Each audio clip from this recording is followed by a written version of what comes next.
Copy, Steve. That's a good config. Egress the airlock. All right, heading outside.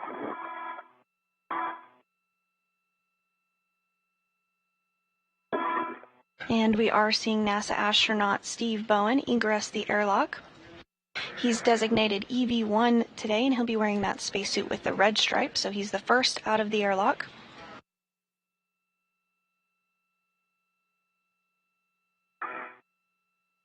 My bearings here. Steve, no rush at all, but I've got crew lock back to you when you're ready. Okay. Just give me a second.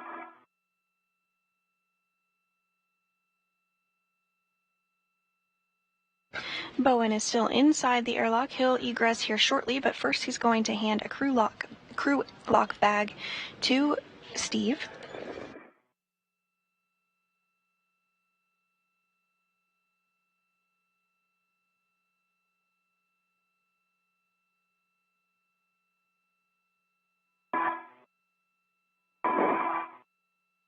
Yeah, let me get my BRT ready. Sounds good.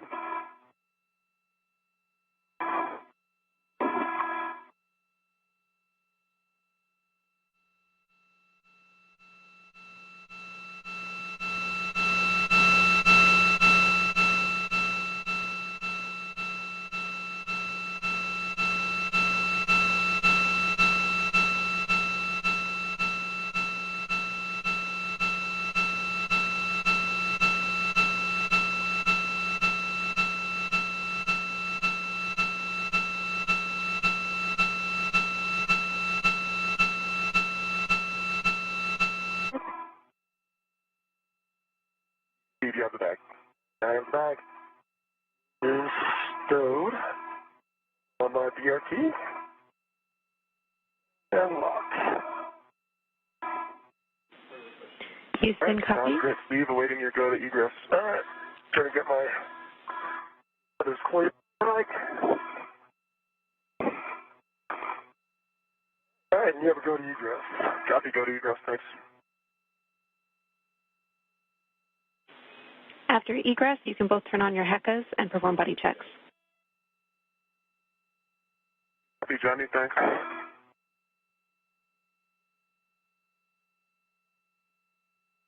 And next out of the airlock is going to be NASA astronaut Woody Hoburg, who is completing his very first spacewalk this morning. He'll be wearing the spacesuit with no stripes on it, the unmarked spacesuit, and his designation is EV2.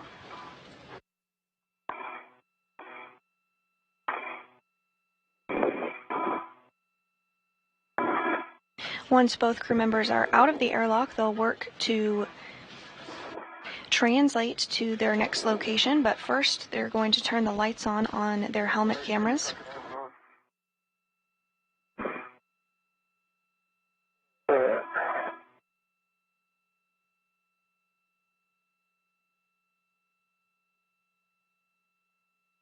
So sounds like I see everything pretty good.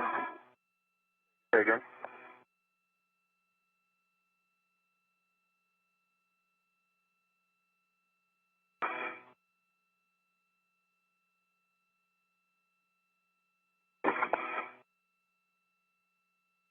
Both crew members now out of the airlock.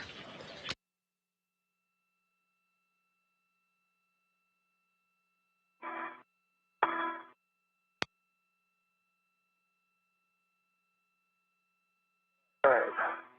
I'm gonna plan to be aft, Steve. All right, I'm coming back around the other way then. Sounds great.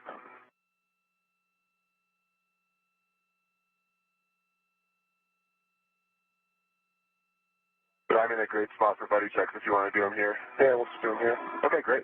Thank you, Blake.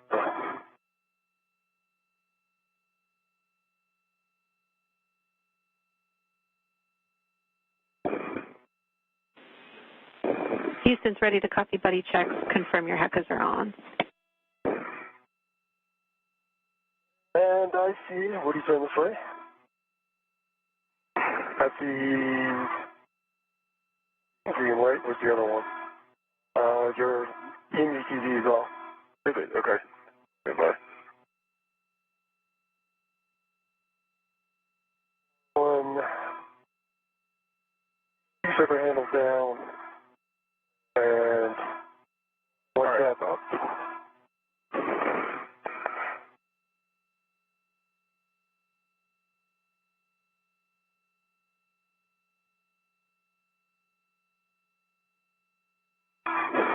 my crew lock bag on. Yep, and just...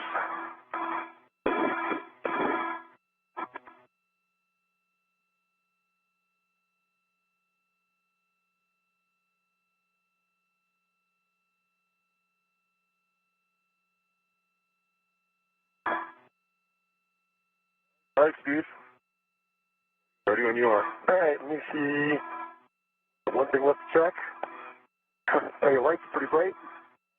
Your TV still is not on yet. Strange, I hit the button. Oh, there it is. I see it now. Okay. Okay, and I see both safer handles down. I see 2 tabs up. And I see 2 green lights. And I see your lights are on. All right, Steve, for you, I see 2 mini workstation tabs and a BRT tab, all 3 up. I see a green WVS light and a green Hecker light. Your lights are on. Looking at tools and tethers. Put your bag on the BRT. And you're looking good, Steve. All right. I am. And looking to check your safer handles. 1, 2, both down. Looking good. Starting off, my gloves look good, and I have a dry hat. And my gloves secured, and I have a dry hat as well. Houston copies, good buddy checks, good glove checks, and dry hats for both of you. You can tend the thermal cover closed, and Steve, you'll be translating to the anchor hook location. I have more words for you when you're on your way. All right, give me 1 second. Get this cover closed, and then I'll be on my way. I got the cover, Steve. All right. Yeah. And Jenny, I'll have to hold on fully closing the cover for my waist tether. Copy. Just tend to close for now. Thanks, Woody. Copy.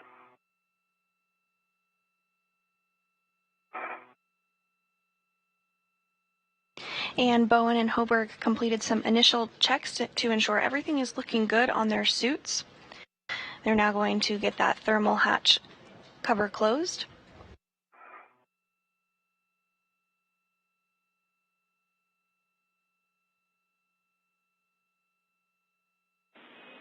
Steve, I have a caution for you.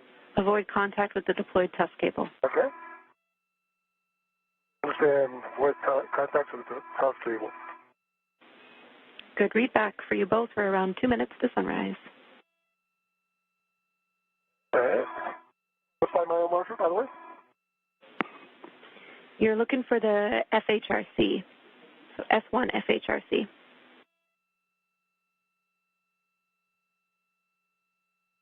Okay, on my way.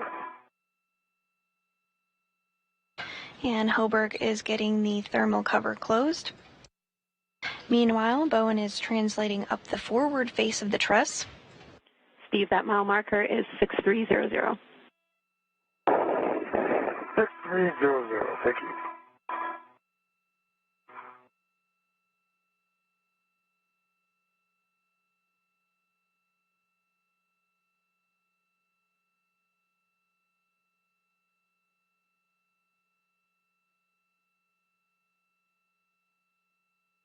Once the thermal cover is closed, Hoburg is going to follow a similar translation path, but he's going to stop at the port crew equipment translation aid cart, and he's going to pick up an articulating portable foot restraint. This is going to be required for him later in the spacewalk when he steps into it on the Canada Arm 2. This is where you'll place your anchor hook. It's the nadermost handrail under the FHRC. We're looking for the nader stanchion.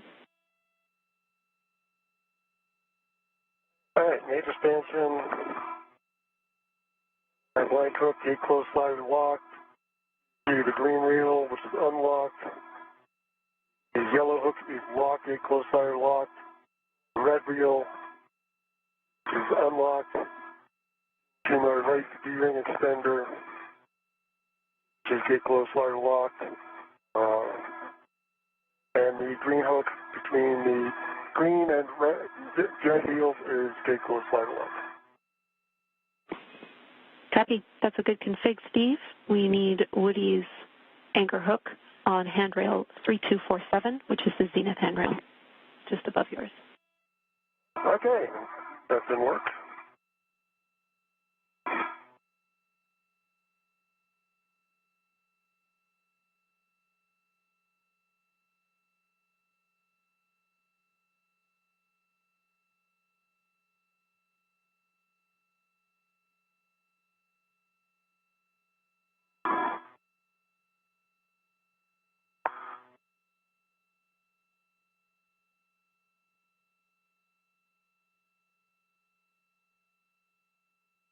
Okay, what do you do? We close, slider lock. The feet pinning back to the airlock. Copy, that is a good load path for Woody. You can give Woody the go to release his waist tether. And would you have a go to release your waist tether? Steve, I copy, picking it up.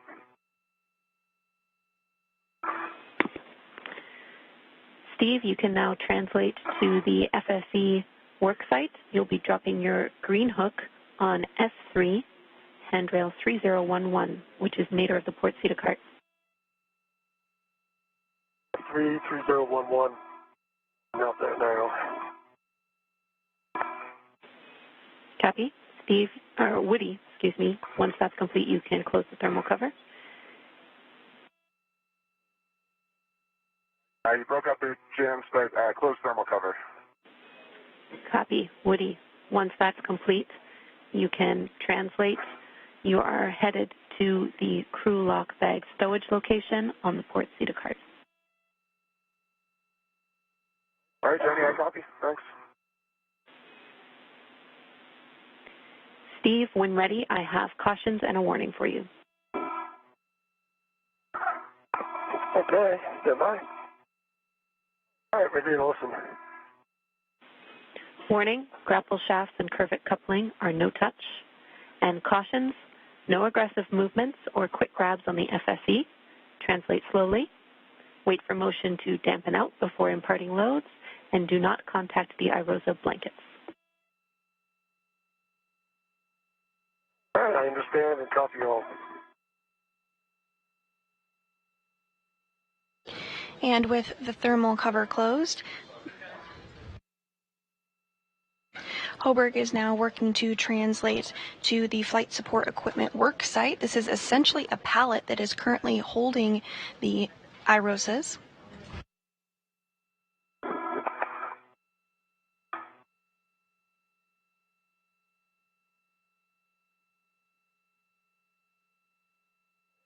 Green reel is coming to 3011. Green hook, I should say.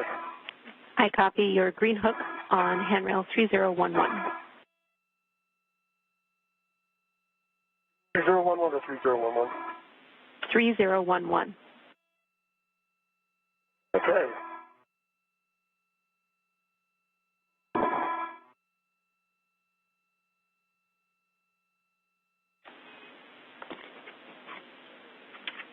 Following this, Steve, you'll be translating onto the FSE via the POA.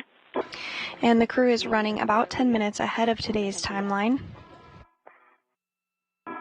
Today's spacewalk is unique in that once the International Space Station Rollout Array, or iROSA, is installed, cables will need to be mated during an eclipse portion, so this spacewalk is very carefully choreographed to ensure that this timing takes place as necessary.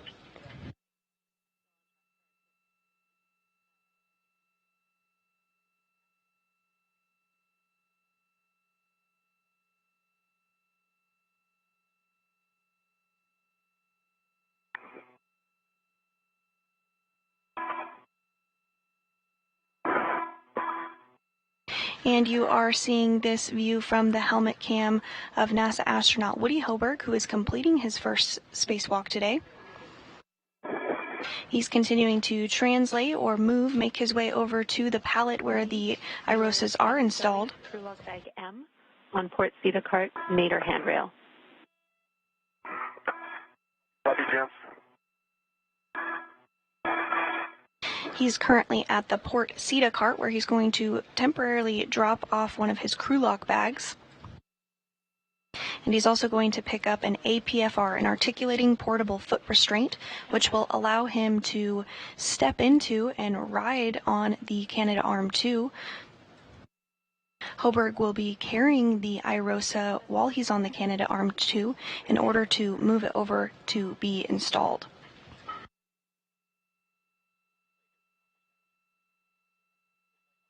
Today's solar array will be installed on the 1A power channel on the starboard truss of the International Space Station.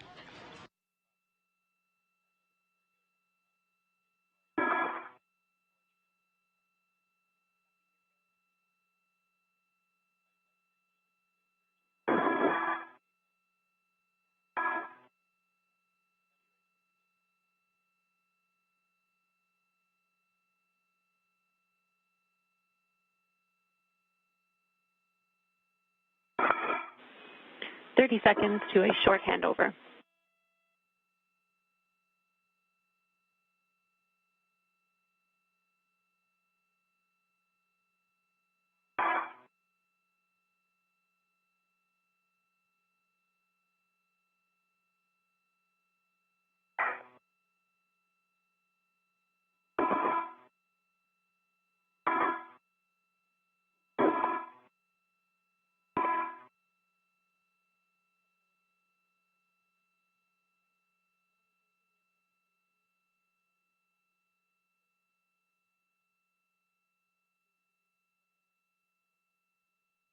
And we are in a brief expected handover between satellites, but we'll regain communications and video with the crew during their spacewalk here momentarily.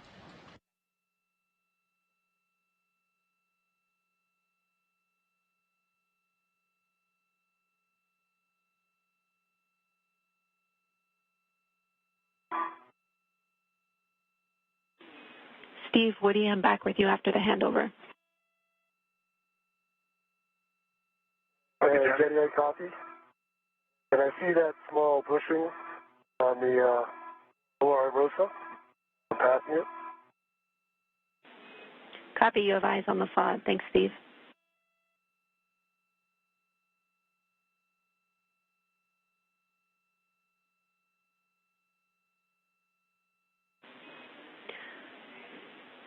Woody, you will be picking up the APFR in with 3. Looks like you're already there. Should have an ingress aid. And it does.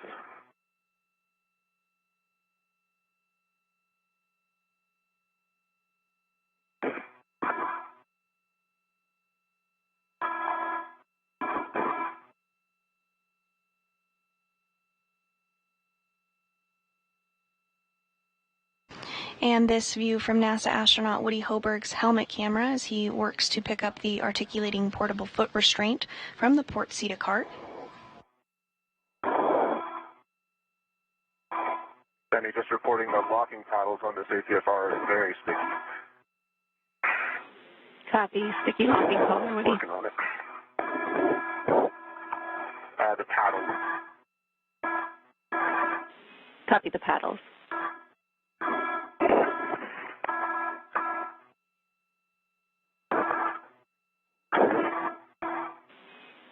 Woody, this is in line with what we expect for this APFR. Okay, I'll be EE2 2CV7.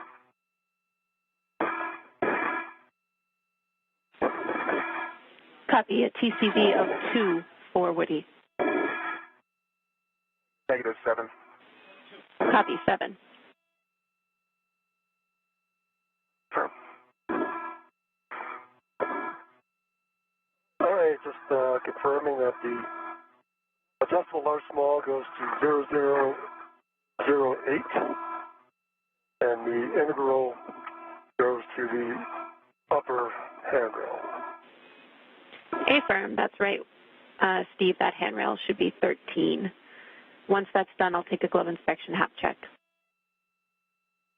Enter this in place.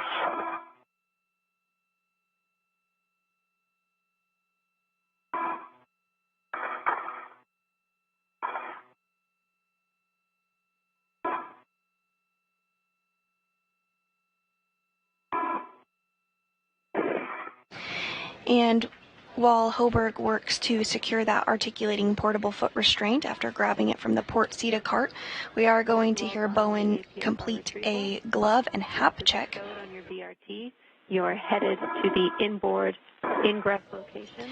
The hap is the helmet absorption pad, and this is checked regularly throughout the spacewalk along with the gloves just to ensure that everything is performing as expected.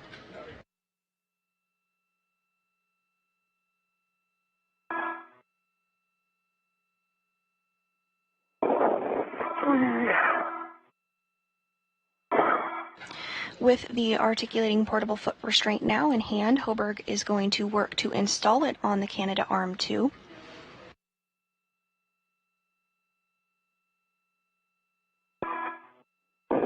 Alright, I've got the integral on 0013 and the large small adjustable on 008. Copy. Push back up a little bit.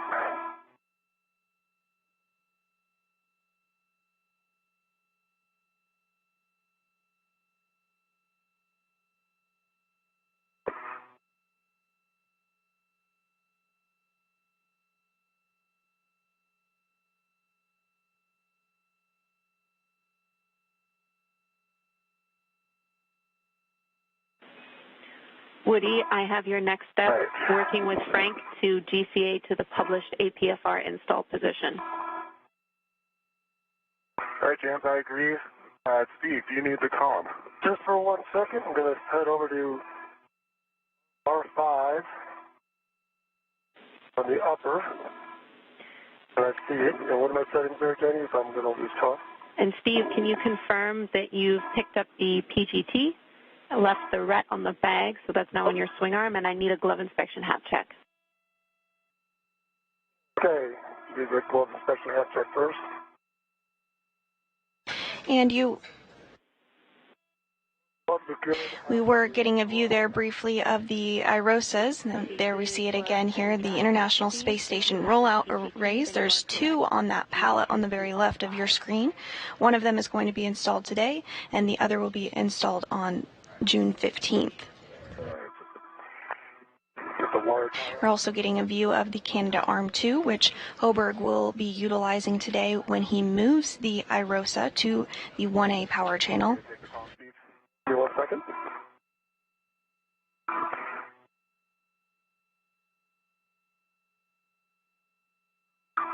All right, Jenny, I have the PGT, and you want me to leave this RET on here, correct? Affirm, leave the RET on your swing, or leave the RET on the bag and RET swap to the swing arm RET. All right, that's going to work. If you give me the PGT settings, I can give the column to please. Bravo 2, counter 2. Bravo 2, counter 2. All right, I'll let you know if we get contact before I've done, if I haven't done it yet. Copy, and that was a good readback.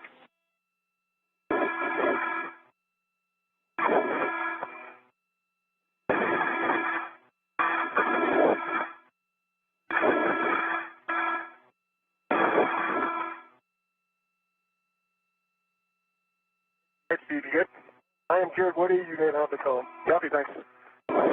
And also in your frame there you can see a Dragon vehicle that actually brought up the ISS rollout solar arrays. That Dragon docked to the International Space Station on Monday. Awareness is going to be bringing the arm towards you, that is station. Following the docking, the ISS rollout solar arrays were removed from Dragon's trunk and placed on that pallet that you just saw there. And next, our spacewalkers are going to work to remove that first IROSA solar array by removing some bolts and working through some procedures to loosen it up before it can be hand carried by Hoburg on the robotic arm.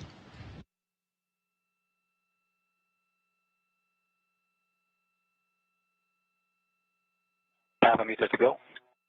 Continue. Copy, continue.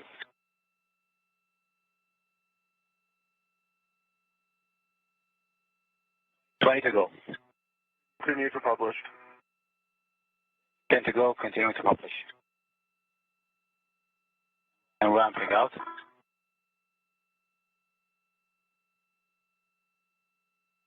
Okay, Woody, that is our published position. How's that looking? All right, Sultan, can you please give me 50 centimeters station nadir?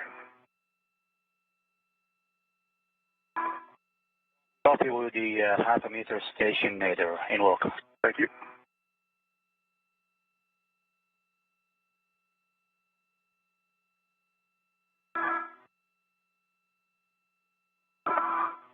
I see good motion.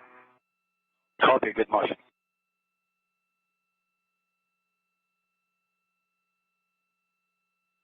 Okay, 30 centimeters to go. Continue. Continuing.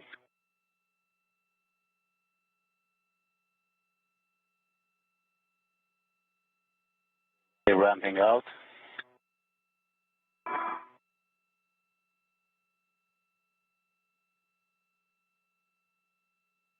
Okay, Woody, that is half a meter station nadir. Copy, Sultan. That is GCA complete. That's a perfect position.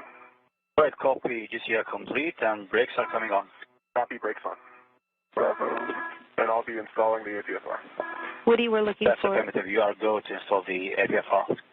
Woody, we're looking Copy, for go. a clocking of 12.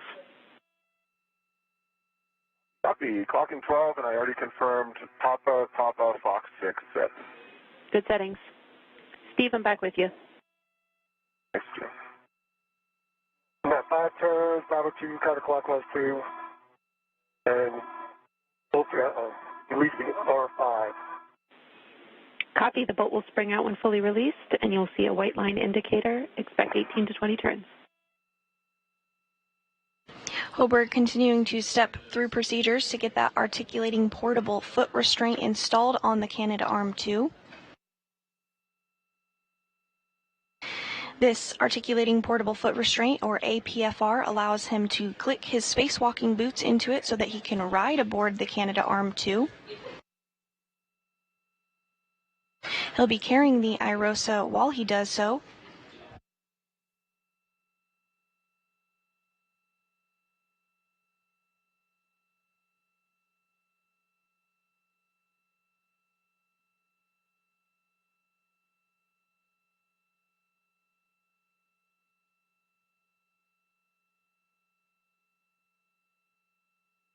Any APFRs installed in the arm. Clocking at 12, Papa, Fox 6. Colors block on black, good pull twist test, and the pitch knob can be depressed. Copy, Woody. Good checks. Now we'll need you to perform a safety tether swap to the arm. Let me know when your yellow hook is on the SSRMS tether point, and I'll take your checks. All right, sounds good, Jimmy. All right, that bolt is released. I got 27 turns. I let it do a couple of bumps so that it would verify that it was clear. Copy. 27 turns, and the bolt is fully released. Can you see a white line indicator? And there's a white line indicator. Copy. You can stow your PGT. And we are currently in an expected handover between our satellites. We do have communications with the crew, however, we do not have video at this moment, but we'll regain it. Copy. Translate to stanchion Bravo. Hoburg has completed installing the APFR on the robotic arm.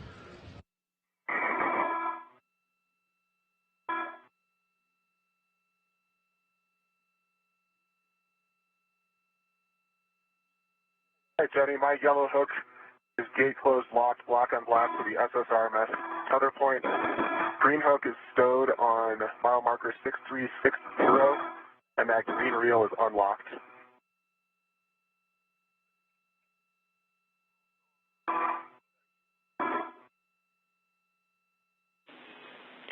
Copy, Woody. That is a good config.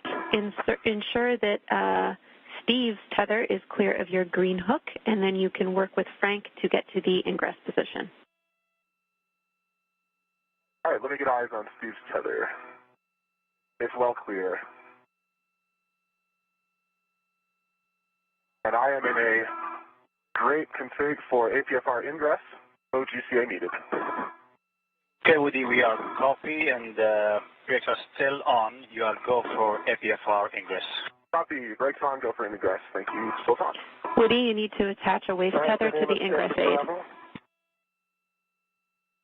Yep, in work, Jams. Thanks. And Steve, say again if I missed a call from you. I'm expecting Bravo. And Hoburg has successfully gotten that articulating portable foot restraint installed on the Canadarm2. He's now going to work to click his boots into the articulating portable foot restraint and ingress it. This will allow him to fly on the Canadarm2. And you are seeing him work to ingress that APFR on your screen right there.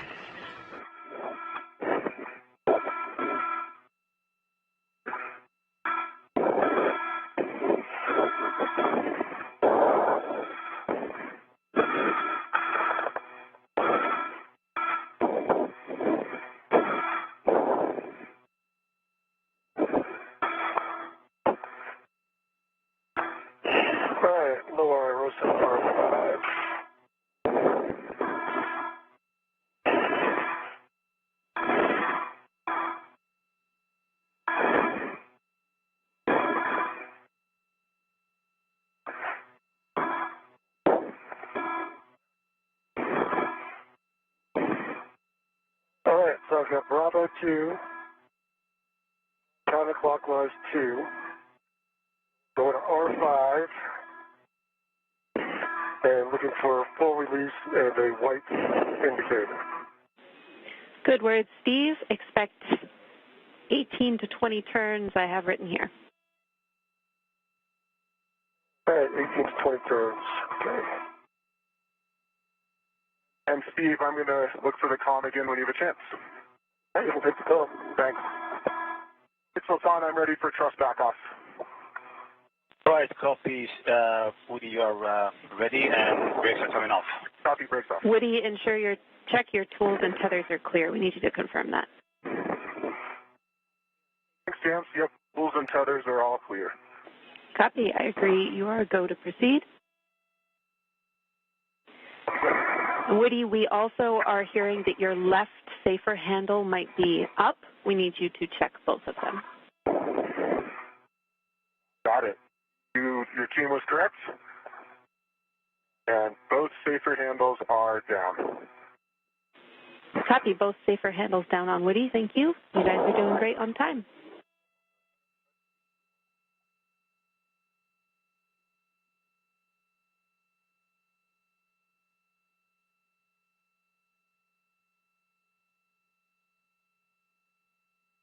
Right, Woody, ready when you are. We're going to bring you first station forward about 80 centimeters, and then station later 3 meters, 60 centimeters.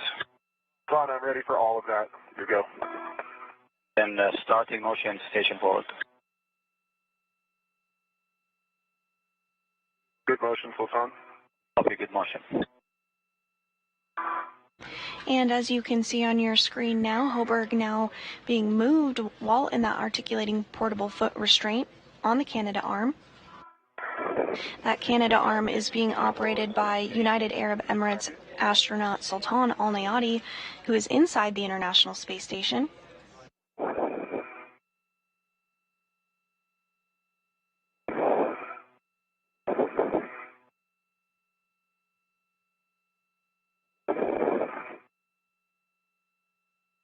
Hoburg is going to be translated to a better position to help NASA astronaut Steve Bowen remove some bolts and an anti-rotation device which will enable the IROSA to be released from the pallet. Following this, Hoburg will hand carry it while on the Canadarm2 over to the 1A worksite. Okay, 2 meters to go. Continue. Okay, continue.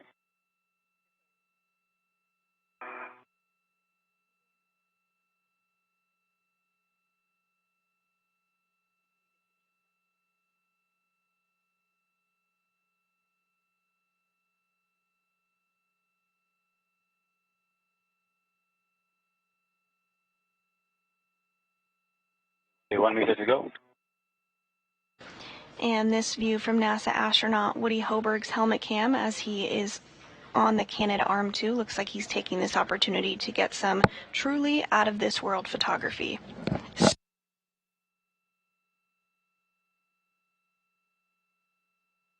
And ramping out. That looks good, Sultan. Okay, Woody, just a heads up. Next, we're going to take you to the Volt Axis join OCAS, and that'll be 2 minutes and a half. I'm ready for that. Okay, thanks, Sultan.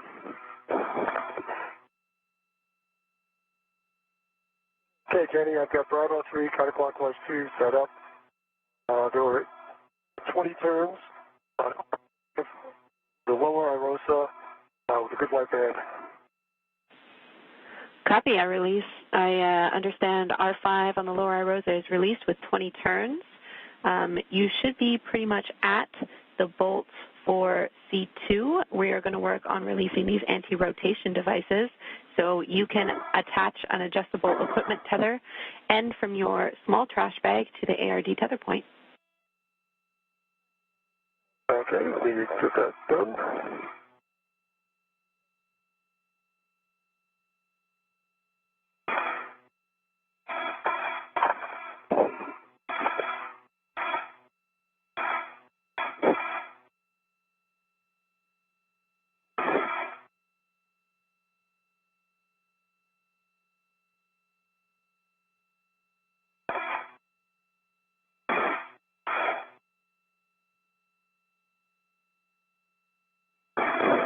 You are ready when you are for the join OCAS. I'm ready, Sultan, thanks. Then starting motion. Copy.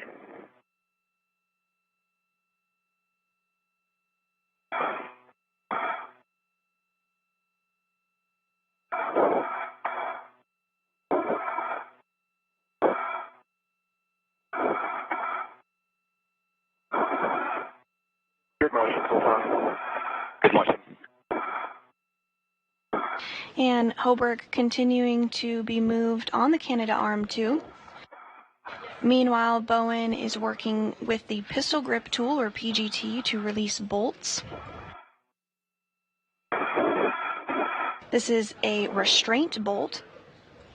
Next up, he's going to work on releasing the anti-rotation devices. All of this is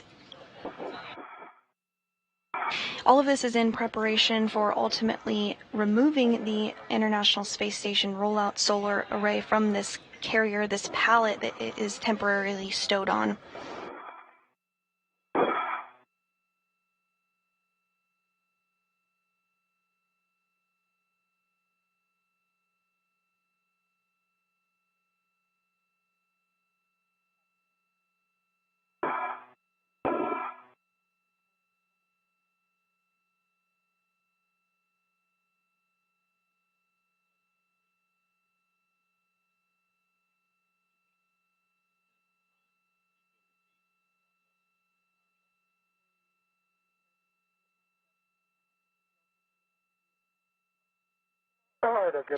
And as Hoburg continues to make his way over to his first work site, the International Space Station is currently flying 258 statute miles off the coast of Nova Scotia over the North Atlantic Ocean.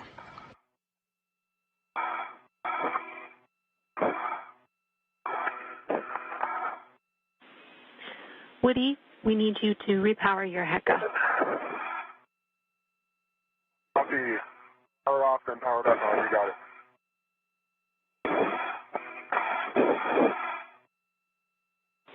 Oh, actually, Jenny, I just pressed the power button and I see a green light, so it should be on now. Yes, we just needed you to power it on. That's correct. It was knocked off earlier.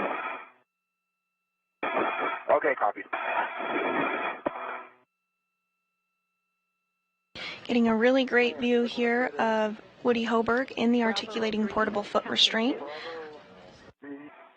Counterclockwise to Good readback. the 10 turns, correct? Yes, 10 turns only. A reminder, these are not captive, so we only want to release 10 turns. 10 turns only.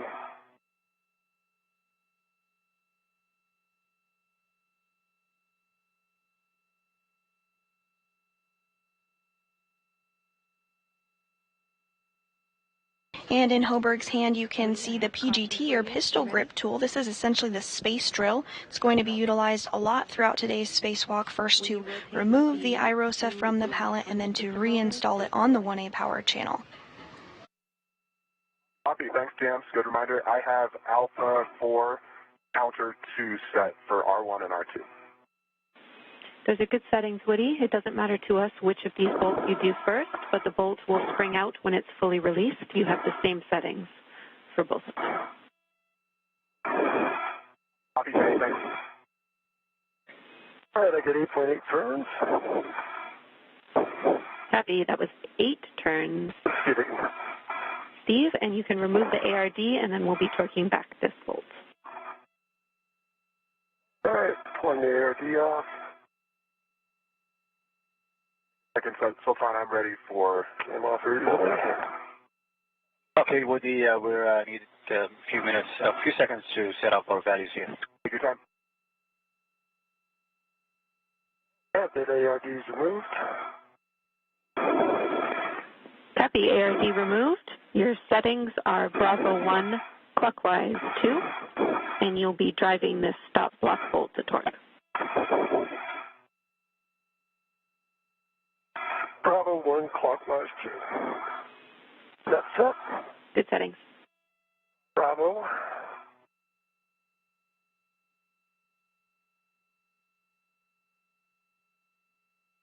One clockwise.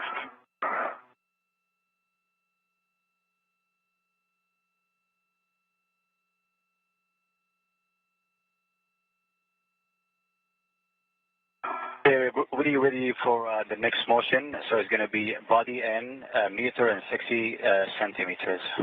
Fine, that sounds great. You go for that motion. Copy. Go and start the motion then.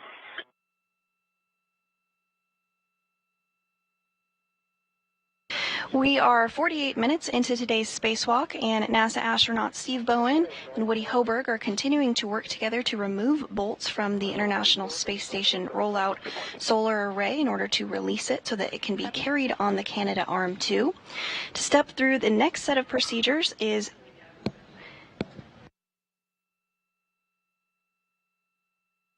I'm going to hand it over to my colleague, Anna Schneider, who's going to step through the next set of procedures with you. On the torque. That's all right. Yeah. Okay, 1 meter to go, Woody. Continue. Yeah. All right, Steve, I copy 11 foot-pounds and a green light. Could you say turn count again? Turn count was 0.5. Half a meter to go. Continue. Copy, continue.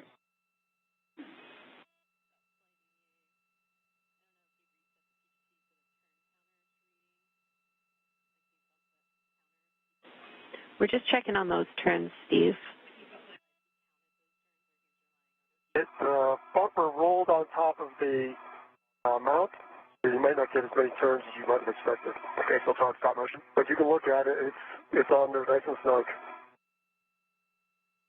Woody, we are in the coupling position and you are go for unbolting. See where it's on there. Copy. It's not turning. It's on the bump. It's on the mount. It didn't go past the mount.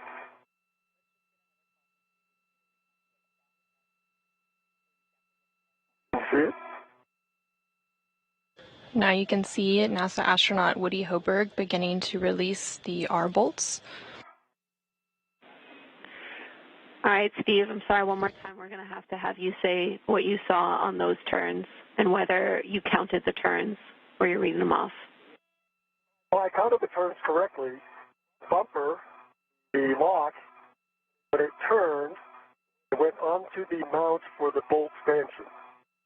Therefore, it is locked in place. You can still see threads below the bumper, and the C2 bolt is clear. All right, thanks for the clarification again, Steve. This is a good bolt. You can stir your PGT, and we'll have you translate to stanchion Charlie for the Charlie 1 ARD. Okay, heading over to Charlie for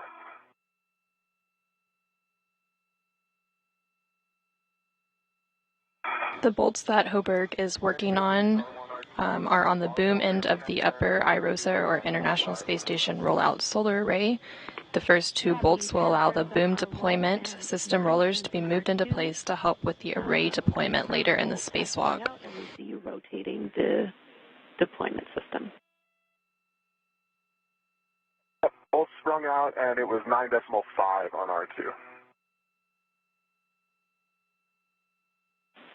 Copy 9.5. That is a good bolt release, Woody. We need you to access R3 and R4 next. You can GCA if you need to. I have new settings for you, and as a reminder, these will be the 245 turn bolts, so we need you in a good body position. You just heard confirmation that Woody Hoburg successfully released 2 of the bolts, and he's moving on to the second set. And Woody, we are ready. Okay, so it's on half a meter station, half a meter body down.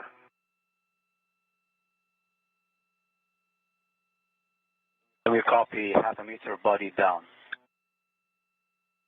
Okay, starting motion. Copy. Good motion. Copy, good motion. You're hearing some conversation between NASA astronaut Woody Hoburg and UAE astronaut Sultan Al Niyadi, who is inside the space station operating the robotic arm, as he moves Woody Hoburg down a little bit to access the next set of bolts. Okay, you can ramp out. Stopping out. Motion stopped. GCA complete. Copy, GCA complete.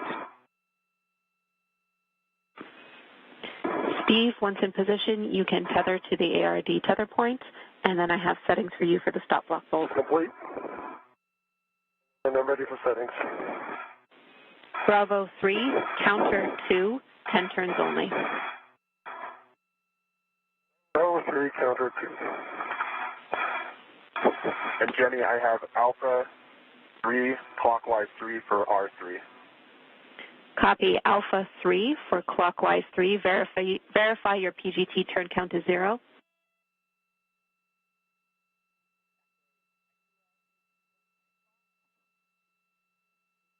Confirm it's 0. Copy PGT turn count is 0. You can release R3.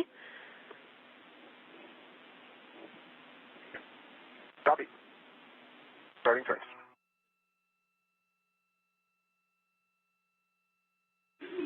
Copy, Woody.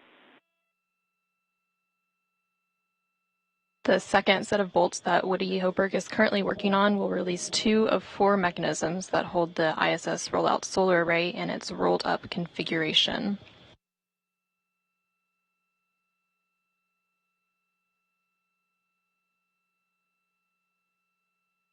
When folded, the IROSA measures approximately 10 feet by 2 feet by 4 feet. Got 8 turns. And it's loose. Pull the ARD. Copy 8 turns on the ARD, or on the stop block bolt, you can remove the ARD. That's removed, the ARD is removed. Ready for settings to drive back in. Bravo 1, clockwise 2. Bravo 1, clockwise 2. 30 seconds from short handover. While NASA astronaut Woody Hoburg continues to work on those bolts, NASA astronaut Steve Bowen continues to work on the anti-rotation device.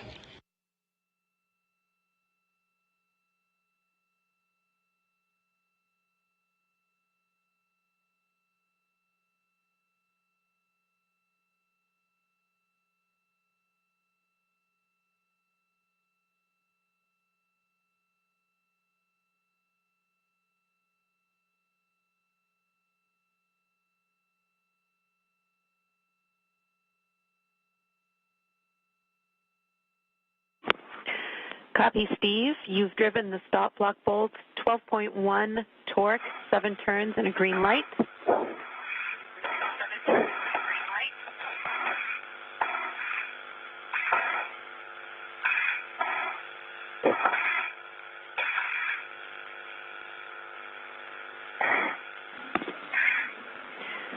Steve, I'm back with you after the handover, 12.1 torque, 7 turns and a green light.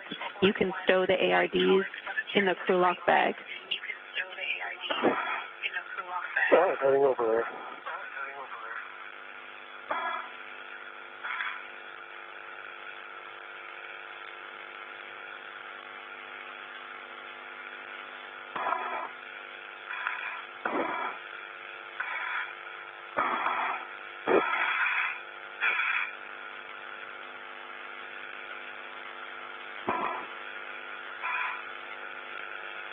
NASA astronaut Steve Bowen has released both of the ARDs, or anti-rotation devices, and will begin stowing them in his crew lock bag.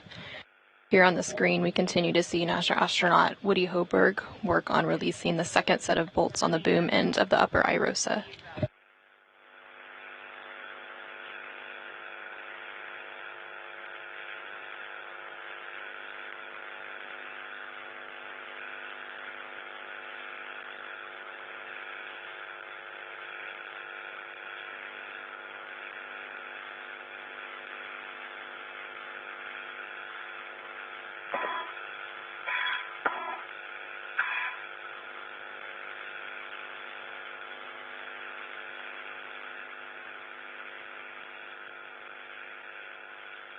All right, ARD going in. And I think I pull out the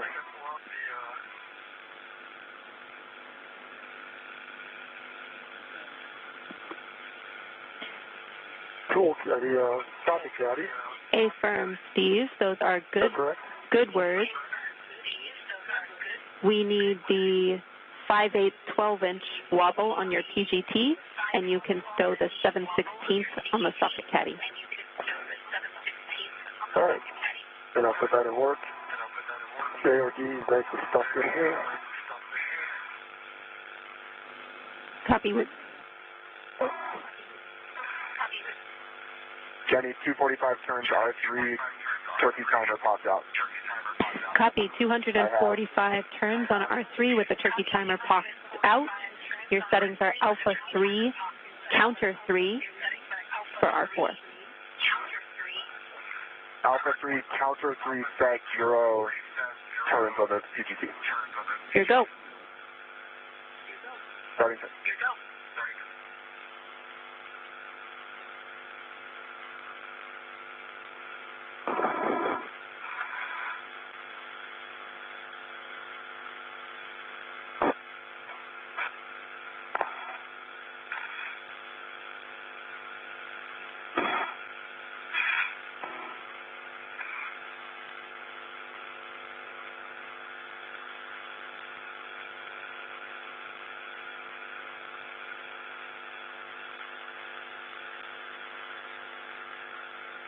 NASA astronaut Woody Hoburg is currently working on the last of the 4 bolts.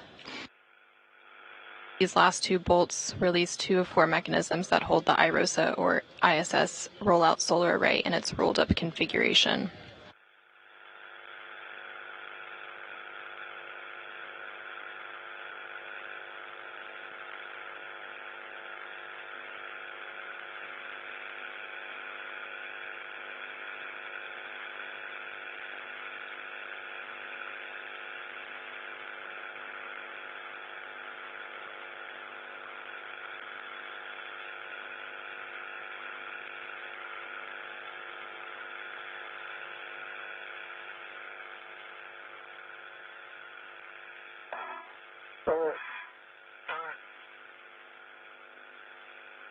The 12-inch wobble is good full test on the center caddy, going for the 5/8 12-inch.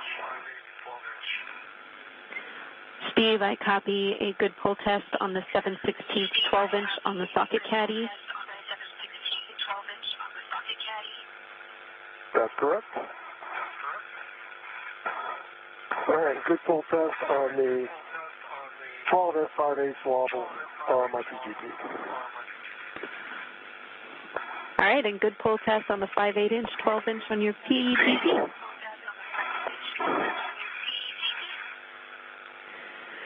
Steve, now we will be breaking torque on the IROSA FSE bolt. You can translate to bolt Charlie 1, which is stanchion Charlie. Should be right next to you. Charlie 1 right next to me.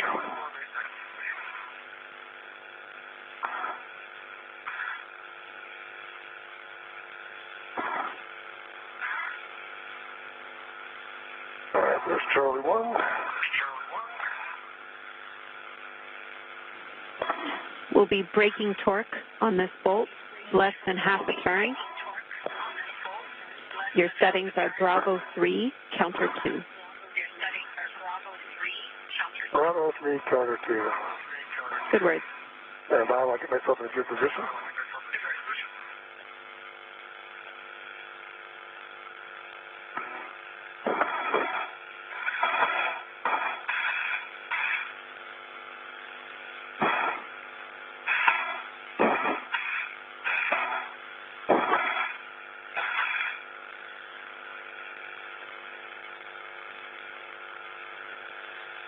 All right, Bravo 3, counterclockwise 2. Good words. Less than half a turn, correct? Affirm. And big picture for all crew, we are about a minute and a half from an LOS. We have voice comm for the first 5 minutes, and for the last 5 minutes, I'm still prime IV. I will hand over to Frank when I need to.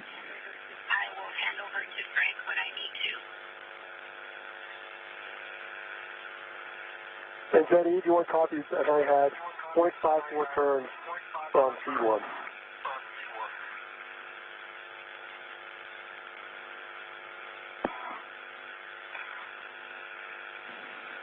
Copy. Torque broken Jenny, on C1. copy.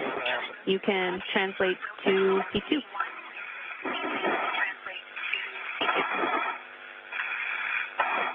Jenny, I copied R4 release 245 turns, turkey timer out. Copy, Woody. Great job. R4 release, 245 turns, and you see the turkey timer. You can work with Frank to move to the carrier back off. You just heard confirmation that NASA astronaut Woody Hoburg finished releasing the 4th bolt. That bolt was holding the IROSA in its rolled up configuration. Woody, and this is basically bring you body out 1 meter 60 centimeters, and that is station forward. You also heard them reference something called a turkey timer. That is basically just a status indicator to ensure that the bolts are fully released.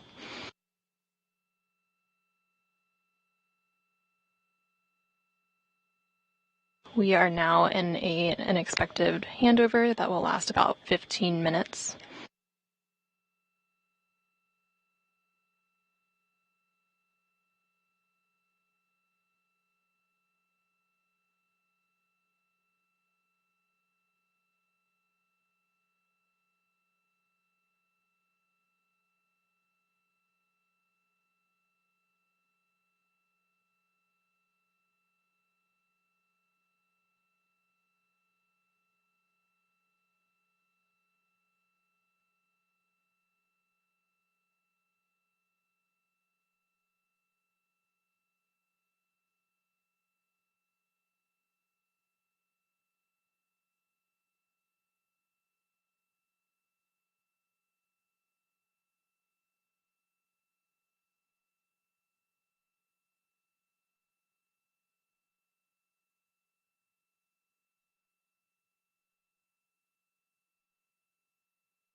We are currently about 1 hour and 5 minutes into today's spacewalk.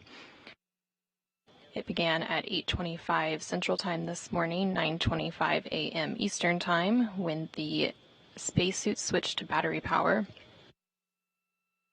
Steve Bowen, who is EV1 with the red stripes, egressed the crew lock and received a crew lock bag, and then EV2, who is Woody Hoburg, followed him shortly after.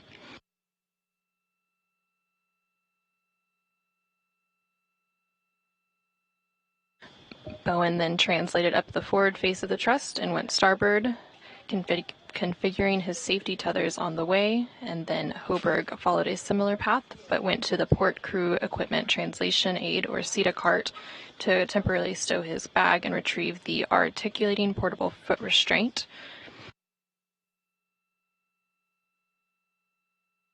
Bowen then translated to the IROSA, or International Space Station Rollout Solar Array carrier, stowed his bag, and retrieved the pistol grip tool. Bowen began preparing the IROSA for removal from the carrier, first releasing a restraint bolt on the upper IROSA. Meanwhile, Woody Hoburg relocated the foot restraint and installed it on the space station's robotic arm.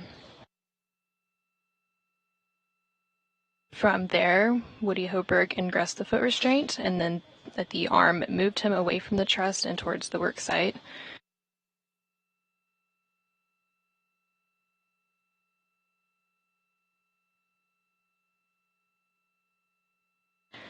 Bowen translated to the lower IROSA and released its first restraint bolt, and then released both anti-rotation devices on the upper IROSA and stowed them in the crew lock bag. While on the robotic arm, Woody Hoburg was flown over to access two different sets of bolts on the boom end of the upper IROSA.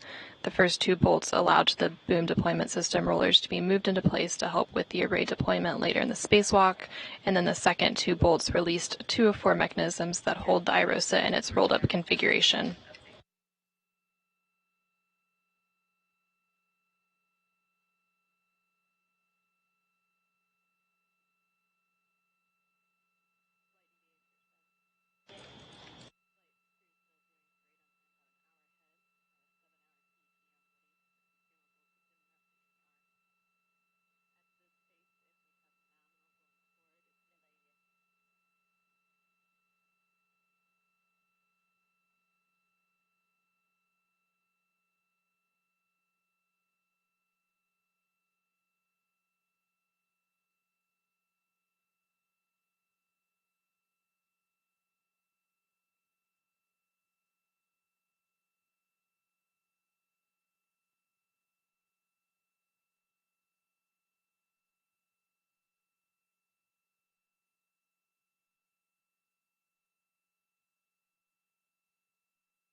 The goal of today's spacewalk is to install an IROSA, or International Space Station Rollout Solar Array, to augment power generation for the 1A power channel on the space station's starboard truss. The new solar arrays measure 60 feet long by 20 feet wide once they're deployed, and shade a little more than half of the original solar arrays, which are 112 feet long by 39 feet wide. Each new IROSA produces more than 20 kilowatts of electricity, and once installed will enable a 30% increase in power production over the station's current arrays.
There's about 6 minutes left in this 15-minute loss of signal before we'll return to seeing Steve Bowen and Woody Hoburg working on today's spacewalk.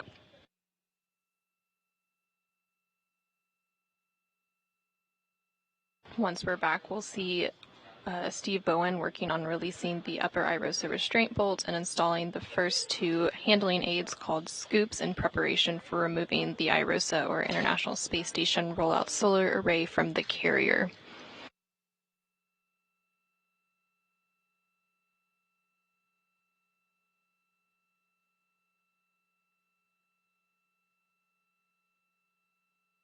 Currently aboard the International Space Station, we have the Expedition 69 crew, which includes NASA astronauts Frank Rubio, who is inside the space station helping with today's spacewalk. Also inside the space station is UAE astronaut Sultan Al-Niyadi and Roscosmos cosmonauts Sergei Prokopyev and Dmitry Petelin. And then, of course, our spacewalkers today are NASA astronauts Steve Bowen and Woody Hoburg.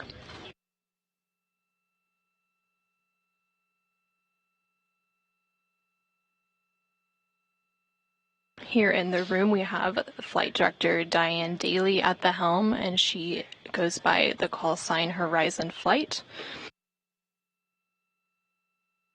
And then serving as the prime ground IV, we have Ginny Gibbons.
There's about 1 minute left in this loss of signal, and then we'll quickly return to seeing what Woody Hoburg and Steve Bowen are progressing.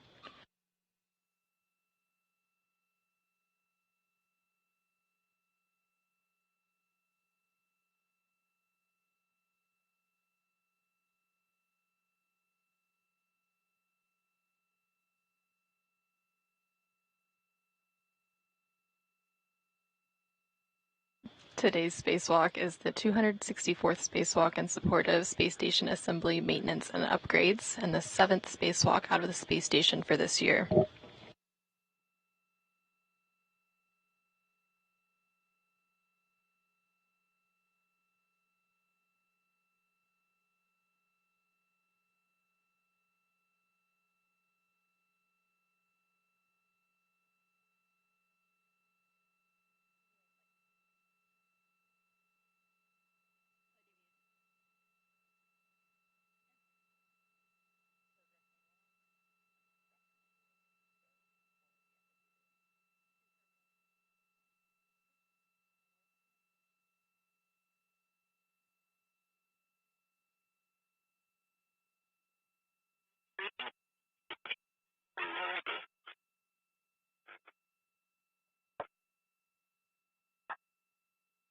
Todd, I'm ready to continue.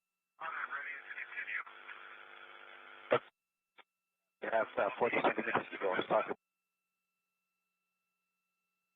Good motion. Good motion.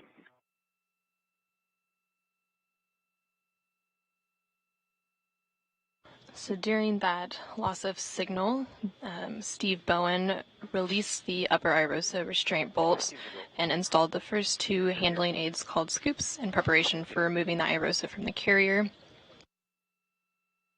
Clear, continue. You can now hear some discussion between NASA astronaut Woody Hoburg, who is on the Canadarm Robotic 2, and UAE astronaut Sultan Al-Niyadi, who is inside the space station maneuvering the arm. So is that looking, Woody, do you want any further GCA? Yep, assessing. Stand by.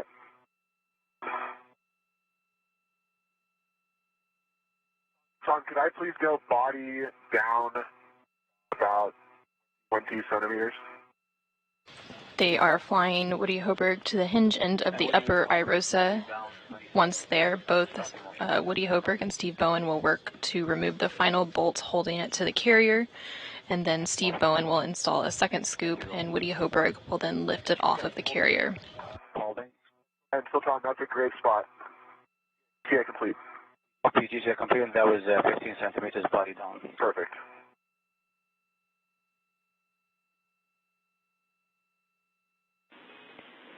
We copy GCA complete. Woody, attach a RET to the scoop, which is on IROSA. Okay, James, I have a RET on the scoop on IROSA, left side.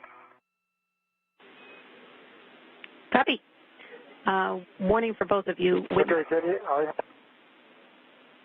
Steve, go. I have the first scoop on my mini workstation. This is a long duration tie down tether. Do I need to bring the RET with that, or do I leave the RET? Transfer to Woody's RET. It'd be adjustable as well. You can leave the RET. You'll stow it on your mini workstation, and Woody will use a RET from his mini workstation in order to tether to it. Okay, so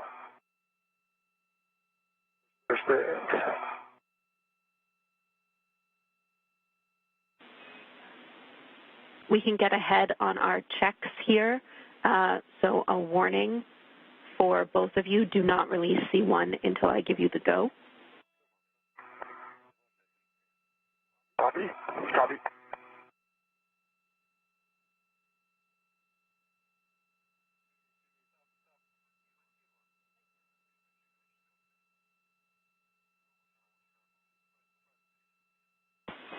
I'll take a glove inspection and hap check from Woody.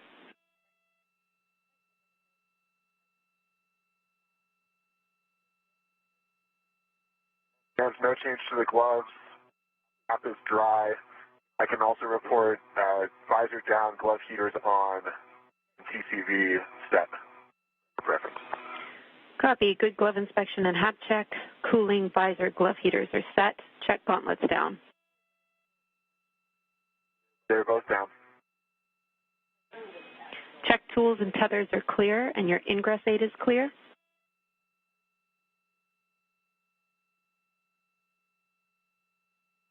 Tools, tethers, and ingress aid all clear. Check heels secure in the APFR. Yeah, and James, did you guys happen to get eyes on my heels just for positive confirmation there? Or can Steve see them? Checking. Woody, we do not have eyes on your feet, but Steve could potentially check if you need. Hold on, I was going to take a bit to rotate here. Okay, I'm feeling quite confident, so I think you look pretty good, Woody. I think they're in. Yeah, I agree. All right, heels are secure, James. Thanks. Copy, Woody. Those are good checks. We will pause here. Copy. And Benny, when I transfer, I am not transferring the adjustable to Woody, just the scoop and the long duration tie down feather, and I keep the adjustable with me to pick them up later, correct?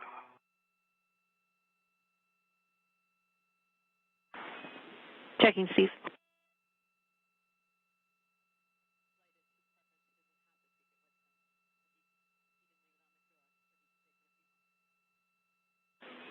I think it's just a scoop and a long duration. I do too, but I want to make sure. Yeah, that's right, Steve. So Yeah, there's no requirement to take the adjustable with you. You can have it if you want, but we just need the scoop and the long duration tie down tether bundled together and the ret swap to Woody's mini workstation.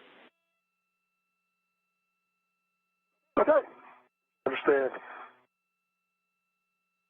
And Woody, if you have a rat, I can give you. I sure do. Here's a rat. I don't know if you can reach me. Oh, yeah, you can send that over here. I got several things on there right now, so. Okay. See it? So goals to get this rat on the scoop? Yeah. Okay, it is on, so scoop. Okay. You can at least plant that adjustable then. You got it. Keep long duration. Is coming back. All right, thanks very much. Thank you. All right, let me get that clipped on here. Now we'll get set up. Copy. We have a couple of additional checks here as well. We need a glove inspection and hap check from Steve and a buddy check of each other's helmets for signs of water.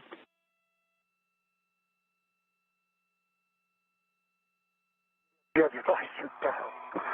Yeah, see your helmet? Actually, stay right there, Steve. Okay, I have a good view into Steve's helmet. I can see his hat and his hat absorption band, and I see no signs of water. I agree. Copy. Steve, I'll flip my visor up for you. And I see no signs of water. I see your helmet absorption band and no indication of water. Looks good. Great. My gloves are the same.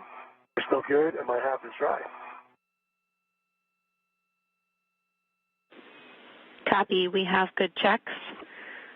And as a reminder, Woody, we track you holding that scoop at this time. It needs to be redded to you, but Steve needs to be holding it. He will be the one installing it after C1 release. Yep, concur. All right, let me go to the good hold for it area. Thank you. Yep. We are now about 1 hour and 27 minutes into today's spacewalk. Before Woody Hoburg and Steve Bowen remove the final bolt holding the IROSA to the carrier, they're performing a series of glove and hap checks. EVA. You are both doing great on time. We are an hour up.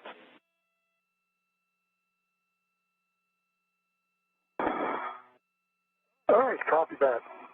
All right, great, James. Thanks. All right, next as written, I have Steve releasing Charlie 1 fully. Woody, you're going to maintain control of IROSA as he releases that bolt and installs the scoop. Okay, Jan, sounds good. I've got IROSA. All right, I need settings. Bravo 3, counter 3, fully release C1. The bolt will spring out. Expect 26 turns. Bravo 3, counterclockwise 3, and about 26 turns, and bolts should spring out. All right, that's starting right now. Good words. You just heard the ground IV here in the room, Jenny Gibbons, speak with the NASA astronauts outside the space station, Woody Hoburg and Steve Bowen. They were given the go to release the IROSA. So both crew members are now working to remove the final bolt holding the IROSA to the carrier. Bowen will then install a second scoop while Hoburg lifts the IROSA off of its carrier.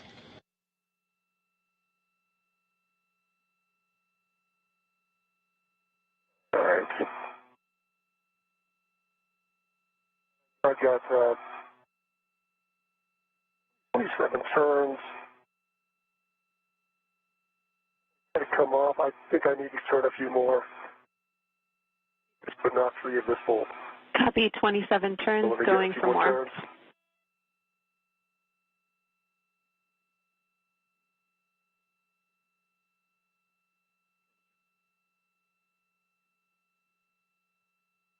Right now, that seems very loose.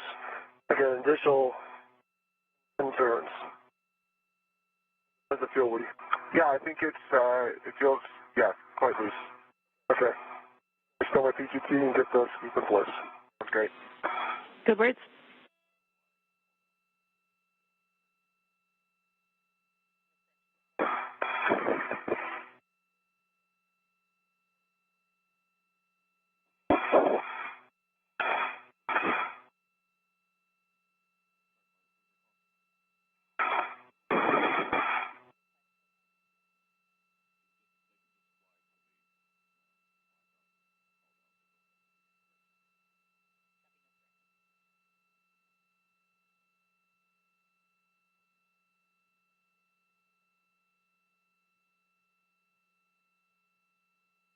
All right, I have the scoop locked on. I hope that's a good config, Woody. That's great, Steve. I have IROSA. You have IROSA. Ground copies. We agree we're in a good config. Steve, we need you at the grapple tower to assist with this GCA. Make sure IROSA clears the grapple fixture. And I have cautions and a warning for both of you when ready. All right, I'm in a good position to watch clearances from the grapple fixture. And ready for warnings. Caution, prior to removing IROSA, ensure the FSE is not moving. Steve, you stay still on the FSE during the release. And warning, don't put your fingers in or around any of the pin slots mounted on the inside and outside of the root beam. With that, I will let you work together to release IROSA. To do that, Woody, you will be sliding IROSA away from you to release from the FSE pin slot interface. Okay, James, I believe that has already happened. I think so, too. Copy. I still have control of it. We're looking good. All right. I'm ready for GCA.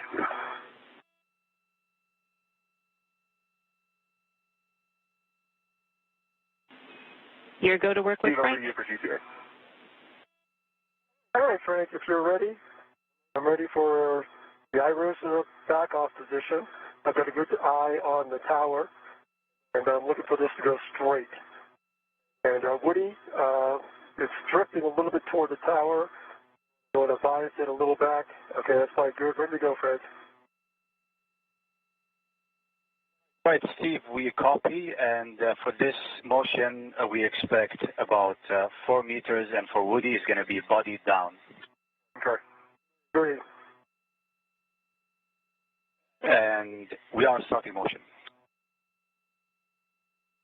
You heard confirmation that NASA astronaut Steve Bowen has installed the second scoop onto the carrier, and Woody Hoburg has lifted it off of the carrier. There will now be several maneuvers with Hoburg on the robotic arm, and then he will arrive at the 1A mod kit worksite. During these maneuvers, Steve Bowen will pick up the temporarily stowed crew lock bag from the port cart and reconfigure both of his safety tethers on his way to meet Hoburg at the mod kit. We are clear of the pin. Continue. Continuing, we have 3 meters to go. Continue. Oh, continue. Houston copies. Since we are clear of the grapple tower, and this is a procedure to published position, I'm going to pick up comm with Steve. Steve, perform a socket swap. I need the 5/8 12-inch wobble on the socket caddy and the 2-inch from your trash bag on your PGT. Understand, the 5/8 going to the socket caddy, the 2-inch from my trash bag coming on my PGT. Good words. I'll take pull tests for everything, and then you will be cleaning up the crew lock bag with everything inside of it, doors facing the FSE. Understand.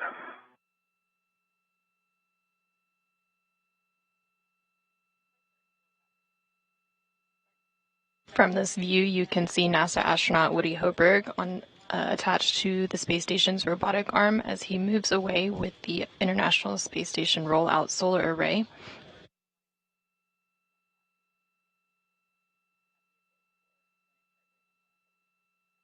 Meters published. Continue. Are we continuing?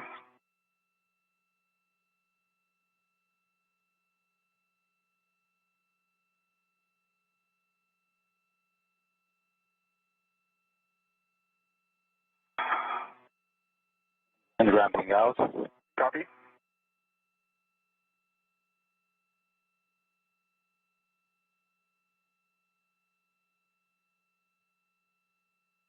Okay, that is the public position, Woody, and just a heads up, our next motion is going to be the Rosa pitch join of all counts of 2.5 minutes. Copy, hold on, I'm ready. Okay, then I have good pull test on all 3 sockets on the socket caddy. I'm going to stow them in the crew lock bag first before I do my 2-inch.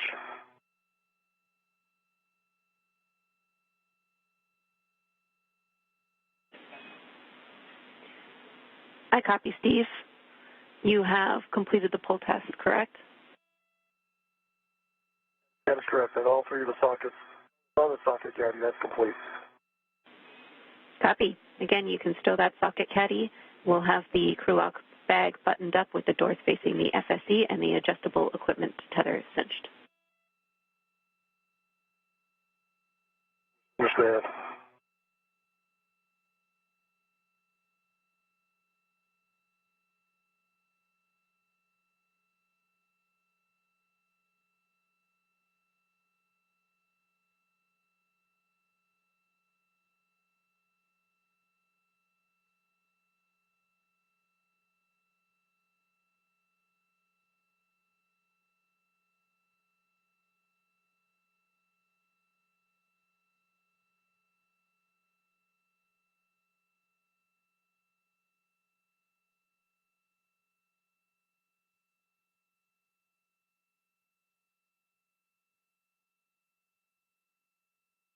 NASA astronaut Woody Hoburg continues to make his way on the robotic arm with the IROSA to the 1A mod kit worksite.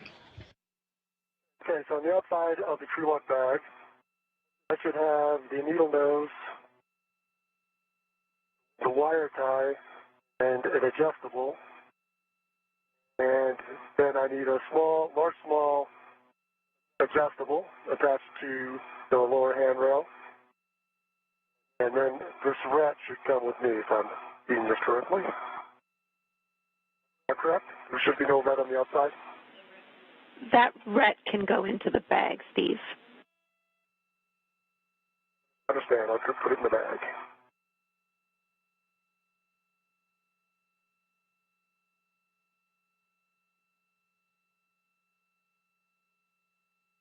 On the left side of your screen, you can see the helmet camera of NASA astronaut Steve Bowen. He is currently working to pick up the temporarily stowed crew lock bag from the port cart and reconfigure both of his safety tethers on his way to meet Woody Hoburg at the mod kit. Once they both arrive at the mod kit site, both crew will then work to install the IROSA onto the 1A mounting bracket.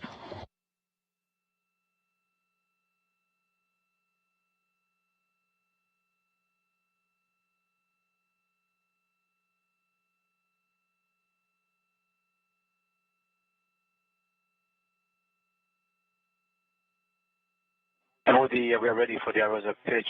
Join OCAS, and we will give you a countdown before we start. And just remember the pitch maneuver. Ron, that's perfect. I'm ready. All right, then starting join OCAS in 3, 2, 1. Starting motion. Okay, lower small, cinch down. Go to the upper stanchion. And then cut the back facing the stanchion. Copy, Steve. Great work. Once complete, you can translate off of the FSE via the POA. All right. Setting off the...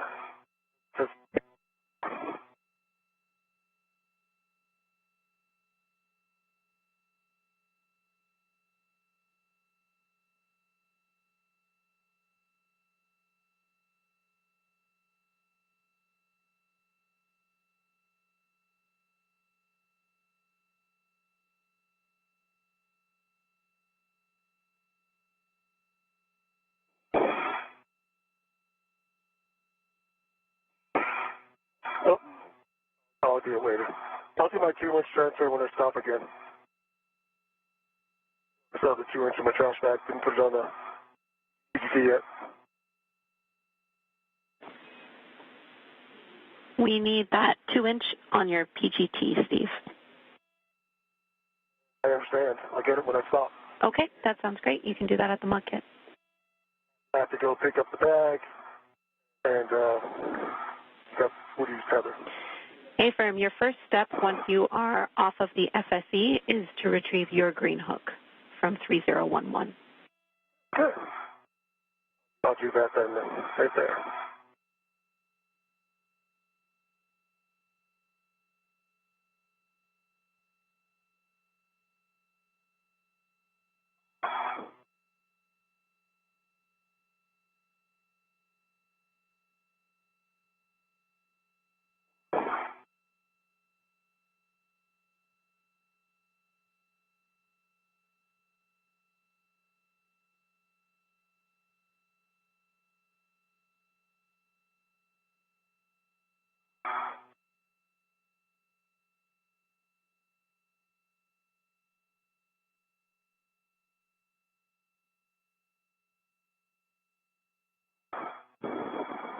Our next motion is going to be an outboard join OCAS of 3 minutes. Find that copy and I'm ready.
We are starting motion for the join OCAS for the EV outboard. Okay, I'm ready. Another countdown would be great. Copy, starting in 3, 2, 1.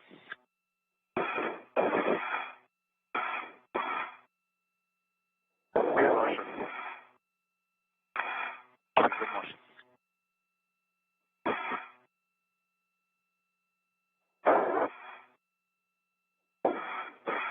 Currently on your screen, you can see NASA astronaut Woody Hoburg as he is on the space station's robotic arm, moving the International Space Station rollout solar array to the 1A mod kit worksite.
Today's spacewalk is the 264th spacewalk in support of space station assembly, maintenance, and upgrades, and the 7th spacewalk out of the International Space Station for this year.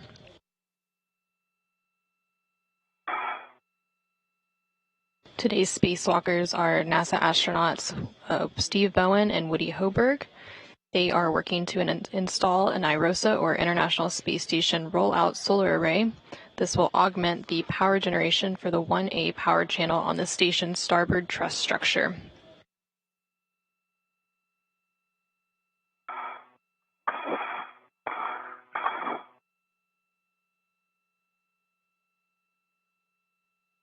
The new arrays, once unfurled, measure approximately 60 feet in length by 20 feet wide, and they shade a little more than half of the original arrays.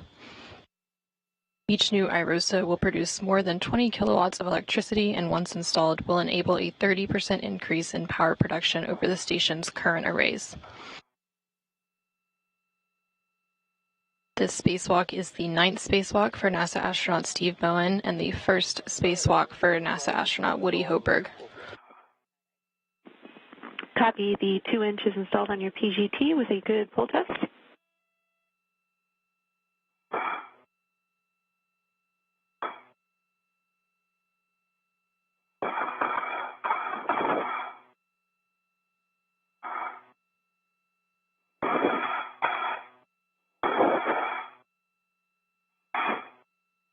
And just heads up, with the next motion is going to be an IA lineup for 4 hours and expecting 3 minutes. Sultan, sounds great. I'm ready.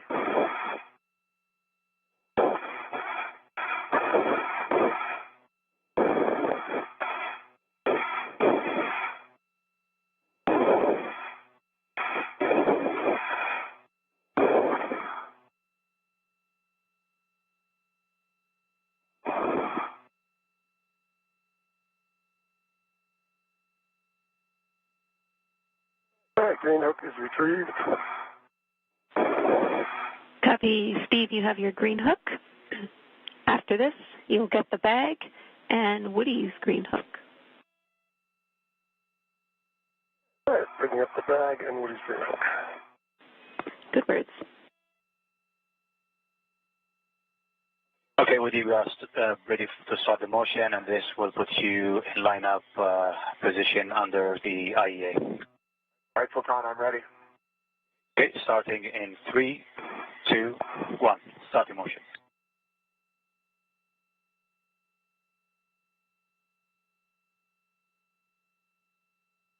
Motion.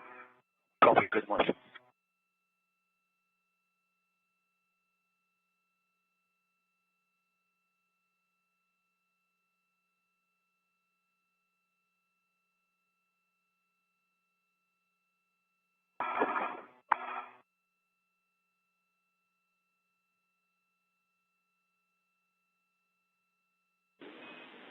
Steve and Woody will be in installation in about 2 minutes.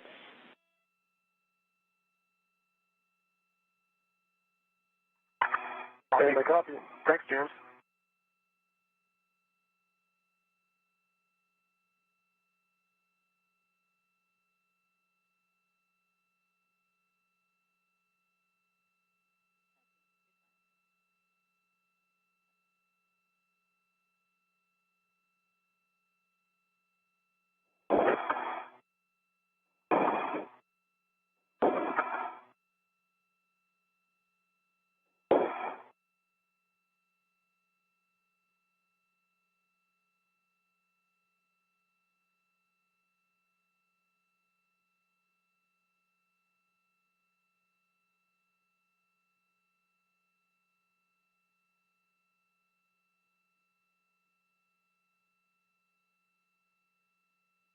We are now about 1 hour and 48 minutes into today's spacewalk. We are actually about an hour ahead of the scheduled timeline. Once they arrive at the ModKit site, they will begin the process to install the IROSA onto the 1A mounting rocket. On my BRT. And releasing it from the heat equipment. Copy, Steve.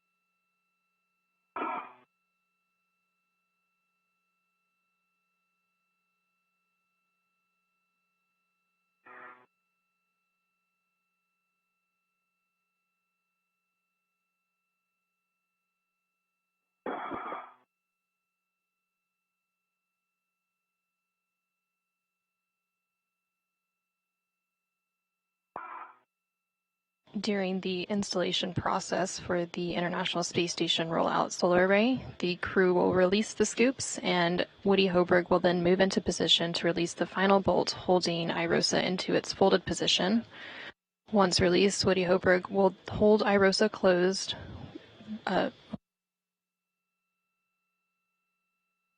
Once released, Steve Bowen will hold IROSA closed while Woody Hoburg egresses or exits his foot restraint and gets into position.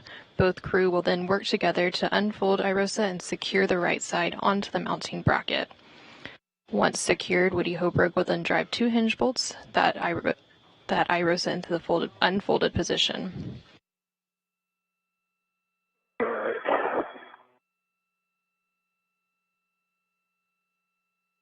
Bag stowed. Going to retrieve Woody's.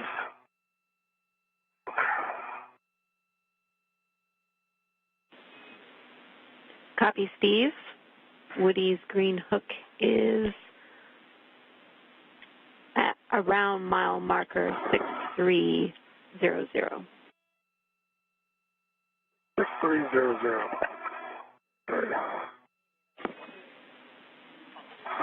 Affirm, it'll be on 6360 exactly. Turn back that way.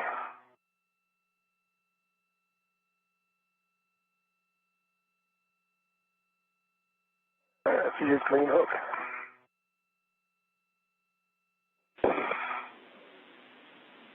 Copy.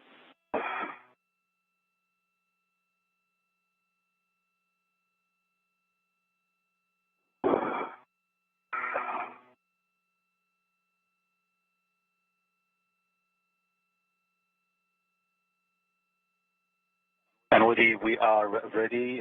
We go for the GCA to publish IROSA install. Sultan, I'm ready. I see body left. That's affirmative. We are expecting a first motion of body left, and it's going to be 2 meters, 40 centimeters, and then followed by a body up, and that is 70 centimeters. Okay, sounds great, Sultan. I'm ready. Okay, I have Woody's green reel on my right waist tether. Now I'm going to translate out to F4. Copy, Steve, and I might have missed it, but I need to check that reels are unlocked and your gauntlets are down. All right, reels unlocked. Gauntlets are down. I'm going to start my translation.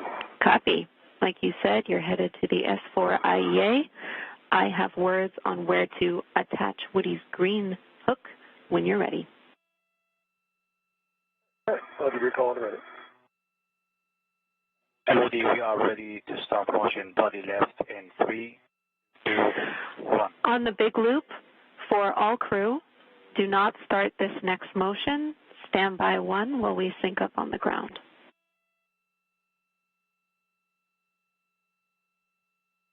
Copy, ramping out, and then hold standing by. That was good motion, Sultan. Right, hold position now. More information for all of you on that call. Everything is looking like it's in good shape. You guys are doing great on the timeline. Since we are ahead, we want to hold and get all crew in position. That means we'll have time for Steve to drop the green hooks and get in a good position by the mounting bracket before we go to the install position. From there, we will push with the procedure as written.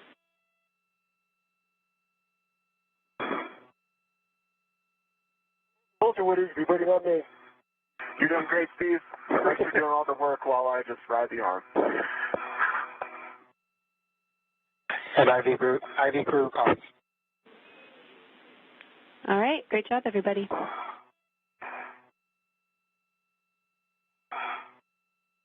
From this view, you can see both astronauts working on today's spacewalk.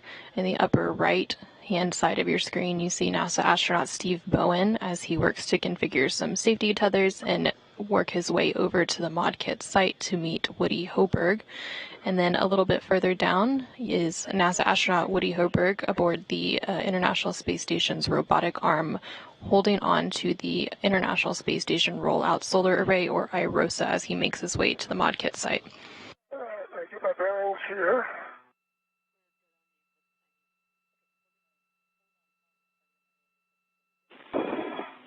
Copy, Steve.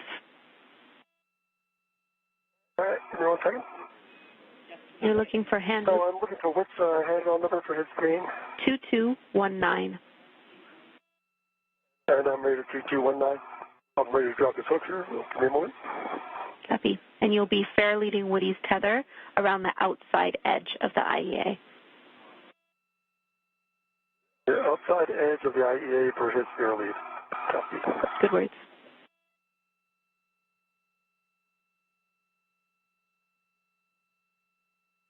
And Steve, just for awareness, I'm right behind you and a little to the left. All right.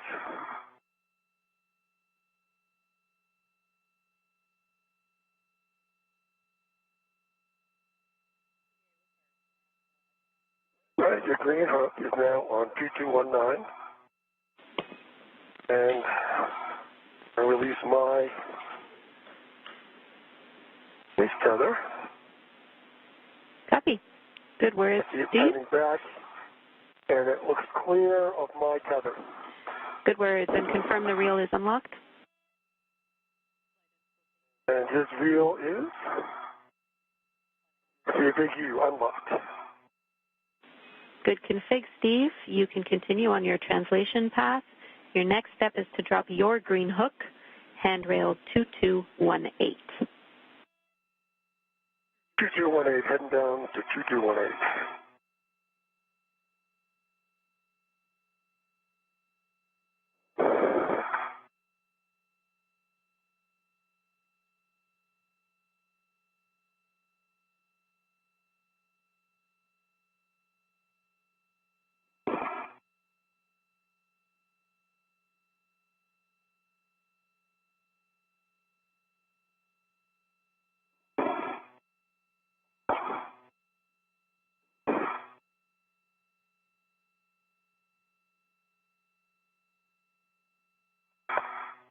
All right, I'm dropping my green hook here at 2218. Good words.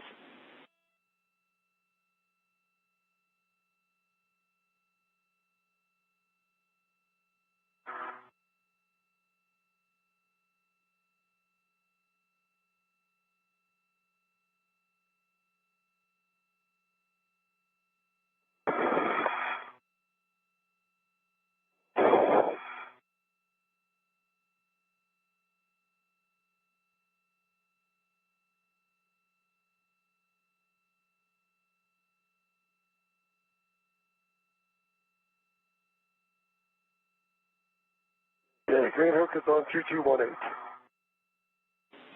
Copy. Green hook 2218. Check your tethers are clear, and you're good to continue. Checking my tethers. Steve, I've got a good view. It looks great. All right, that's good to hear. Check my waist tether here. Still much second, we're going to get this untangled from my PGD. Absolutely. Copy. Do you have much of a view?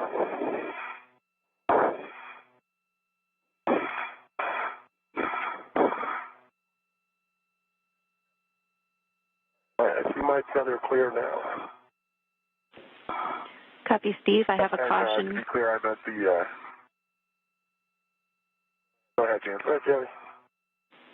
Your caution is avoid translation on the PVR handrail near 2230.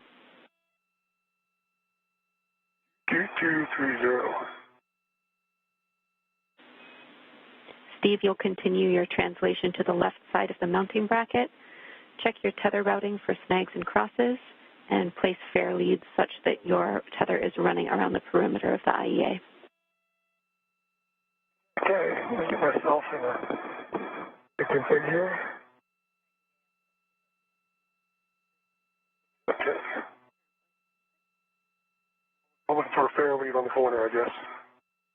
235.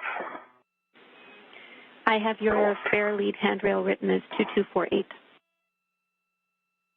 But 235 is fine, Steve. We'll do the same thing.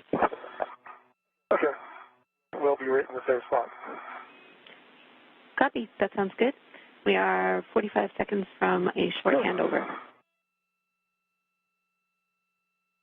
Okay, translating up to the lower mountain. Copy, Steve. And once you are in a good spot, you can resume this motion for the iROSA install position. All right, let me drop my bag off real quick. Actually, where are you, Woody? Oh, there you are. There I am. Give me 1 second to get stable.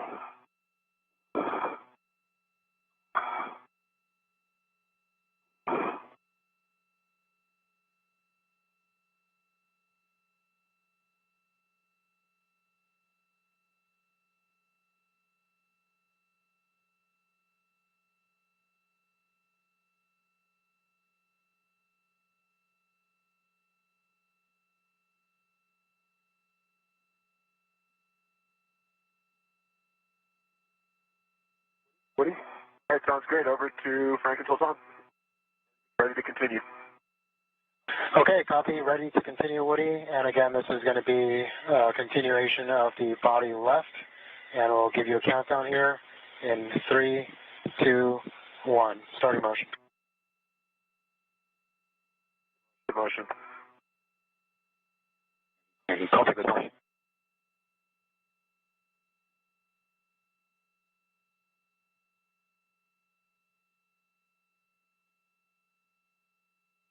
Already 2 meters to go. Continue. Copy, continue.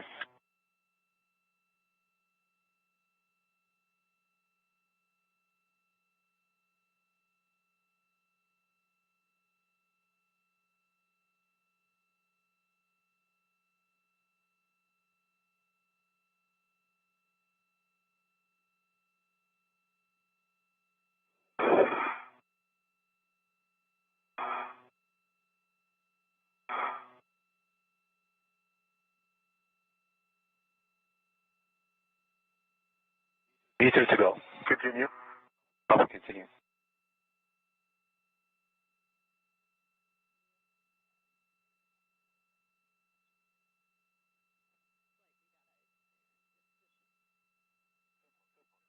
Half a meter to go. Continue. Copy, continue.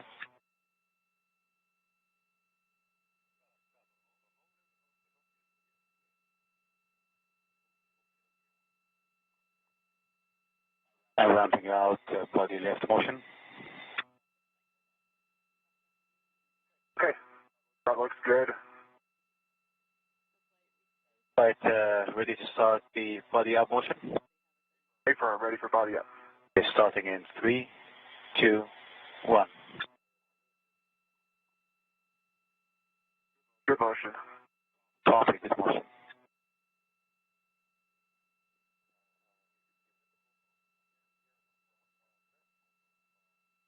Half a meter to go. Continue. Copy, continue.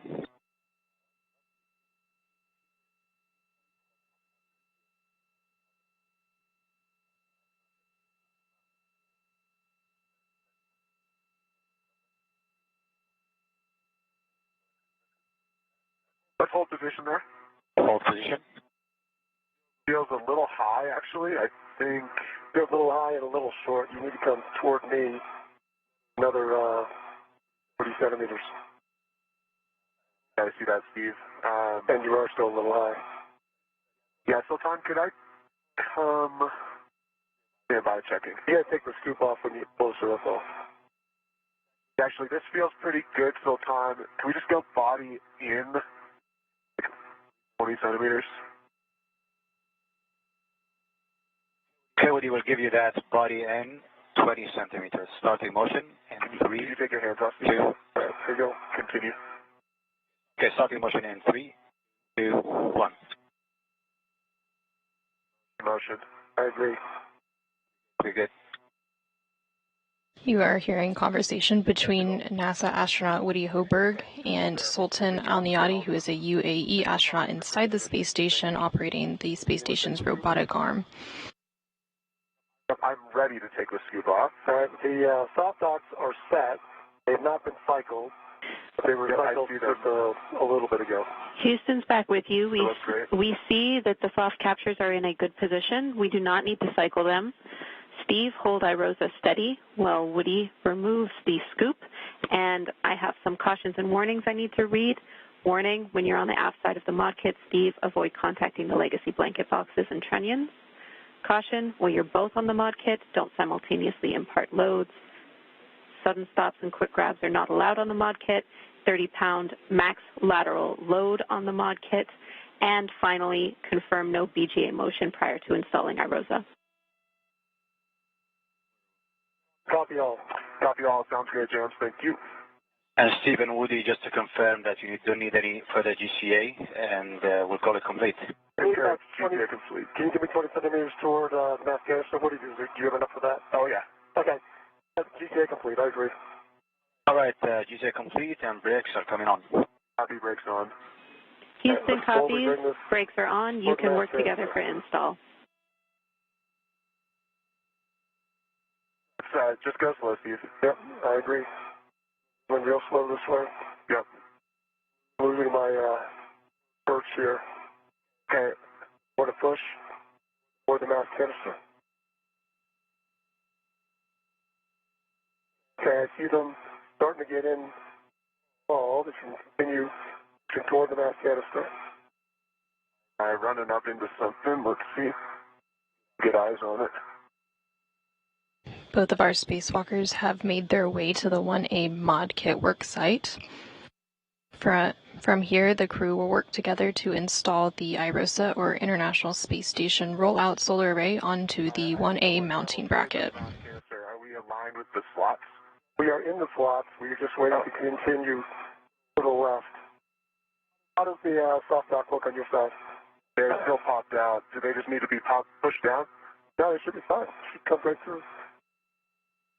All right, if you can still come toward the mass canister, that's all we need. I'm running up against something when I try to push that direction. Okay. You push your side, I'll hold mine. Let me just look at it real quick. Okay.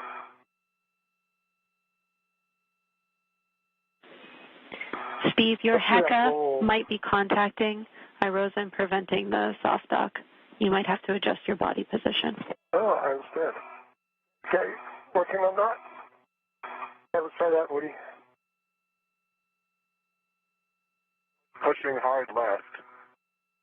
It's just... How does the soft dock work? No, and I think we need to pull up on the soft docks. Maybe to let it pass. See if I can get that. Oh yeah, that's the problem. All right, let me get this one. Okay, I think I'm in on my side. And I get that. That's good, Steve. All right, So, okay, my side's in, soft capture pin went in. Mine is not in, I don't think. You're really close. You might be in the detent, so try popping it out of the little detent. Yeah, turn it a little. Yep, and now in.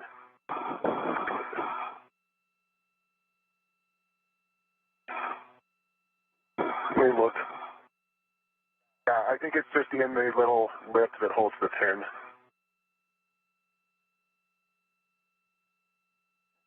I think we're in the right position with iRosa. And you're... Okay, I wish I can get this. The outside real quick. Yep.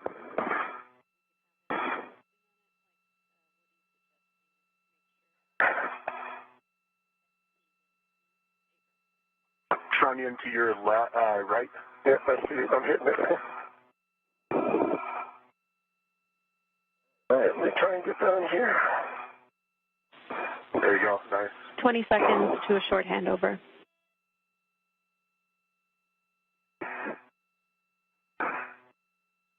Copy, James. it needs to turn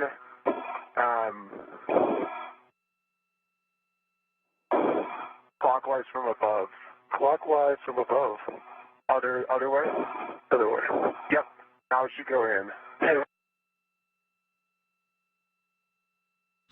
We are in a brief but expected handover period. We'll receive camera views from the space station in about 10 seconds.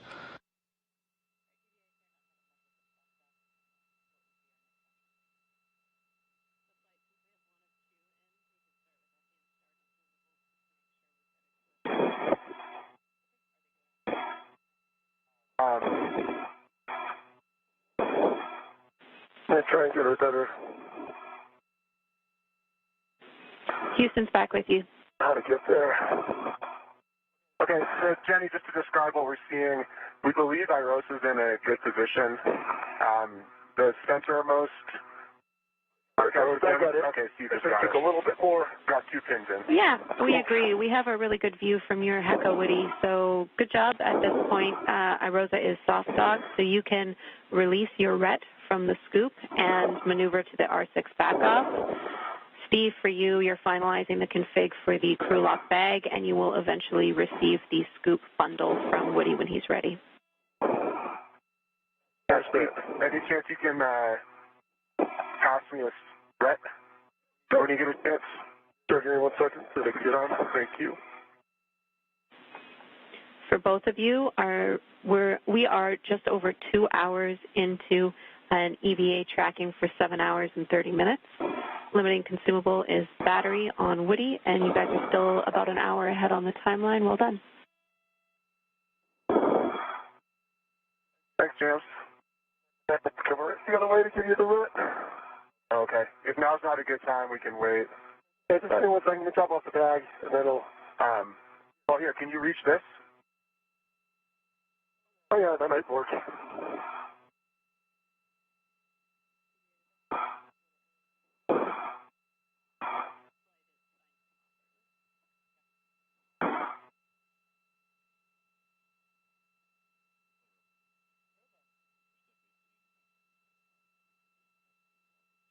Scoop coming at you. The crew is now working to release the scoops.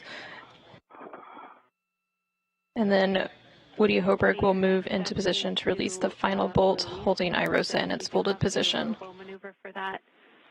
Let us know what you need. Yep, sounds great. I'll be, oh, actually, ooh, I bet I can just do that. Let me take a look at that.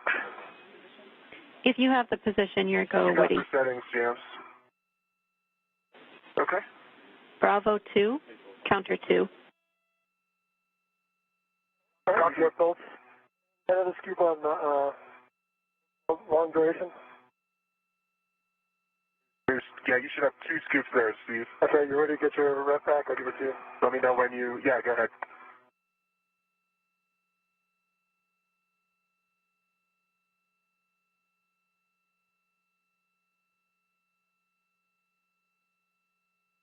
There it comes. Got it? Super. Yep, I got it. All right, let me get this too.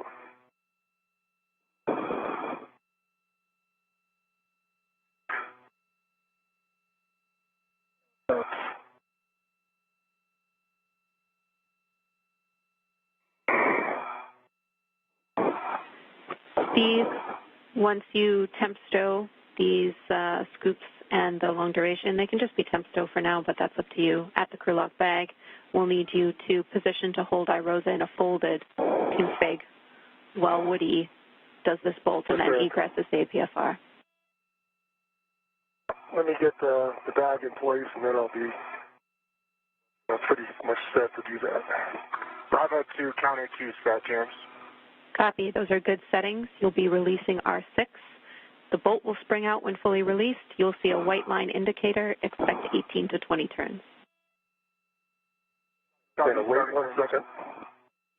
You want me to wait? Yeah, because I'm not in a place. I gotcha.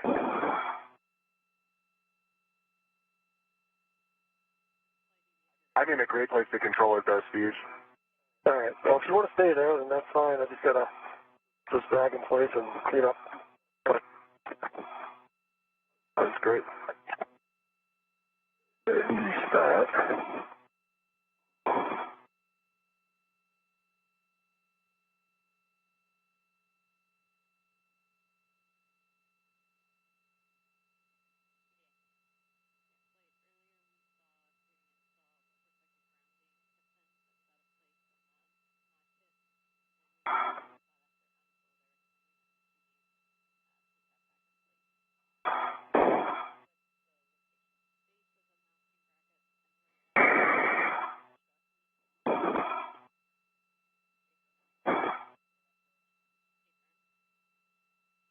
Okay, Johnny. 15 turns, and we got the white line visible. Hinge bolt is released. Copy, R6 released. 16 turns. You see the white line. You can store your PGT. Complete. And Frank and Sultan, for your awareness, I suspect my plan will be to hop out of the arm here eventually. No, Woody will copy. And the bag to the handrail and the scoots to the bag. Nice job, Steve. And I get the bag off my BOT. Okay. Copy, Steve. Do those scoops go in the bag? Eventually, yeah. Okay, gotcha. They do eventually, but in the procedure, that'll be around the time when you retrieve the AMS knob. It's just crew preference. You can temp stow them for now if you want. Nice. Yeah, okay. That's what I'm going to do.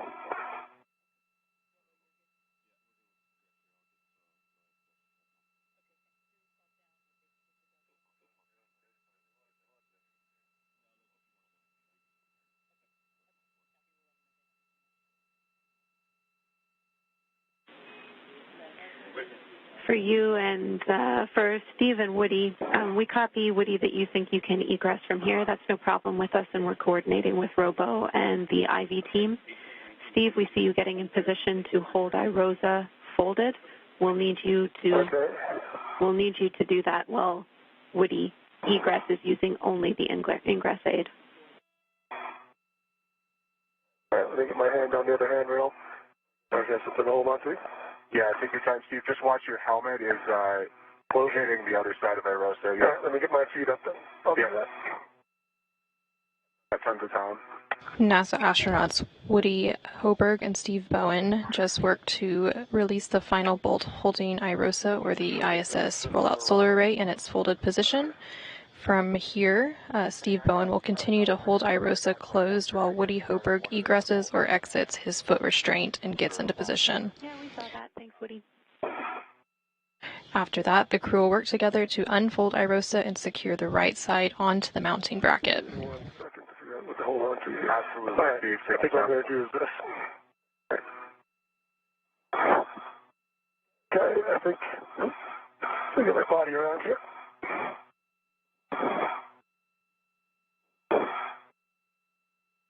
All right, what do you think I'm doing? Okay, just so you know, your HECA's like touching IROSA, but as long as you're not pressuring it, it should be, yep. Looks like it's just light, so yep. Should be a good config. All right, Steve, you got it. I have it. Okay. For your awareness, we see that contact is on the root beam and ground's fine with it, so you two are doing a great job. Woody, you can egress using only the ingress aid. Gotcha. Only the ingress aid. My feet are out. Copy. You can check the ingress aid is low profile.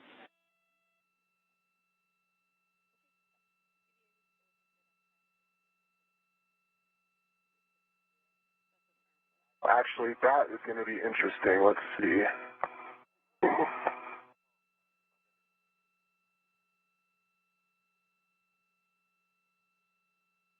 To get on the expansion, you might have GCA just to get to that. I might need a GCA just to stow the ingress aid, unfortunately. Yeah. Take a look here real quick.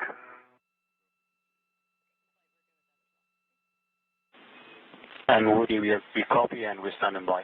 Okay, thanks, Lieutenant. Actually, I got it. So proceed. Ground copies all.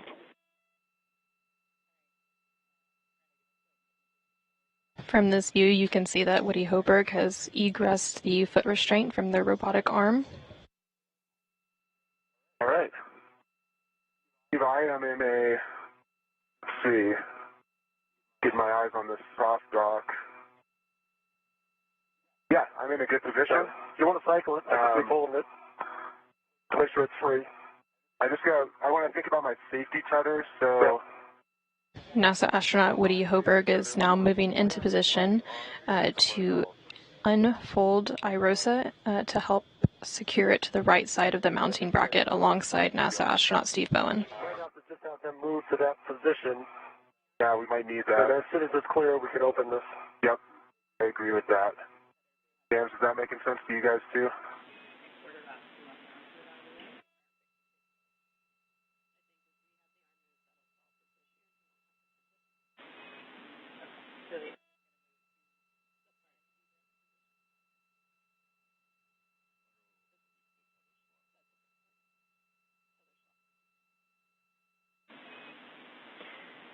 Woody and Steve, we've been talking about the arm position and your tether here on the ground, and we think it's best if we maneuver to the tether swap position.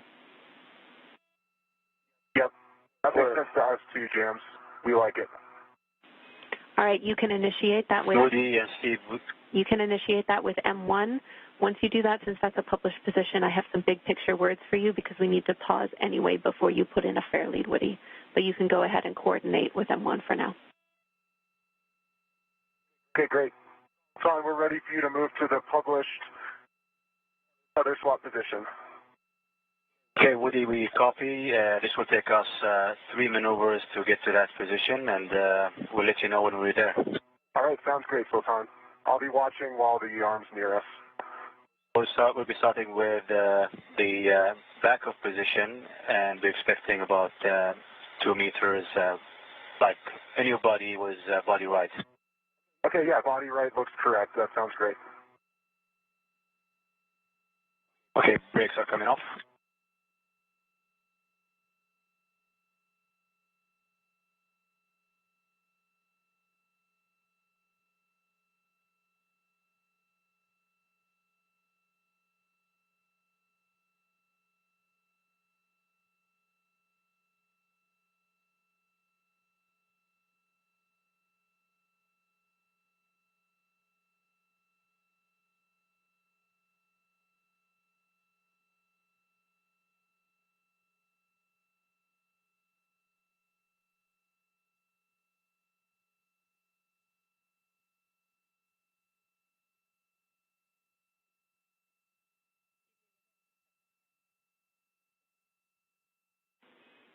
Woody and Steve, we're just getting those big picture words together for you. We have another couple minutes, and then I'll have them. Thanks, James. Sounds good. Bring on the tether to get clear.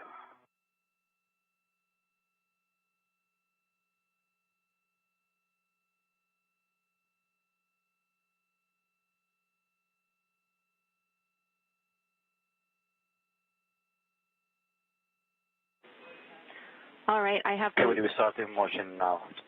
Go.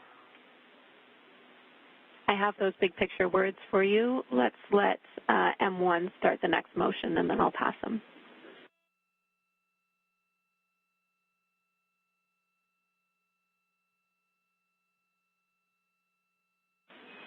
All right, I understand M1's already maneuvered into the backup position. So you guys ready? Yep, good motion. Ready. All right, big picture. You are doing great. We have a really good timeline laid out in front of us. So good, in fact, that there is a potential that the next eclipse could be our working eclipse for our cable mates. That's in around 25 minutes. So we might break out of bolts and take that opportunity while we have it, and I'll keep you both up to date on that. There is no rush because, again, our nominally planned eclipse was the following one. How copy?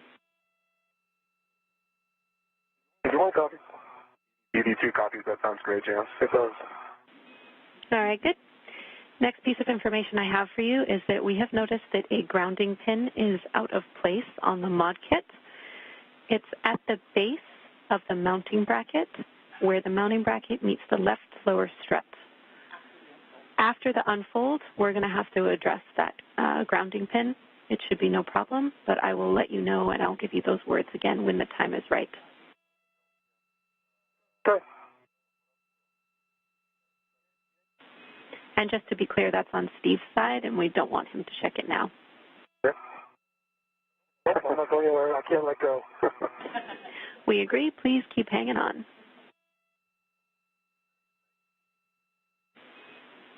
All right. That's. Jesus. Hard to be some light. Those are all the big picture words that I have for both of you. We will pick up after these robo maneuvers with a fair lead for Woody, and then start to work toward unfolding IROSA. Your warning is that this is a pinch point and you'll need to keep clear of rotating IROSA. Copy. Where's your fair lead? Is that straight there? I was wondering that too. But you might be able to head that way, then when you get a little lower, just drop it. Your fair lead is going to be on the right lower strut, lower handrail, Woody. Right, lower strut, lower handrail, got it. That means once we only have a good assessment of when this will be clear then. And Woody, you need to hold. The reason why we're waiting is because we cannot put this fair lead in while the arm's moving. Yeah, I understand, James. I was just checking out the location. Thank you. All right, no problem.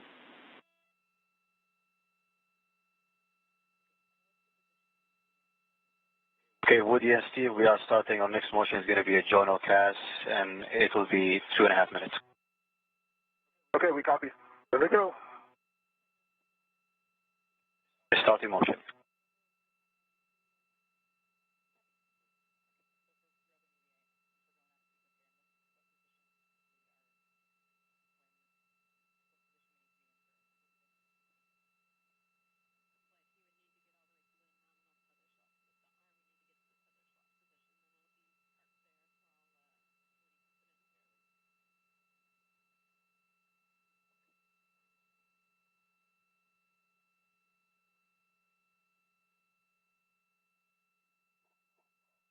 Stable, what do you could take some pictures of our dragon?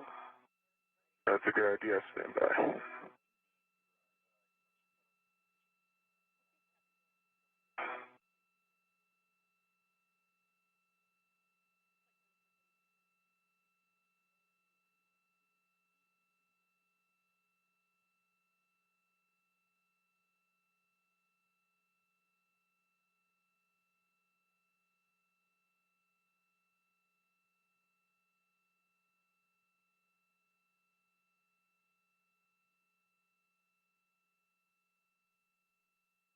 We are about 2 hours and 27 minutes into today's spacewalk as NASA astronauts Steve Bowen and Woody Hoburg continue to install the International Space Station rollout solar array onto the 1A starboard truss. They are about an hour ahead on their scheduled timeline and now targeting a working eclipse about 21 minutes from now for the cable meeting.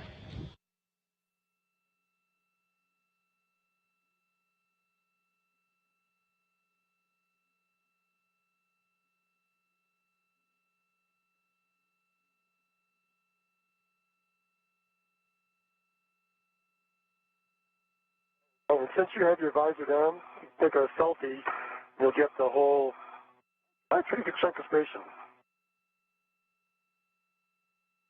The cable mating is when both of the crew members will work to electrically connect the new IROSA to the International Space Station's power system. They'll first attach 4 connectors to IROSA, and then both will move to either side of the legacy solar array to disconnect the old array and connect a Y cable. This will allow power to flow from both the new IROSA and the old legacy array to the space station's power system.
Woody, when able, power on your HECA. It's been powered off again.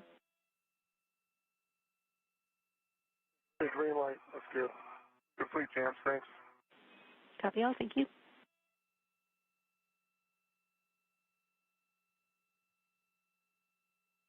What is the arm even moving? From my perspective, it's not moving.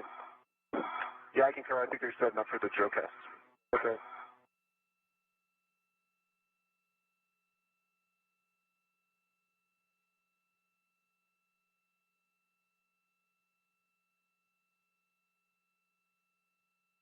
And Woody, we are starting our next journal cast. It will last 3 minutes, and then we'll sync up with you, and it's going to be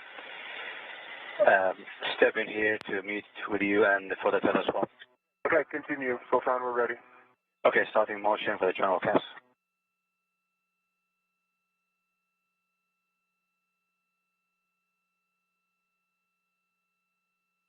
Motion. Copy, motion.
From this view, you can see NASA astronaut Woody Hoburg near the IROSA, or International Space Station Rollout Solar Array, and the robotic arm is currently backing away.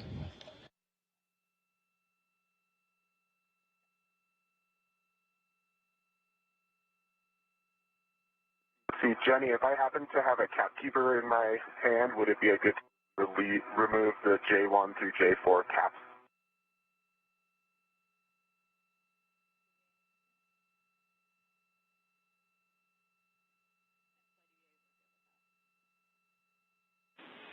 You can do that, Woody. Okay, copy, thanks. On the other side of the folded IROSA is NASA astronaut Steve Bowen.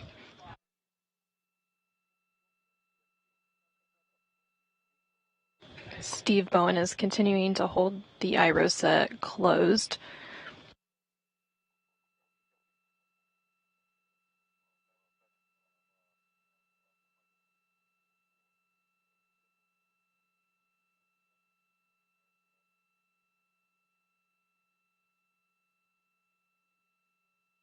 And there's your tool. Yes. A good hook. What's that? A good hook? A good release? Thanks, Steve.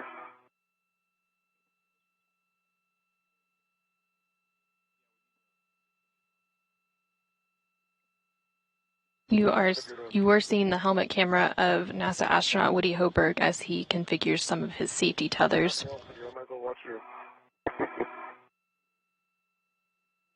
Once his safety tethers are reconfigured, the crew members will work together to unfold IROSA, or the International Space Station Rollout Solar Array, and secure the right side onto the mounting bracket. Hey, firm.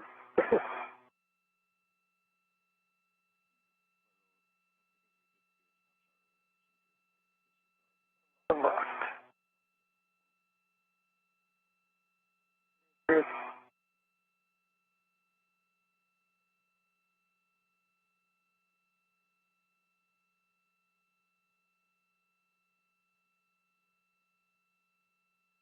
L4 cooler. I agree. I just grabbed the AMS knob while I've got it. Probably a good idea. Houston copies. We'll do the NCGL gas too.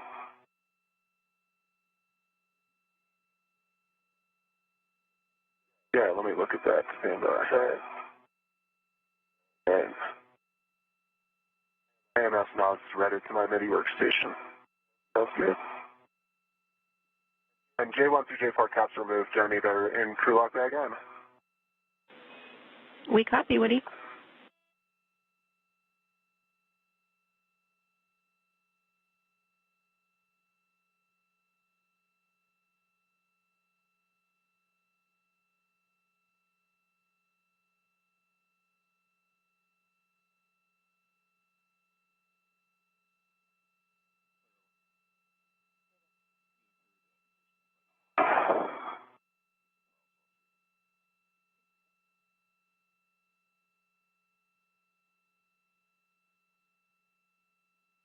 Want the scoops in, Steve, too?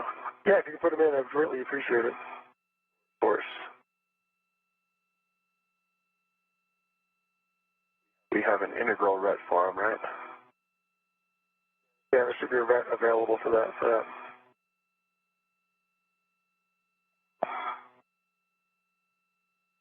The one that you left? Yep.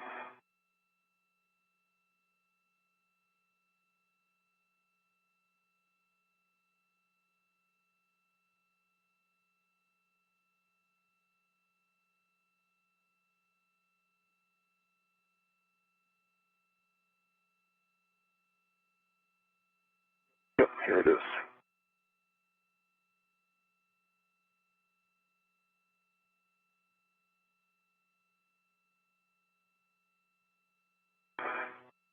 Want the adjustable external? I don't think we need an external. Okay. Let's put that in the bag. Jay, do we need the external for the adjustable? We're going to use that later on to grab anything else. I'm crew lock bag M. I'm crew lock bag M. No, we won't need that. You can stow that inside the bag. Okay. For both of your awareness, a couple more minutes here, and then we'll be able to get moving again. Do a good job getting a little bit ahead on the crew lock bag. Perfect.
I'm not sure which you hear the area call, but we are set up and ready for maneuver to telescope position. Okay. I'm grateful, Tom. You are, go. Okay, copy, go.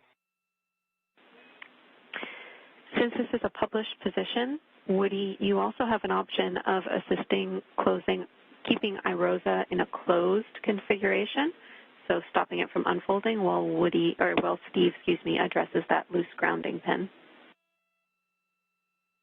That sounds like a great idea, James. Let me get in position, and then we can do exactly that. I just need to push on that side, so.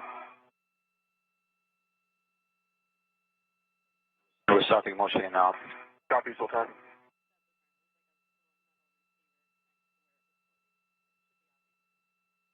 Okay, Steve. I've got iROSA. I'm going to hit down with grounding pin. Enjoy. Oh, I can bend my arms again. We're glad to hear it, Steve. You should be able to see a little receiving area for the pin. It should be near where the pin is loose. You just need to reinstall it. Heading down to the base of the bit strut. Base of the strut. Let's see.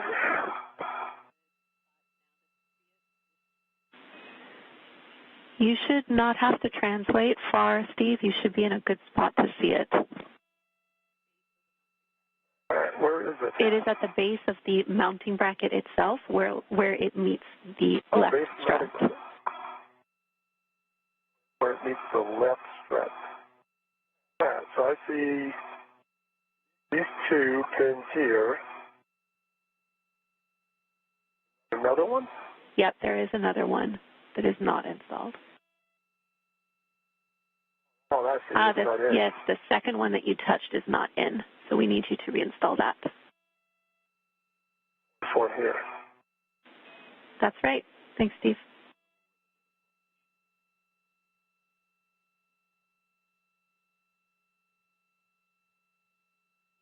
Give you 1 second.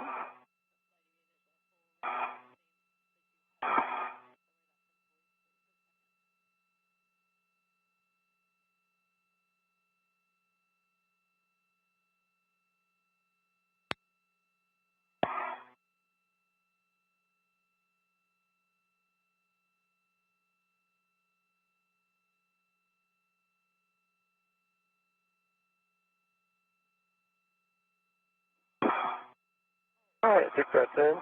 Good pull.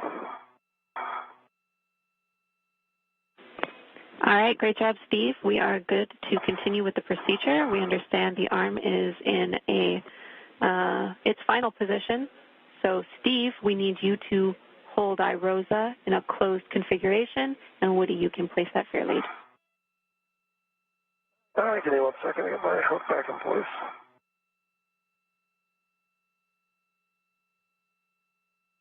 All right, thanks for the break, Woody. I've got it now. I have the iROSA. Copy, you've got it.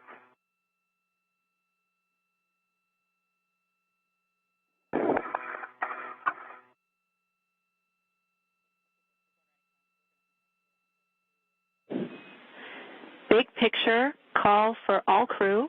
We are headed into a region of spotty calm, followed by an LOS. That total time is 6 minutes. You are go to continue with iROSA unfold. Frank, we are in block 9, step 2627. Frank, you are prime IV.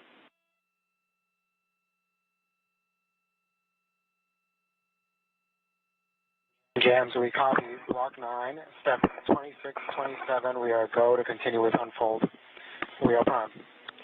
Affirm, once you've completed with the unfold, we will have you move to the cable mate block, that is block 10.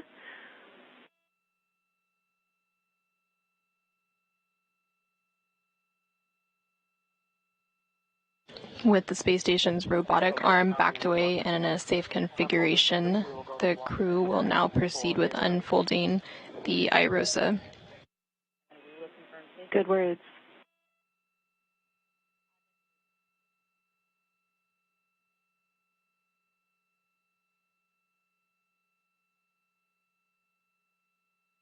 We are in a brief but expected handover period, and we'll get views of the space station back shortly.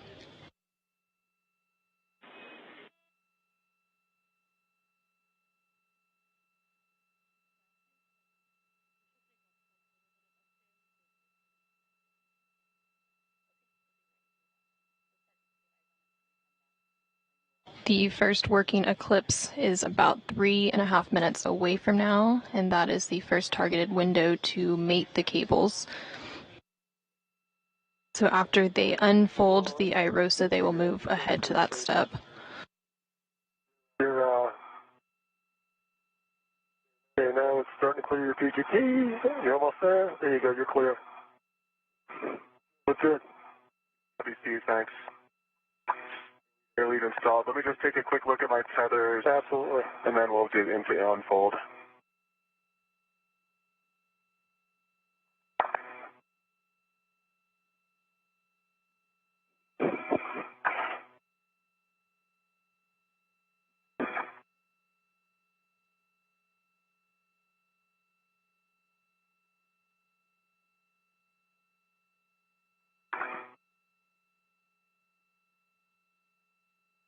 Okay. One more thing to fix, and then I'll be ready, Steve. Frank, this is ground. We're coming up on that LOS. When you get there, we will need you to confirm safing for the working eclipse.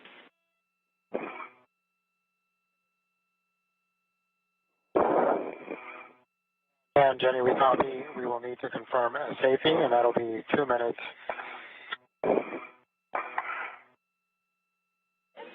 Good words.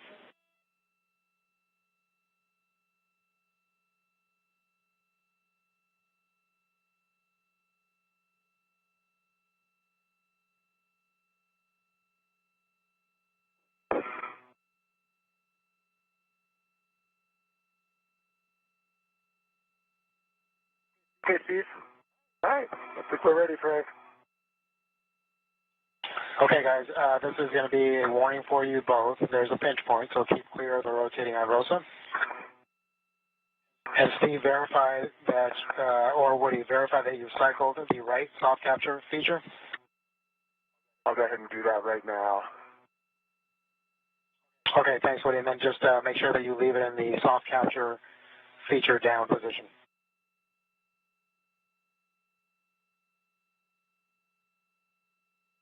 Yep. That's good, Frank. Okay, then again, keeping in mind the pinch point, Steve, go ahead and slowly pivot IROSA to unfolded. Woody, engage the right side alignment guide and slot.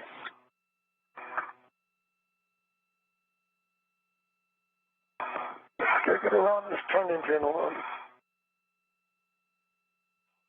You can hear conversation between NASA astronaut Frank Rubio, who is on board the space station and currently serving as the prime IV, or communication link between the spacewalkers.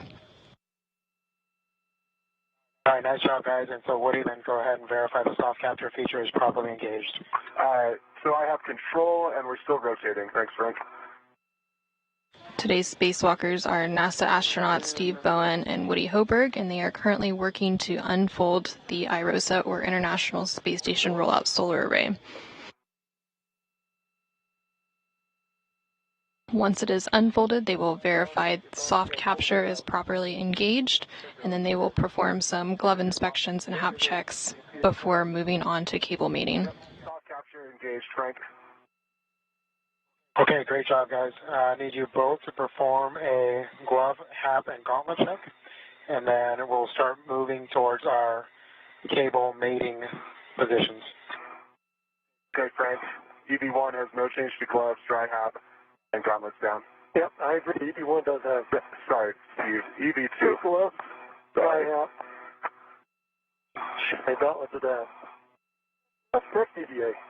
The first working eclipse window has started, and there's about 30 minutes for them to complete the cable mating process. Position for R8 and R7 there, Frank. Okay, copy that. Good job, guys. And just to let you know, at this point, the hardware meets minimum structural config for mating cables. Actually, yeah, so why don't we get into that? Over here. Yeah, that's where you guys are heading. Say again, Steve? Never mind, I got them. All right, so, Frank, we have the caps, the MVGL caps. We're ready to demate those on your go. Okay, you can demate the MVGL caps from P1, P2, P3, and P4. In work. That's in work.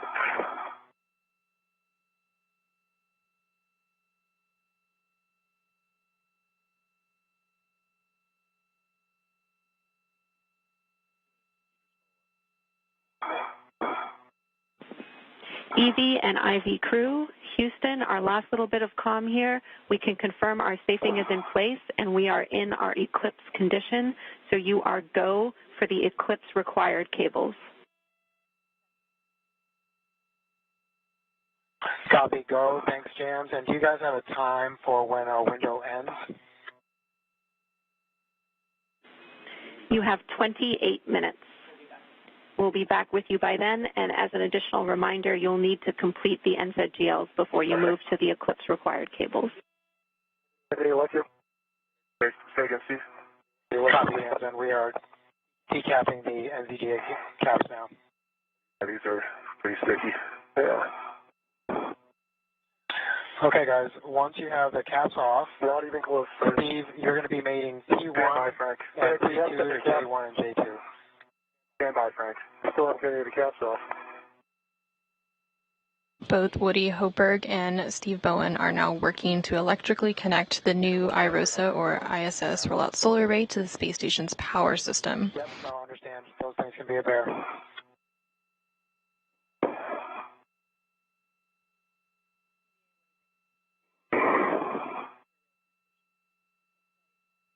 Okay, I think I got one. What's the trick? Got the lever. I still don't have the cap off.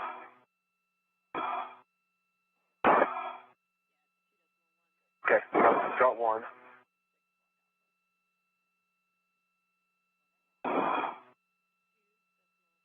Wow. As they work through the cable mating process, they'll first attach 4 connectors to the IROSA, and then both of them will move to either side of the legacy array to disconnect the old array and connect a Y cable. This will allow power to flow from both the new IROSA and the old legacy array to the space station's power system.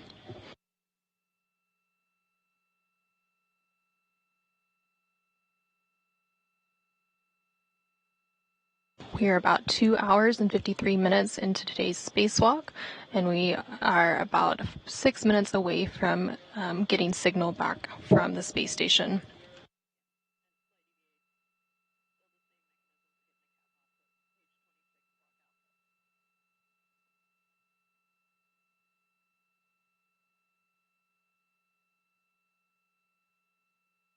Today's spacewalk officially started at 8:25 a.m. Central Time, 9:25 a.m. Eastern Time, when the spacewalkers switched their spacesuits to battery power.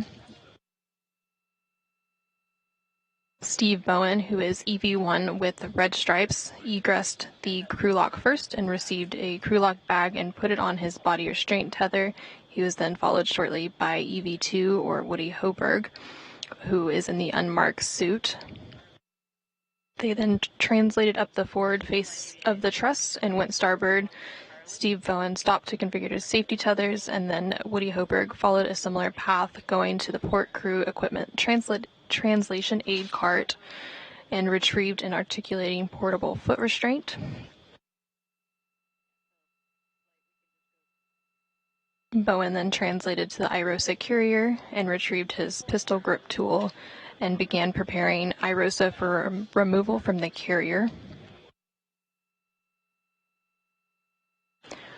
Hoburg installed the foot restraint on the space station's robotic arm, ingressed the restraint, and then the arm moved him away from the truss.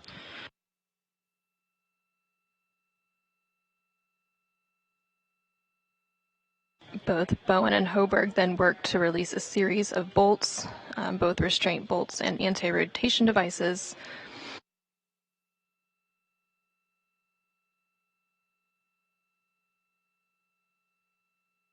Once those bolts were released, they installed the first of 2 handling aids called scoops in preparation for removing IROSA from the carrier.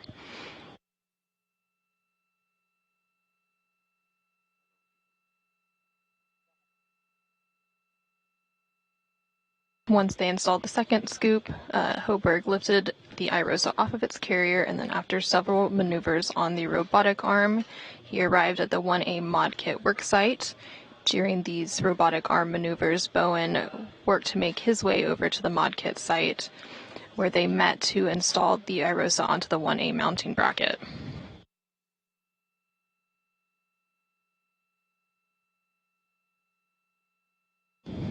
More recently, the crew unfolded the IROSA and are now working to mate the cables.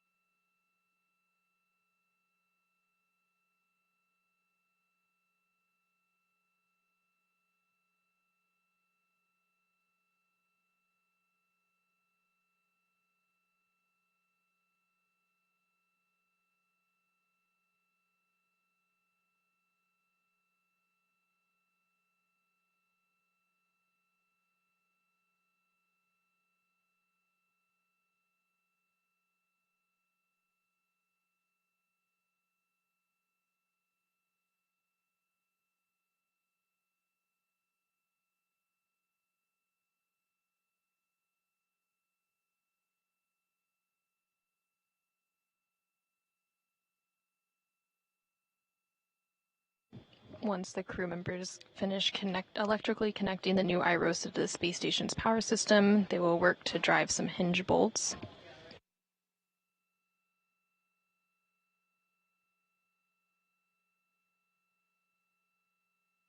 These bolts will help to fully secure IROSA to the mounting bracket before unfurling it.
Here in the room, we have Flight Director Diane Daly, who you can see in the middle of your screen, and next to her is the Prime Ground IV, Jenny Gibbons.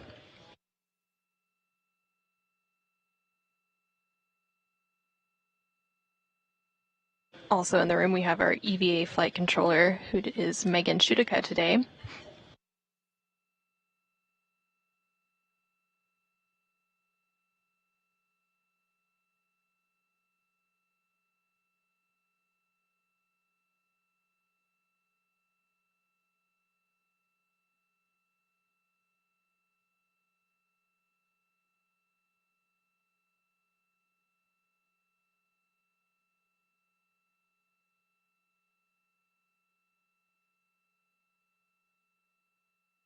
From Papa 2-3. Good words, Woody. And Steve, you're going to be disconnecting SAW Papa 7 from panel Papa 7 and SAW Papa 2-1 from panel Papa 2-1. All right, the P7 and P21, 2 lower. Houston's back with you with a correction. Okay. Copy. Go ahead, James. All right, great job, you guys. We had some spotty shot SS there, so we could hear you. You did a great job. We just want to confirm you're doing each cable one at a time. I don't mind which one you start with. Just tell me which one you're going to start with, but only demate one cable from the panel at a time. Okay. Ready to go? You go, Woody? I'm ready. Standing by. All right. I'm going to do P21 first. Okay. Let's do. Frank, you ready for me to take back over? Copy, James. You are prime. Got it. I'm Prime IV. Great job. All right. I copy. You're ready. P21 is disconnected. That's P21 disconnected from panel P21. I agree. That is true. All right, mate P21 alpha to panel P21. I need FOD, pins, EMI check, and the connector needs to be to hard stop. Okay. P21 alpha is in my hand. And I'm standing by, James. Woody, you have a go to continue. We just need one cable on each side at a time. Clarification for you. So tell me if you want to start with P9 or P23. Okay, I've got panel P9 demating. Here you go. That's demated. Mate P9 alpha to panel P9. I need FOD, pins, EMI check, and the connector to hard stop. Copy, James.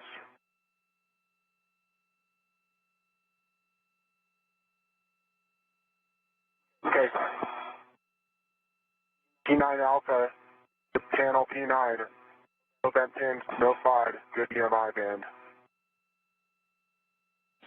Copy, good checks. Here go. all right, P21 alpha is made to P21 panel. That was good EMI band, no FOD, good pins. Copy, good mate. Steve, confirm the connector is to hard stop. And the connector is to hard stop.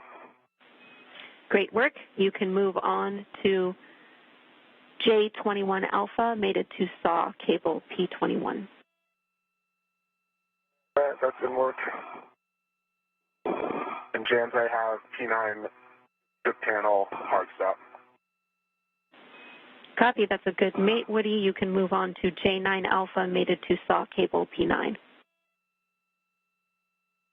J9 alpha, SAW cable P9. I have no bent pins, no FOD, and good EMI band. All right, I have Go, Woody. P21, the J21 alpha.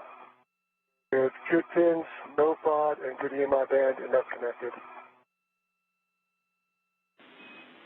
Copy, Steve. That is a good mate. You can move on to disconnecting SAW cable P7 from panel P7.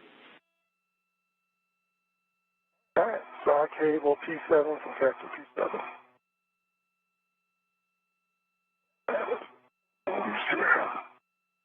You can now see live views of NASA astronaut Steve Bowen working to mate and demate some cables on the IROSA.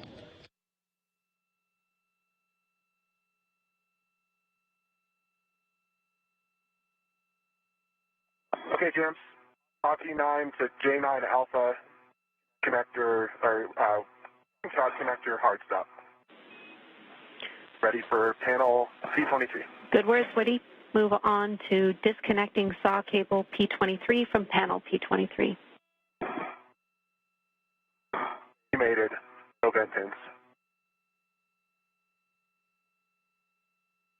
All right, 7 demated, no bent pins, no FOD.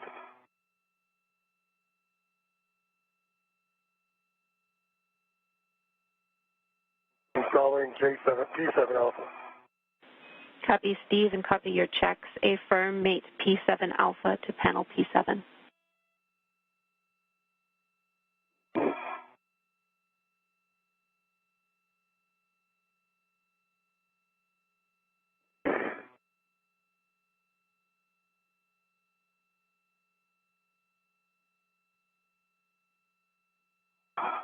James, I have P23 alpha. Made it to panel P23, no FOD, no bent pins, good EMI band. Copy, confirm it's to connector hard stop. Affirm. Connect J23 alpha to SAW cable P23. Work.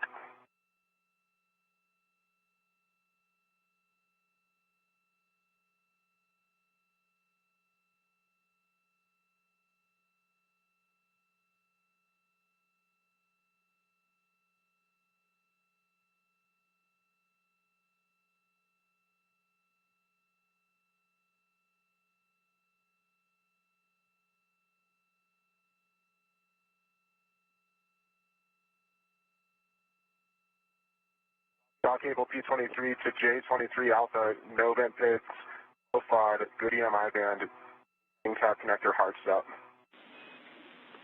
Copy, Woody. That is a good mate, and I track that that is your last connection for this side. Verify the connector config is as expected and clean up the remaining cable slack as required. Okay, that's going to work. Thanks, James.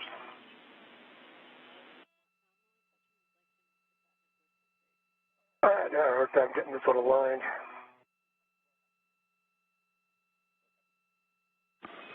Copy, Steve. And Woody, we were tracking that your hand did touch a connector P24. We just want to make sure that that is still to hard stop. Good catch, and you are correct. It moved, but it's back at hard stop. And I'm going to check P10 while I can confirm all 4 panel connectors are hard. Copy, Woody. We agree.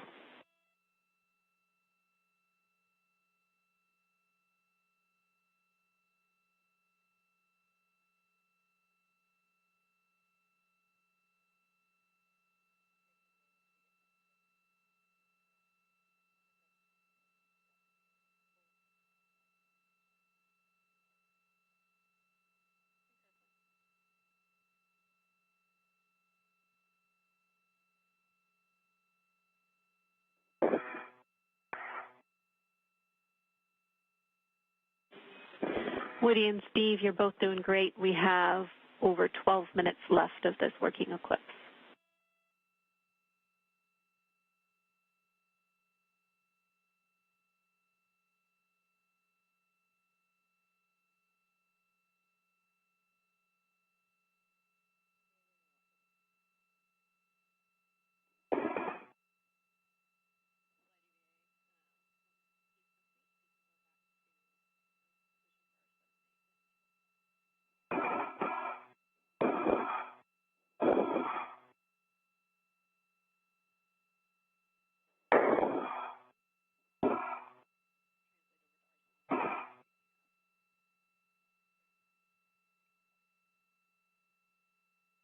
Hey, James, I think the cables on the right side are looking to be in a good config.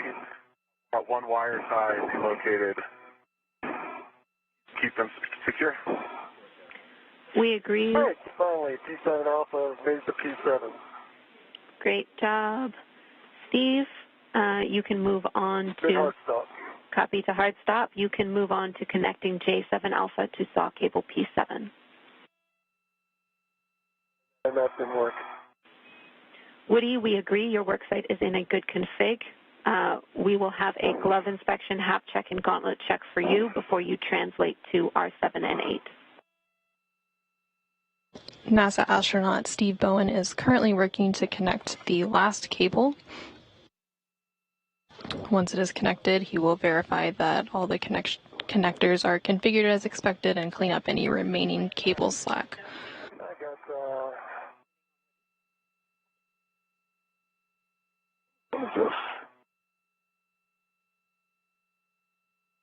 J7 Alpha made it to P7. No bent pins, no FOD, and 2 hard stop. Copy. Excellent work, Steve. That is a good mate.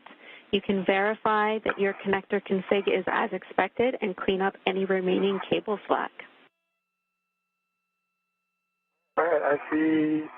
I'll watch the hard stop, and I'm not sure how bad this is. Do you want this flush against the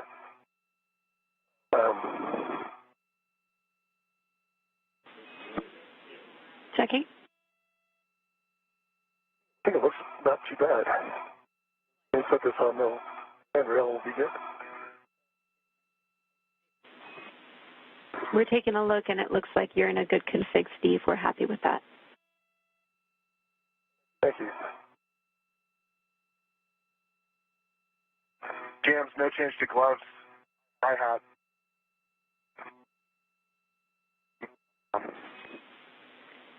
Copy, Woody, and you cut out there. Did you say gauntlets down?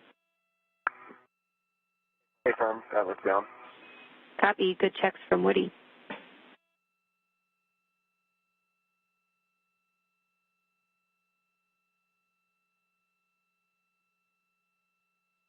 All right, I think that's going to do it. Woody, you can translate to the hinge bolts.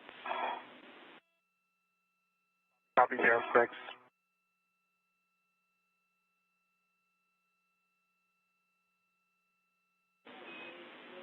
A caution for you, Woody. You should avoid contact with the cables and NZGL connectors, which are now attached to iROSA. I know it's tricky at this work site. You can hold on to the bolt canisters that are on either side of the NZGL connectors. Okay, great. Yep, I see those. And copy all, Jams.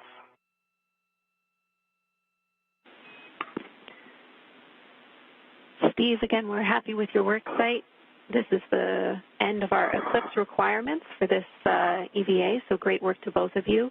I need a glove inspection, hap check, and gauntlet check from Steve. Okay, let me fly out past the cables back to the front of the... All of the cables have been successfully connected. This will now allow power to flow from both the new iROSA and the old legacy array to the space station's power system. Okay, Jams. Settings. Alpha 1, clockwise 2.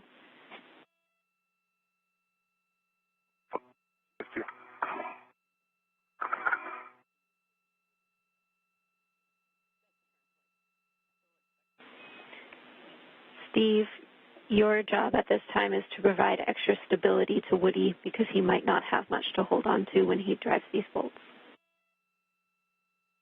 Hold on to me, Woody. I can hold on to you. Yeah, I copy, Steve. All right, tell me if you need it. Let's see how we're doing here. Yep. All right.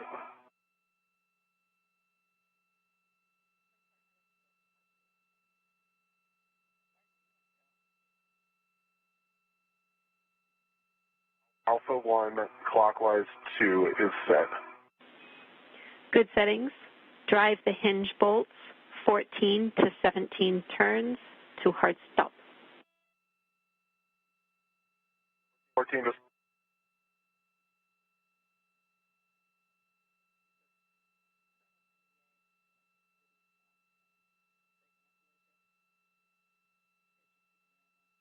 NASA astronaut Woody Hoburg is now working to drive 2 hinge bolts into iROSA while it's in the unfolded position. The crew will then work together to drive 8 bolts to fully secure iROSA to the mounting bracket.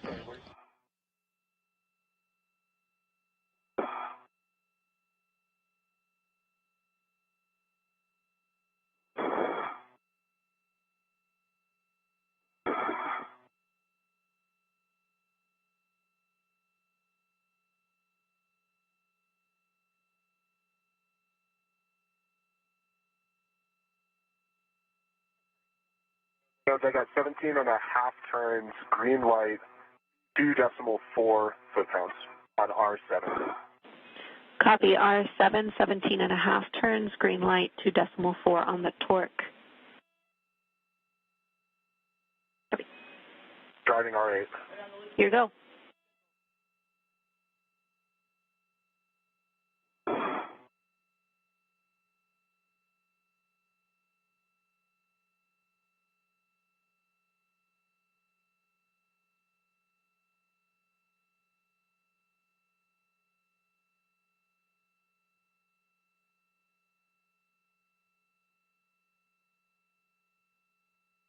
Woody Hoburg is now driving the second of the 2 hinge bolts, and then Steve Bowen will work to drive the 8 bolts to fully secure iROSA to the mounting bracket. Once that's complete, Steve Bowen will move to a deployment viewing position, and Woody Hoburg will release the final 2 bolts holding iROSA in an undeployed position, and then iROSA will deploy over the next 6 to 10 minutes. And Jams R8, 17.25 turns, and 2.3 foot-pounds green light. 17.25 turns, 2.3 on the torque, and a green light. That is a good R8. We have a go for you to use the AMS knob as a delta to the procedure as requested. So at this time you can stow your PGT, and we will have you loosen each hinge bolt one turn and then finger tight less than one turn on R7 and R8. Okay, James, understand all. Works.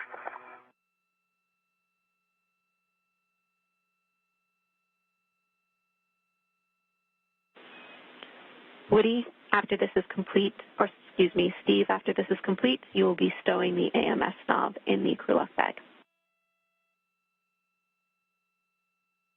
Got it right here, Steve. Yeah, let's just get a rep for you.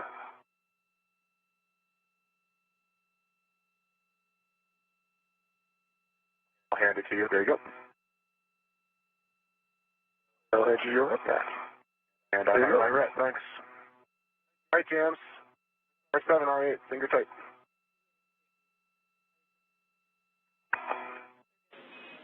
Copy, Woody. We are happy with that. Your next step is to complete your tether swap. So we will have you translate back inboard to the arm. You might have to GCA from the tether swap position if it's required. I'll let you work with Frank and Sultan for that. Steve, you are going to drive M bolts on the bottom of the mounting bracket. All right, let me stow the AMS knob, and then I'll ready to do that. And James, I copy all. I'll be picking up my short lead and going back for tether swap. Good words.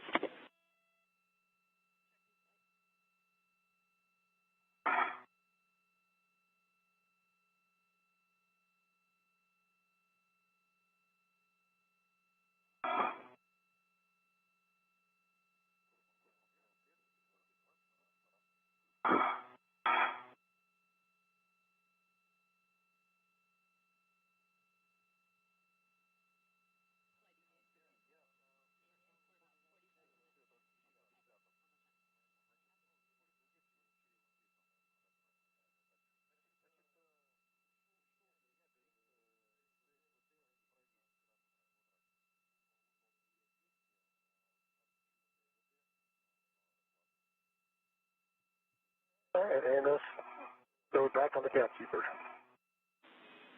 Copy, Steve.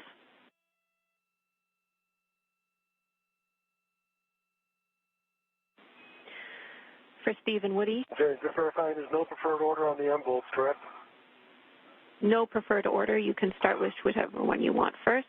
Let me know when you want settings. Okay, give me 1 second.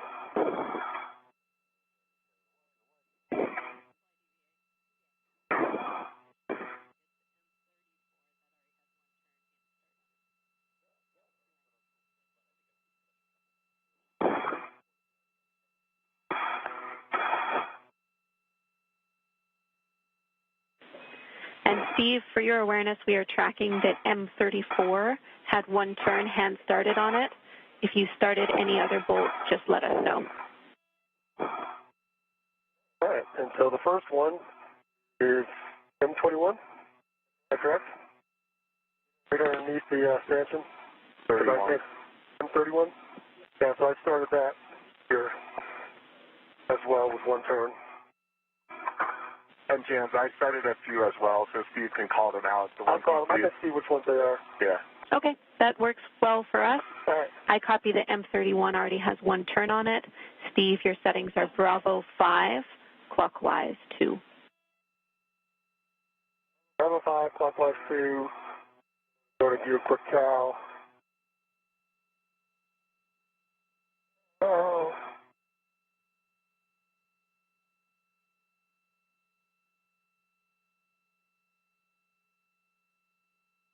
Quick the cow pass.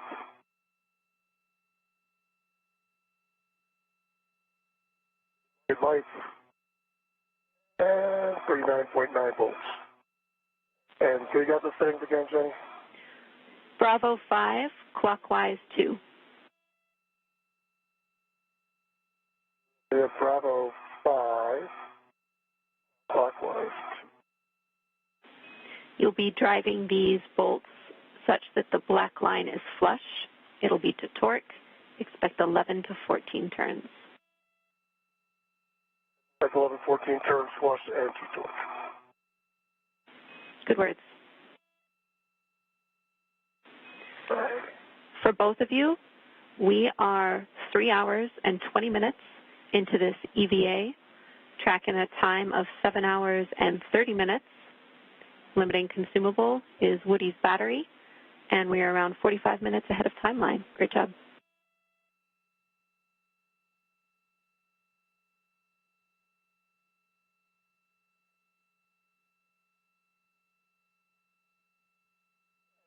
M31.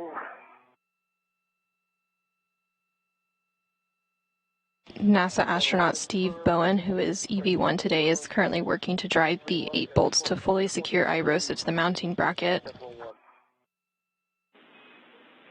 Torque of 22, 7 turns, green light, and was that a black line flush call? And there's a black line to the yes.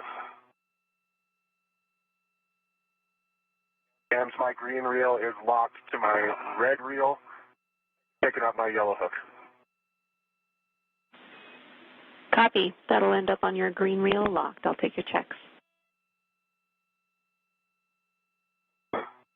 You are currently seeing views from NASA astronaut Woody Hoburg's helmet cam. He is working to swap some tethers.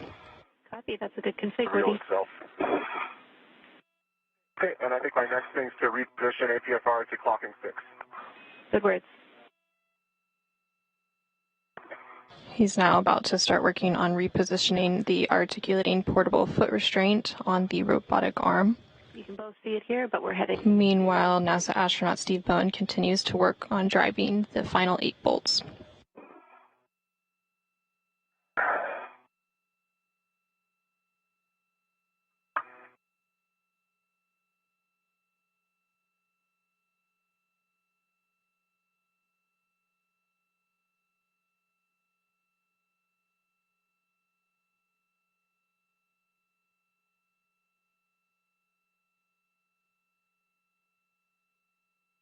Okay, looks like M32, 33, and 34 all hands started. We copy?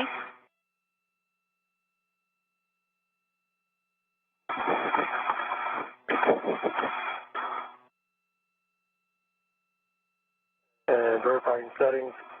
Bravo 5, clockwise 2. Good words. And M32's in work. Copy. M32, drive until black line flush to torque.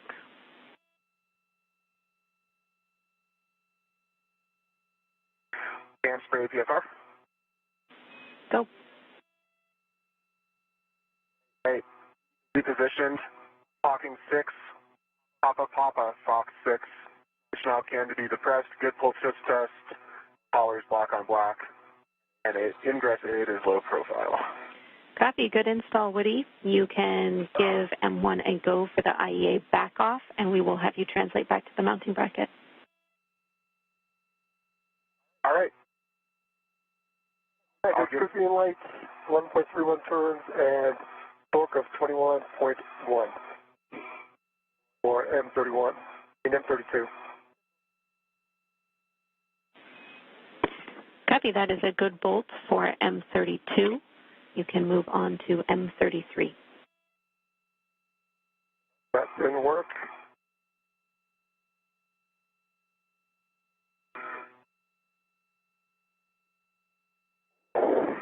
You're seeing live views of Steve Bowen working to drive the final 8 bolts. He is currently on the 3rd of 8. You have a go to the back off.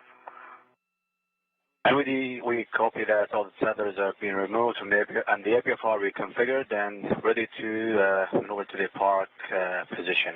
Brakes are coming off. Copy, brakes off. Keep on behind to your right. All right, I got a good green light. Got 11.4 turns, 21.4 foot-pounds on 43. Copy, Steve. That's a good bolt for M33. We'll have you move on to the next one. All right. M34 is in work. Copy, M34.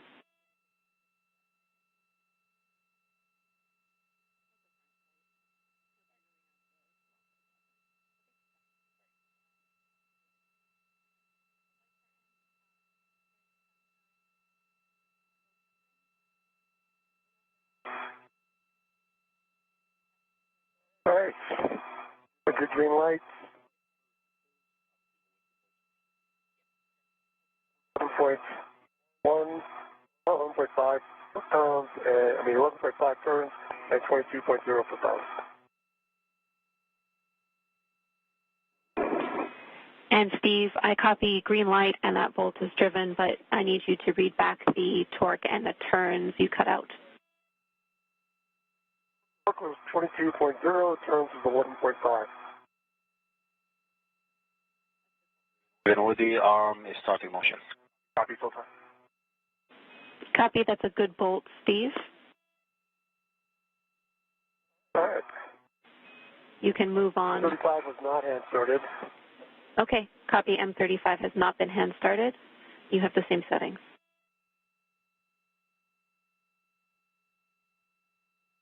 All right, starting.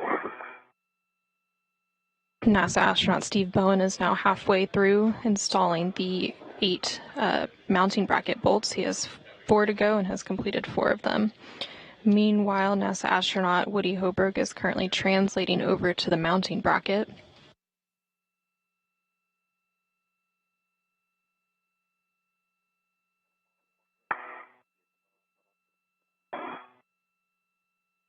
I got a green light. The sun is my eyes. And Steve, is it used turns and 22.0 per pound.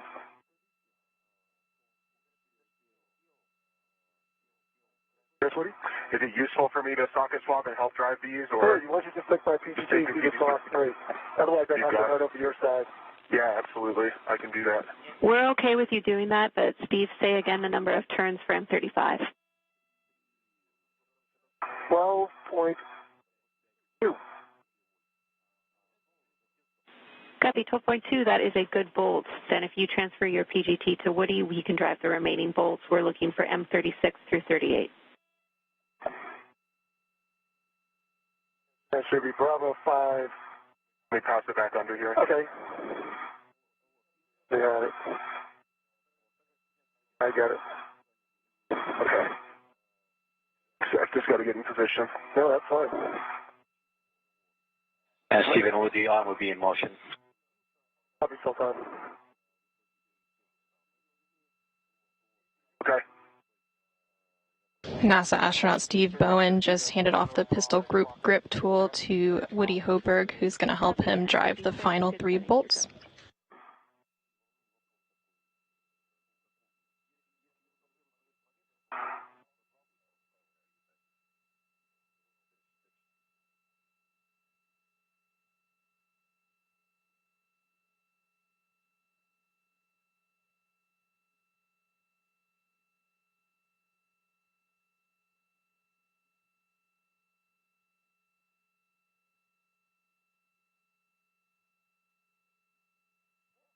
All right. See what we got.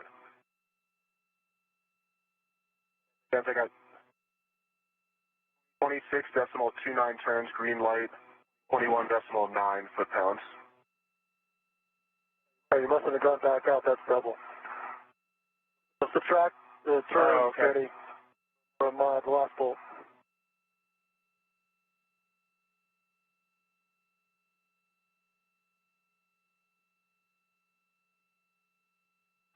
We're just checking on that bolt.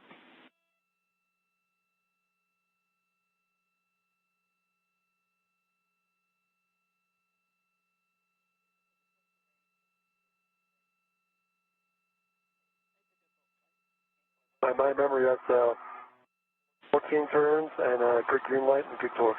It's a good bolt. We can move on. That was M36. We're ready to move on to 37 and 38. G37? No, I mean 38, yeah, G37? In a good spot. Okay. Let me cycle this out because I bumped it. Okay. Bravo. 5 clockwise, 2 is 7. Good setting. Back to 0? Yep. Right.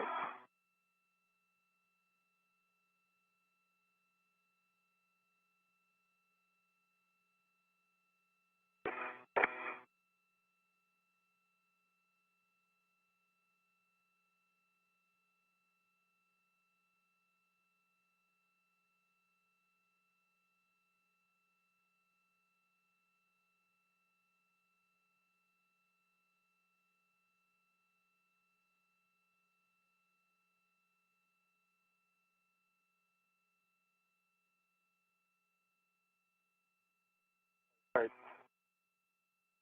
37, 20, correction, 12.5 turns, green light, 21.9 foot-pounds. Good bolts. You can move on to M38.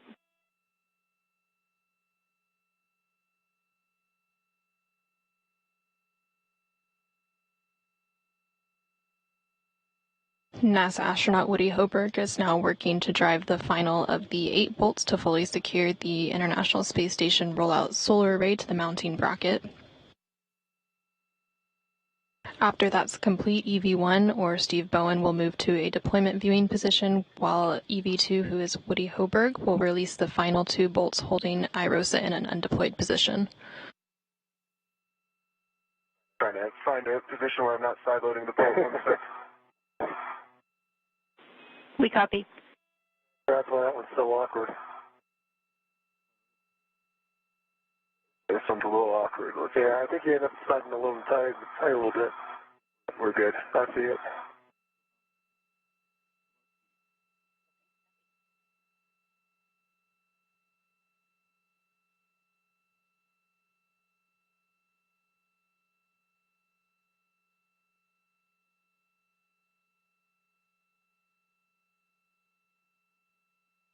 Okay, M38.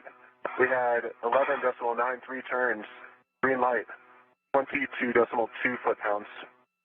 Here you go, Steve. I'm going to my hands off here. We copy, Woody. That is a good bolt. We just need the confirmation the black line is flush because we cannot see it in your HECA. Yep, black line flush. Trying to point at it. Copy. Great work. We are complete with our M bolts. Steve, you can stow your PGT, and we'll have you positioned to observe the first 5 magnets snap together when we deploy. Woody, you need to get in position on the base of the mounting bracket for R9 and R10. Okay, getting in position for R9, R10. And I'm getting in position to watch. Super. Good words. Woody, as a reminder, this is a Bravo 7 setting. You can use the scoop on the base of the mounting bracket to brace yourself.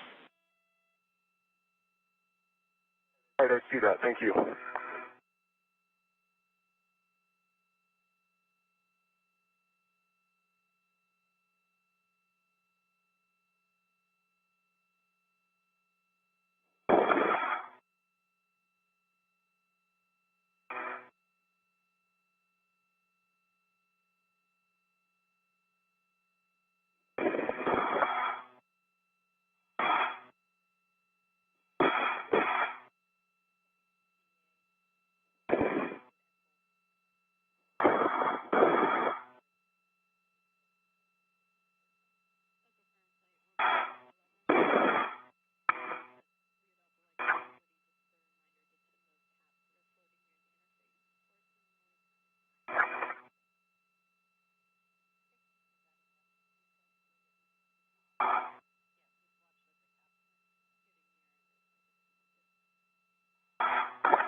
All right, I am in a good position.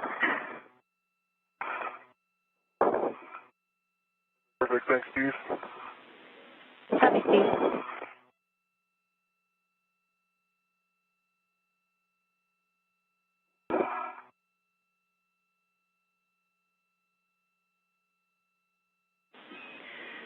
Steve, agree you're in a good position. Woody, I see your PGT out. Warning for both of you prior to releasing the deployment launch restraint bolts. Position to stay clear of deploying our ROSA blankets. You will both be in a good position. All right, that sounds great, Jan. So I have Bravo 7 set. I need a reminder. Is it clockwise or counterclockwise? Counterclockwise. Bravo 7, counter 2, and I'll have you hold here, Woody. Okay, copy that. Bravo 7, counter 2 is set. All right, I'm in a good position. Good words.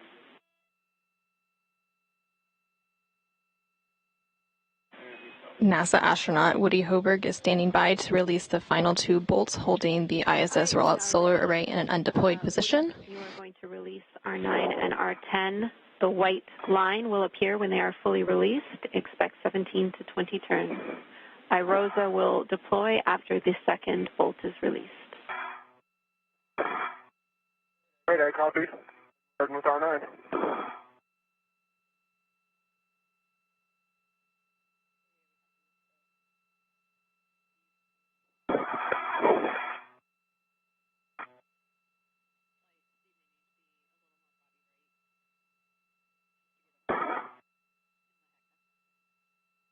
Once these final 2 bolts are released, the IROSA will deploy over the next 6 to 10 minutes. To give us a better view. Trying to figure out how to do that without falling off the edge of station here. Copy, we understand. That looks great. Hold on, I'm lost my position.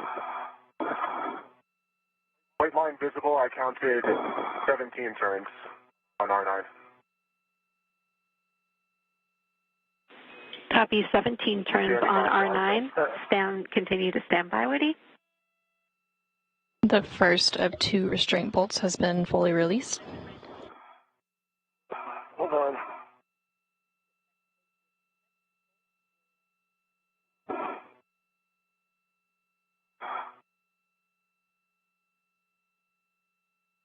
That last adjustment, I just couldn't stop it.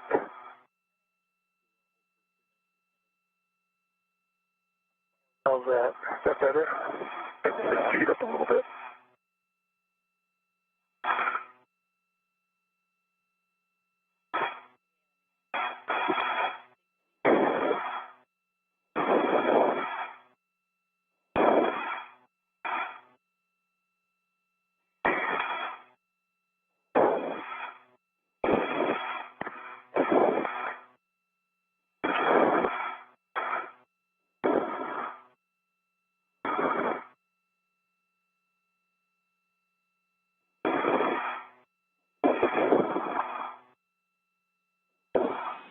Steve, we know it's tough. There's not much to hold on to out there.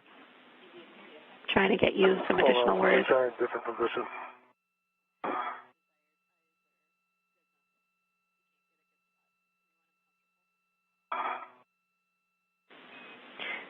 Steve, as long as you can see, we'll be comfortable with it. Heck is desired, but your eyes are enough for us. All right, well, try this then. Copy.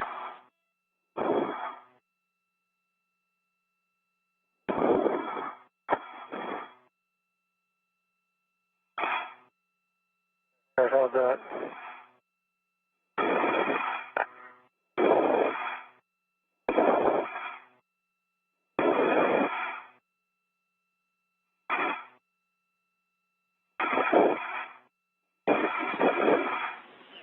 All right, great work.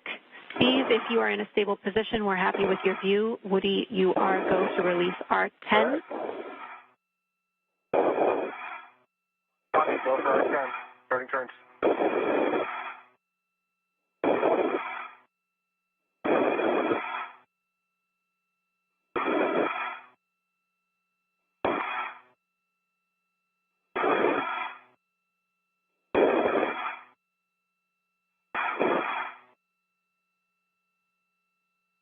And turns down.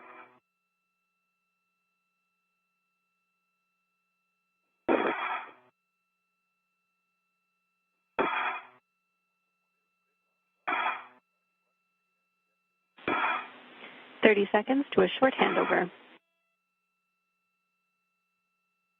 I count 20 turns so far. Going to continue. You might have to wiggle it, Woody. Gotcha. There it goes. The second of the 2 restraint bolts has been fully released, and IROSA will begin deploying over the next 6 to 10 minutes. Short handover. Copy.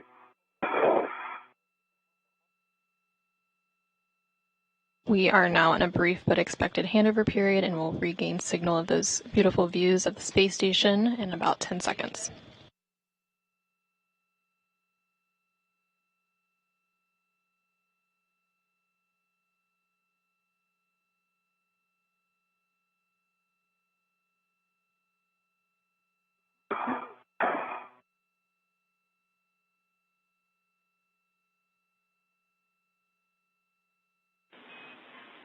All right, Houston's back with you. Welcome back. Woody, you are staying exactly where you are. Well done on the final bolt to release IROSA, and Steve will take your report. It looks good. Looks like it's stretching out nicely, and everything seems to be lining up. How does it look to you? You should have a good view now. Copy. We don't have video back yet, but we will shortly. We appreciate the words. All right, I'll stand by.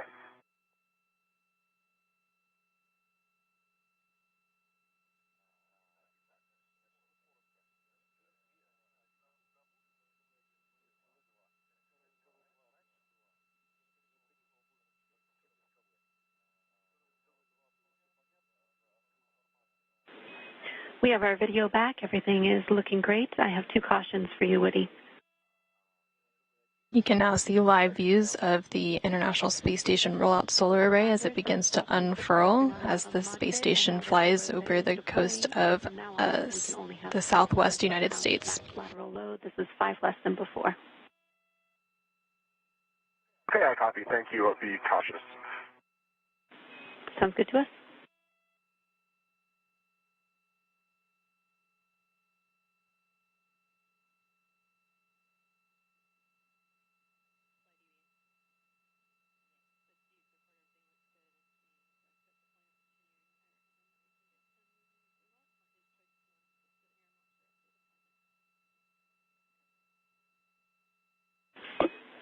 Everything's looking really good to us. Again, well done, you two.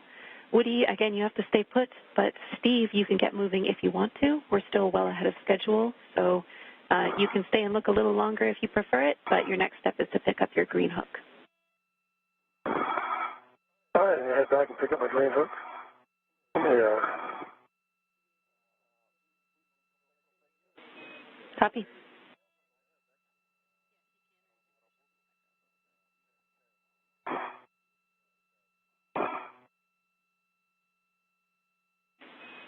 Woody, if we can, we'd love to adjust your HECA view a little bit. If you could pitch back at all for us, we'd appreciate it. Yep, you got it. Thank you.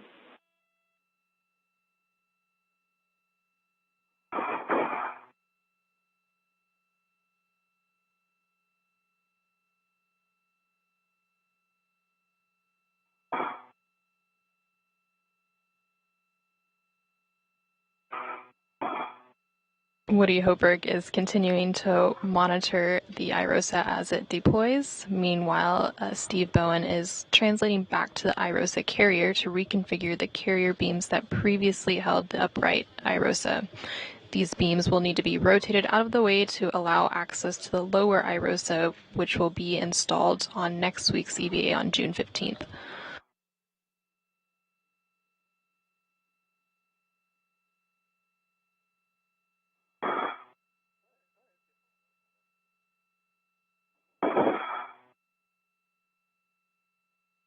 All right, green hook going to red reel. That's complete. Copy, Steve. Let's slow down. Let's get the pictures of Woody here. Sounds great.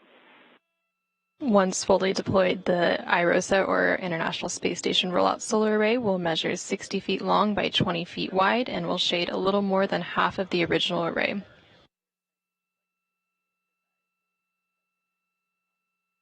Each new IROSA will produce more than 20 kilowatts of electricity, and once installed will enable a 30% increase in power production over the station's current arrays.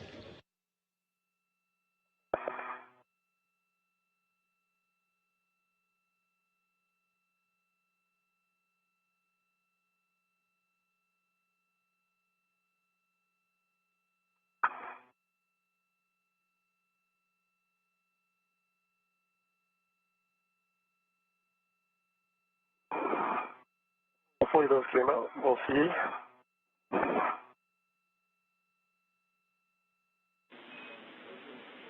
Copy. Steve, whenever you're ready, you're headed to the FSE. Heading to the FSE. On my way. Copy. I have more cautions and warnings for you when you're ready. All right. Give 1 second. Clear this. I'll be ready. Let me know.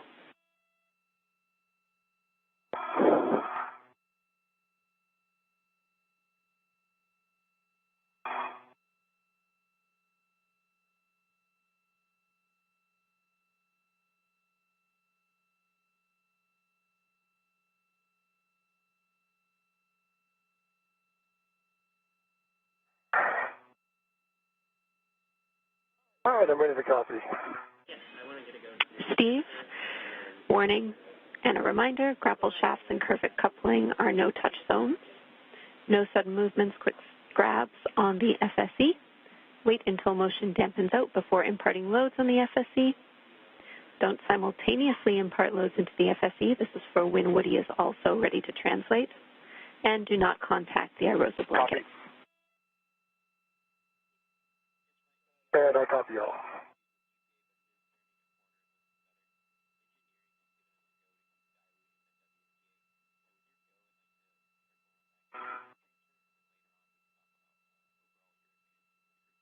The International Space Station Rollout Solar Array, or IROSA, continues to deploy on the starboard 4 truss connected to the 1A power channel of the space station as the space station flies over South Dakota. I do not have a fair lead listed for you, Steve, and no green hook drop. Let me just confirm. Okay. All right, that's fine.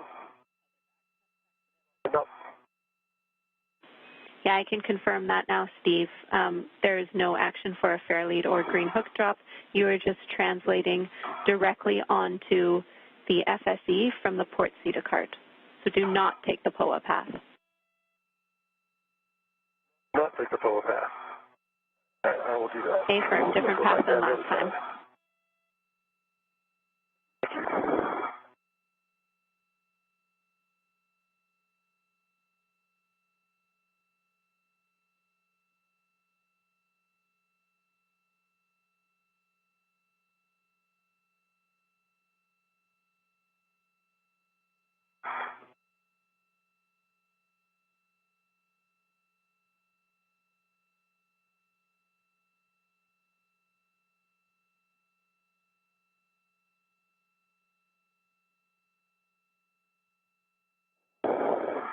Probably good view there, Jenny.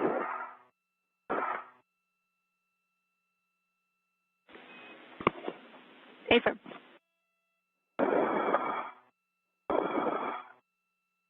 And I think my first bolts are C7, C8, correct? A firm, that's right. You're going to be at stanchion alpha, and this is a Bravo 7 setting, so you might need to get in a better brace position.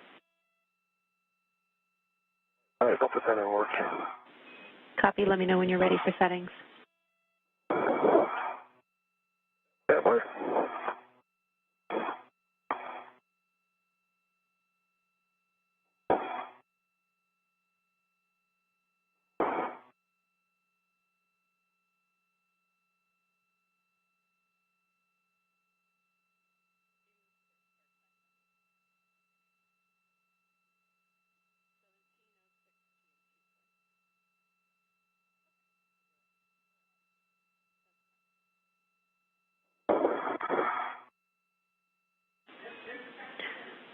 Woody, we are nearly complete. More words for you in a minute. Okay, thank you.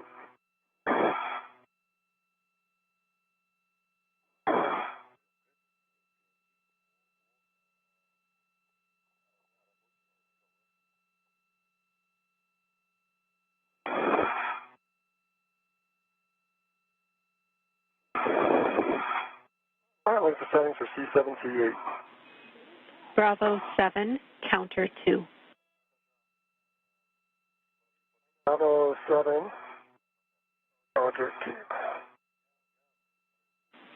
Good readback. You'll be releasing C7 and C8. Expect 8 to 11 turns. 8 to 11 turns, C7, C8. Good words. All right, here comes C7.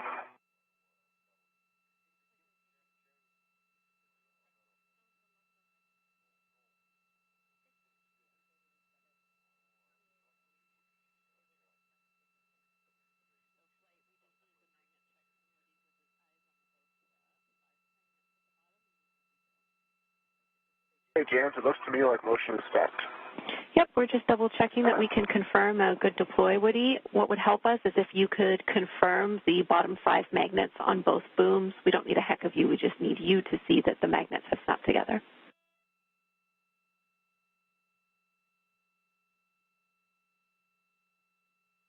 Be looking. 11.5 and C7 is topped out. Moving to C8. Copy C7 released. You go for C8.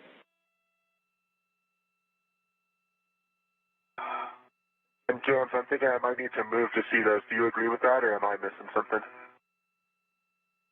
Magnets. Affirm, Woody, you will have to move and you're go to translate right now. Right now, you're seeing views of NASA astronaut Steve Bowen as he works to release the beam restraint bolts. He has already released one of them and has a couple more to go. 10.6 turns. Copy C8 is released. Steve, stow your PGT and translate to stanchion Bravo. Translate to stanchion Bravo.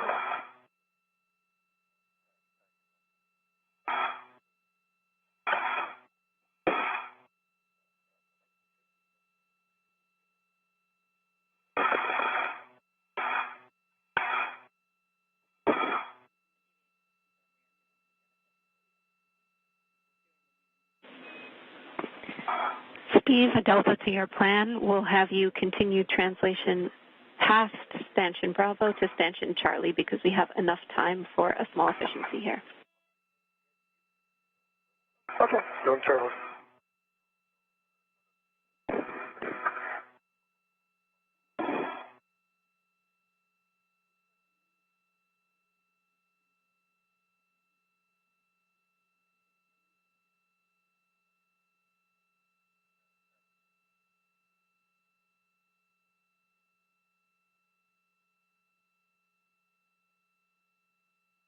Jenny, yeah, I do see the first 5 magnets on the right side engaged.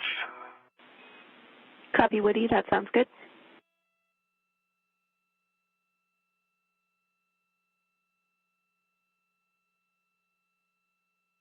And left side, I see it as well. Copy. Thank you, Woody. With that, we can release the blanket tensioner bolts, R11 and R12, on the ISS inboard side of IROSA. Okay, 11 and 12, Alpha 1, counter 2. Alpha 1, counter 2. The successful deployment of the International Space Station Rollout Solar Array, or IROSA, has been confirmed as the space station flies over Quebec, Canada.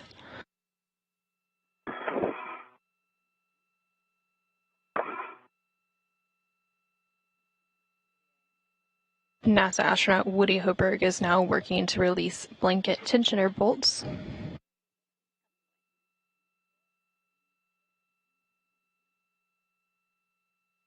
After he releases these 2 bolts, it will allow the IROSA blankets to become tensioned. Good settings. Thank you, Jam. Starting with R11. Copy, R11. Meanwhile, NASA astronaut Steve Bowen is working on a get-ahead task to release some additional beam restraint bolts.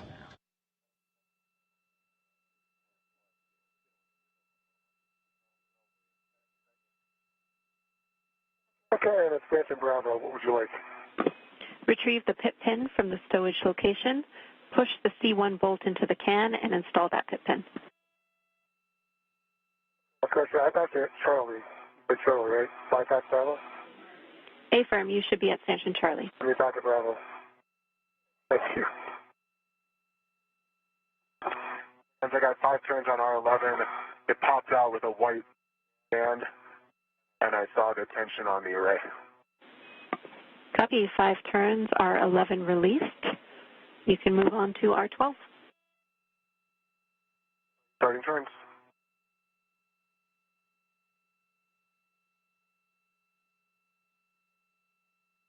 About 4 turns on R12. I saw the tension. Got the good white band at the bottom of R12. Copy, R12 fully released.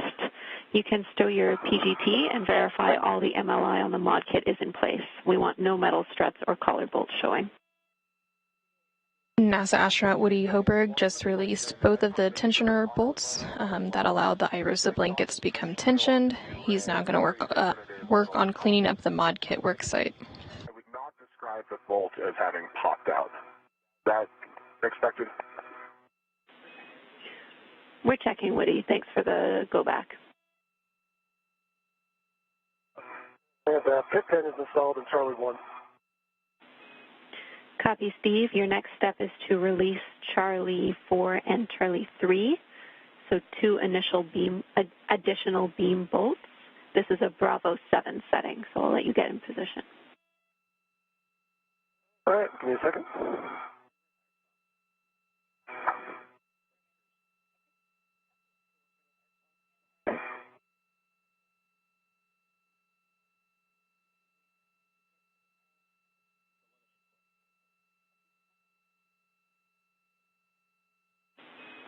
All right, Woody, I can confirm that we are happy with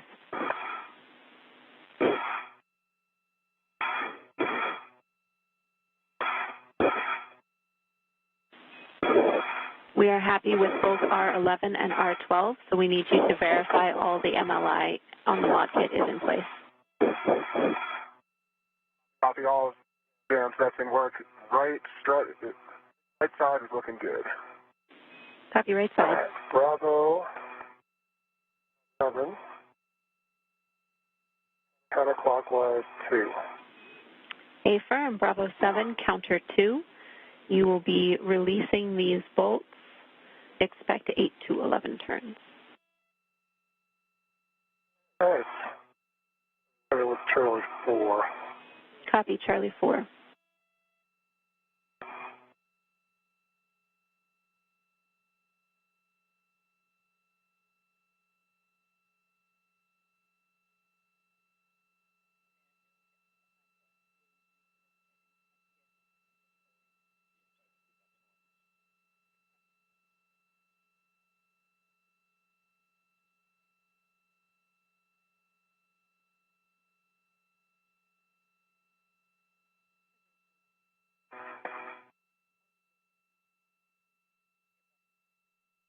All right, Charlie 4 is done. But, full turns. Copy, Charlie 4. Charlie 3. Charlie 4 is released. I need you to repeat the turn count. It was 12. I let it run a little bit longer than if I needed to. Copy. You can continue on to Charlie 3. Charlie 3 is in work. Jam, the MLI is looking good. I neatened up a couple spots, and I'm ready to retrieve the scoop. NASA astronaut Steve Bowen is now working to release the second of 2 beam restraint bolts in his get-ahead task. Copy, Charlie 3 released Steve. You can stow your PGT, and we'll have you translate to Stanchion Bravo. Go back to Bravo. Woody, power your HECA on. Copy, Charlie.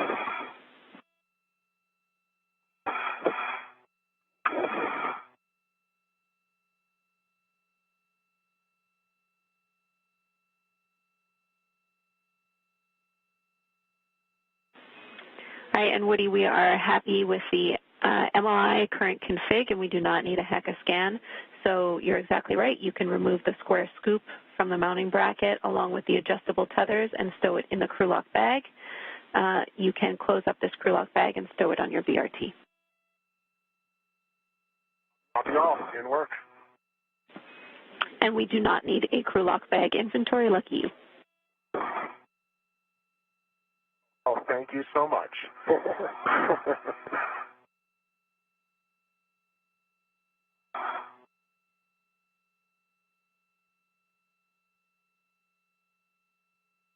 All right, Stanchion Bravo.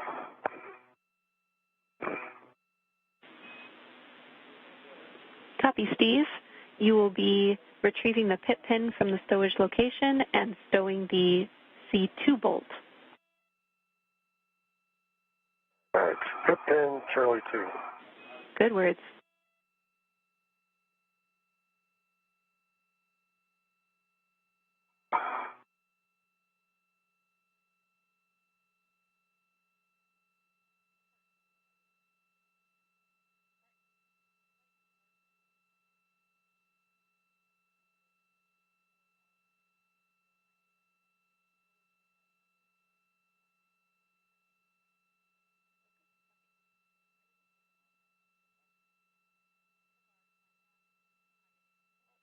Pin, Charlie 2 is installed.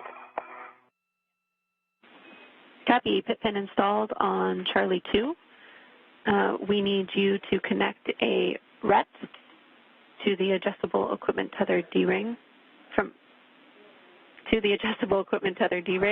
to the beam handrail stanchion.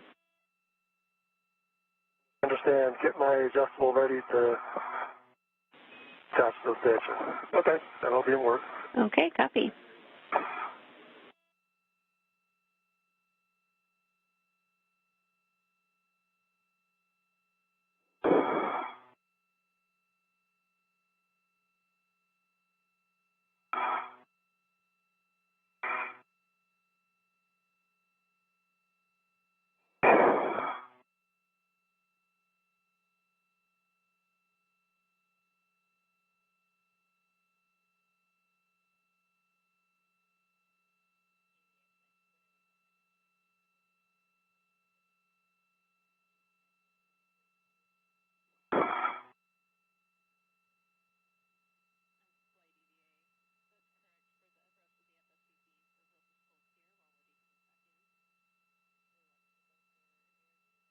All right, just to be clear, Jane, you want the RET attached to me or to something else?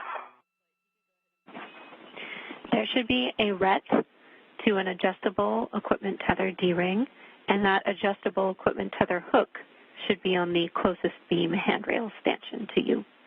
So you have an adjustable attached to the beam and the D-ring attached to a RET, and that RET is on your mini workstation. That's what I needed to hear. Okay, so I got an adjustable one hook going to stanchion.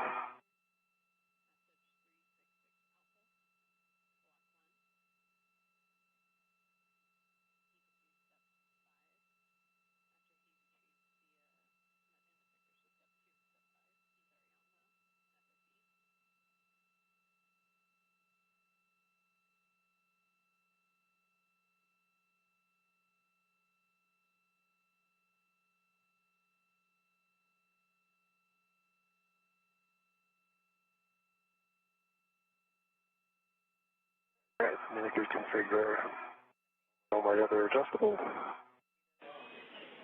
Copy, Steve. We're going to have you hold here. We're going to get Steve on the SSE with you, and then we will move forward with our beam release.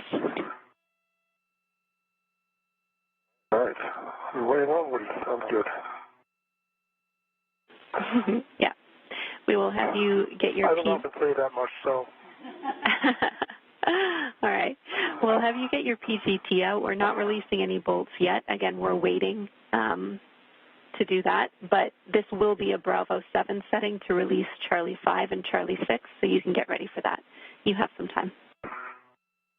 Okay.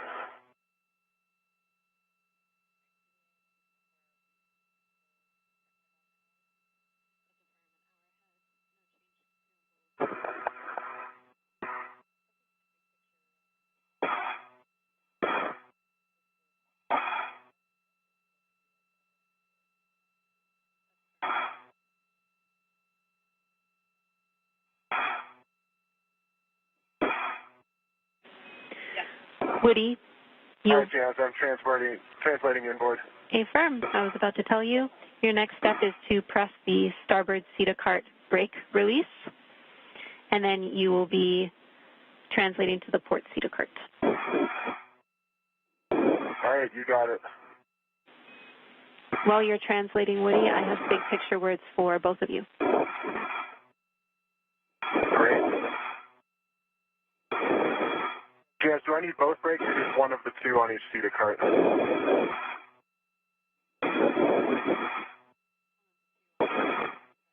I'll get them both. You can get both. I just confirmed you need one of the two on both CETA carts. Just took us a minute. Okay, copy. Thanks. Thanks. Good job. On the starboard side. Copy. Woody, you are going to be dropping your green hook on S3 handrail 3011 and then stowing crew lock bag M on 3217. 011 and 3217. Okay, thanks, James. Good read back. Let me know when you're ready for those big picture Looking words. for that. I'm ready. Okay. We are now 4 hours into this 7-hour, 30-minute EVA. Limiting consumable has not changed. That is the battery on Woody, and we are still 1 hour ahead of timeline. Obviously, we've deployed IROSA, so great job to you both. We are getting to the point where we are going to stow the FSE beams and remove that FOD. If we have time, we're going to do some get-aheads and release the ARDs for the next EVA. That sounds good. That sounds real good. Thanks, James.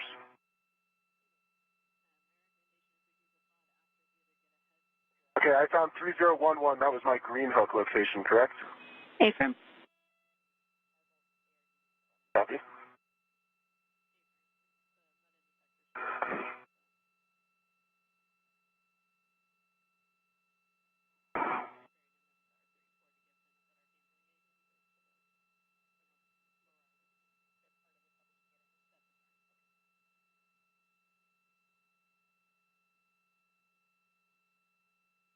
And then 3217 for the bag. Got it. Go ahead and have Good a words. chat with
All right, Jams, I'm ready to go up onto the FSE.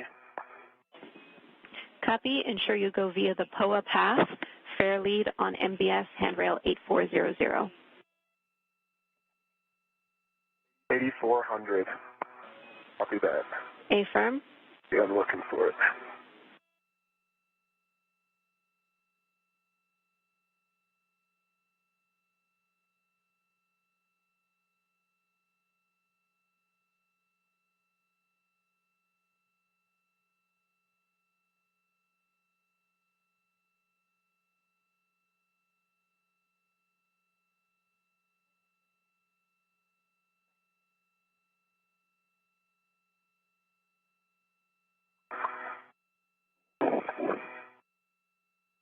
Right now you're seeing views from NASA astronaut Woody Hoburg's helmet camera. He is working to translate over to the carrier beam where NASA astronaut Steve Bowen is currently.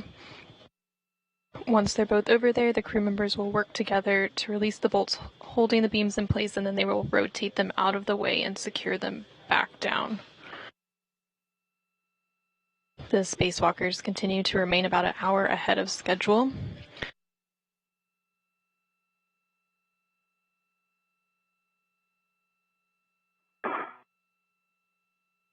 After they release the beam, there's a couple of get-ahead tasks that they can work on prior to ingress.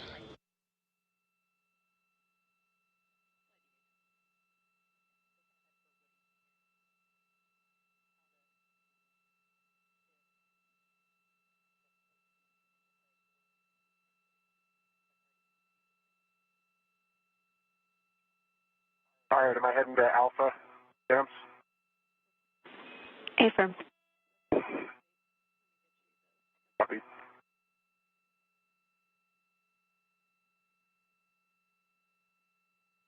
So Steve and my tethers will... That should be okay. Looks good. Affirm.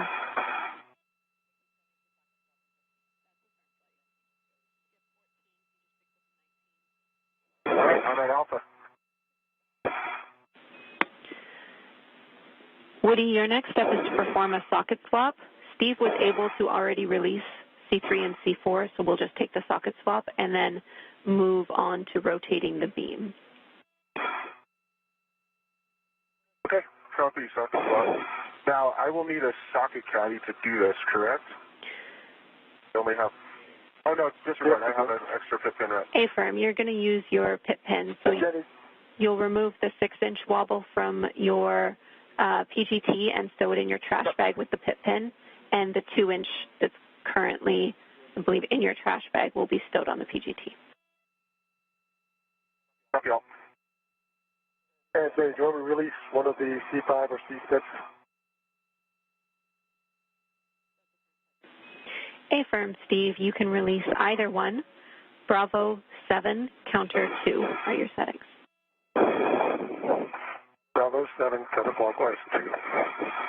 Good words.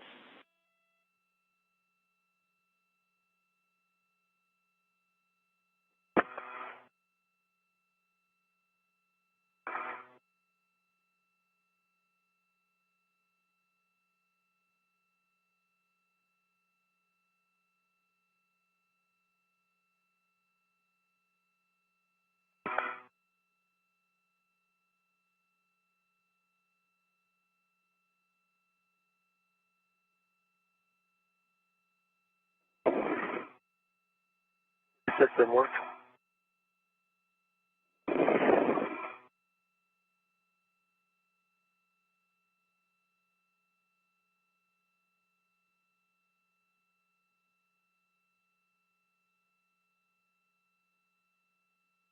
That's complete. And I got 11 turns. Copy 11 turns, and that was C6. That was C6. Copy, we'll hold here. I agree.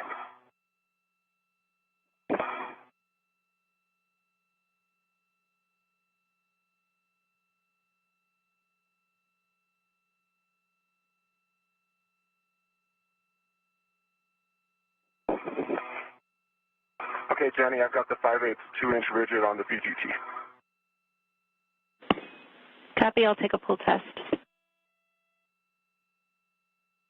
Already complete. Okay.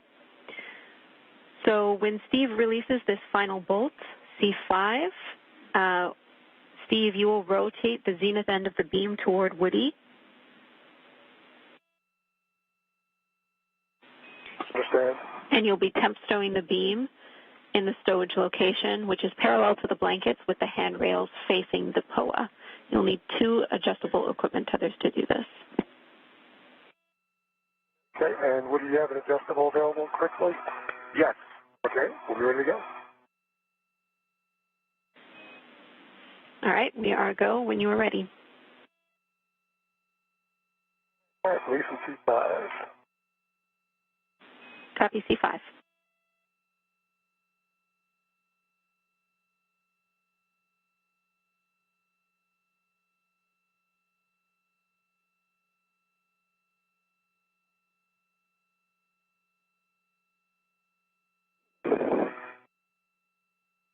All right, 5 is complete.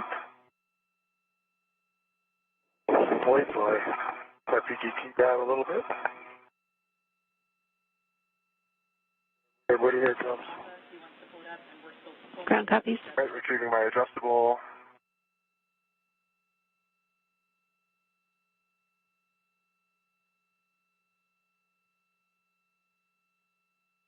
NASA astronaut Steve Bowen just released the final beam restraint bolts.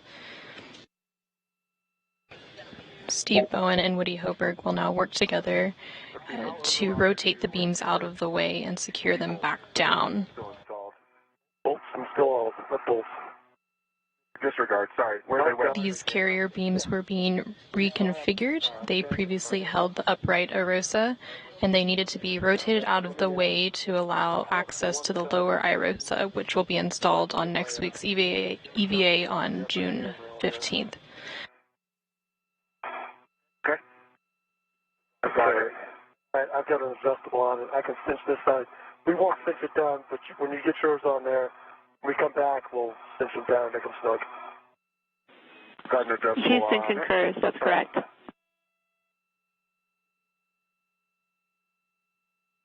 And this is going to 0012.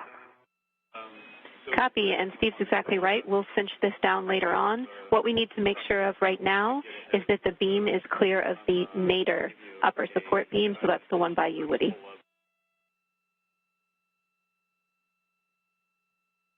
Okay, stand by. It's clear. No interference there.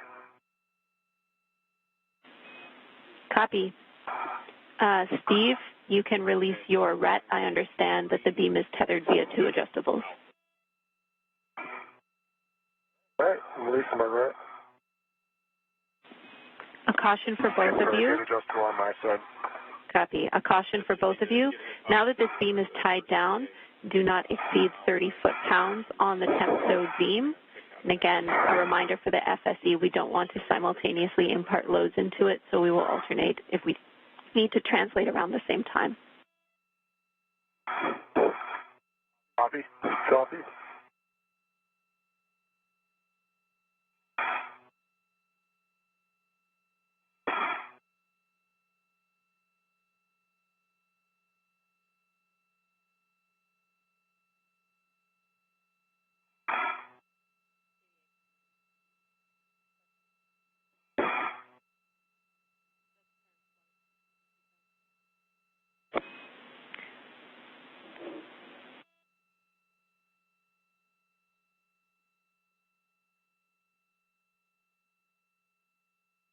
We are in another brief but expected handover period and will regain signal shortly.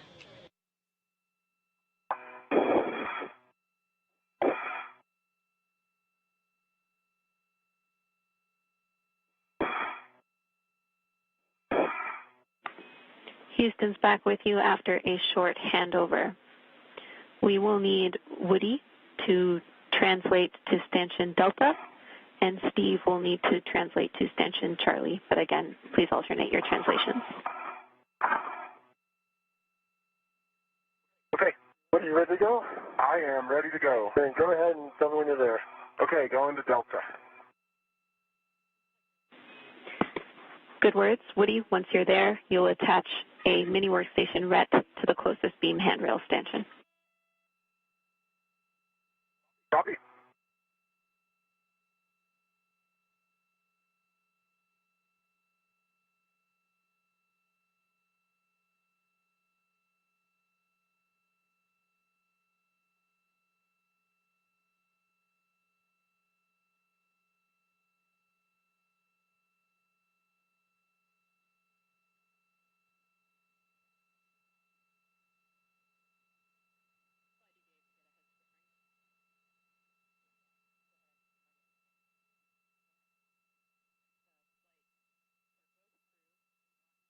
All right, I'm at Delta, putting that mini workstation RET in work. All right, I'm going to start my translation. Copy both. Sounds great, Steve.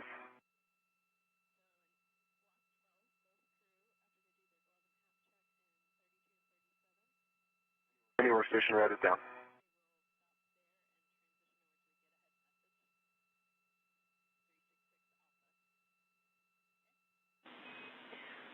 Woody, once you have that RET down, you'll be readying your PGT.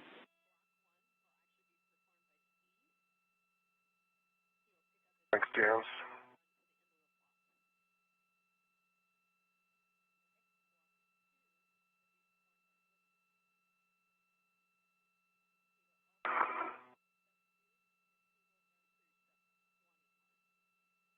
All right, Woody. What will be my PGT setting when it swings over here? So that was for Woody, then your setting is Bravo 7, counter 2. Bravo 7, counter 2 is set. All right. And when it gets here, what will it be? It'll drive the 20 turns.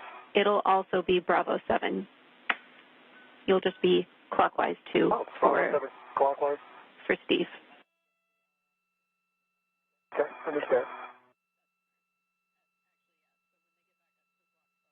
All right, I'm ready to drive C9. Copy. You're releasing C9. Expect 8 to 11 turns. Copy and work.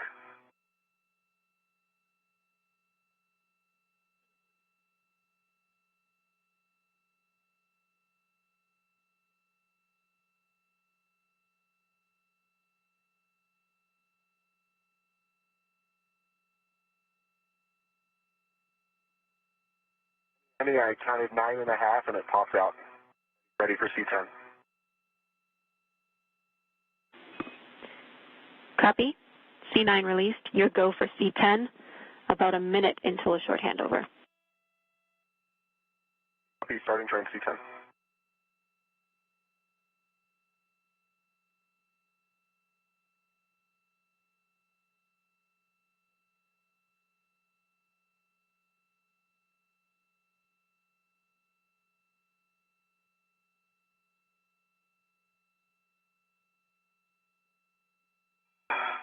C10 popped out 9 turns.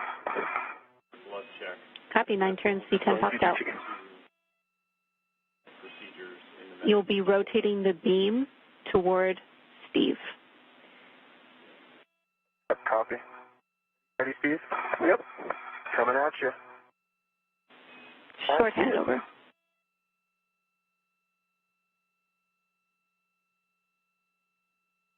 I got it. Copy, you got it. I'm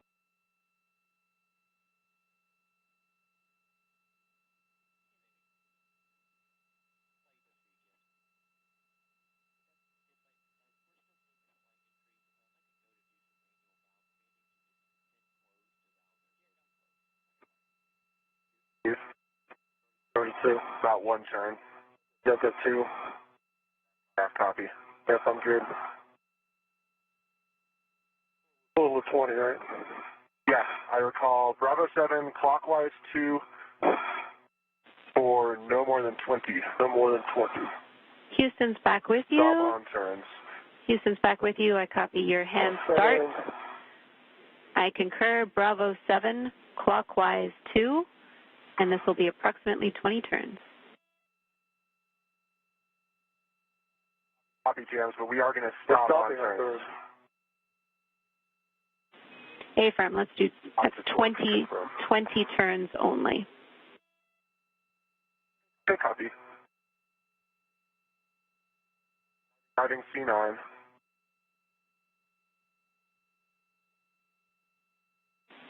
Copy C9.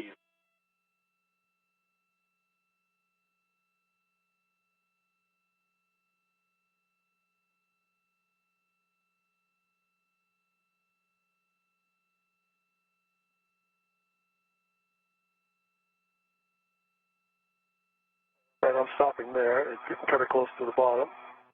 I got 17 turns plus the 2 that puts me at 19 turns. Is that okay? Or C7? Checking. C9, I put in 18 turns plus 2 hand starts. Copy, 18 turns on C9 plus 2 hand turns. We're checking.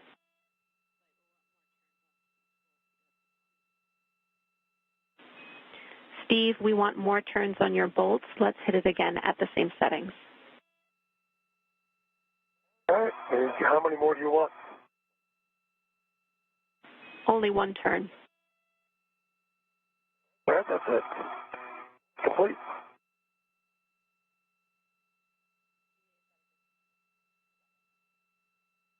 I have 20 turns. 21. Yeah, 20 turns. Copy, Steve. Stand by. We're still discussing.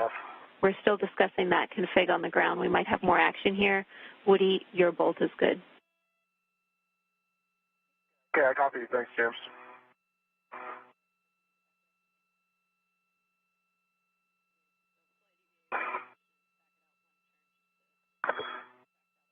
What's different about your bolt?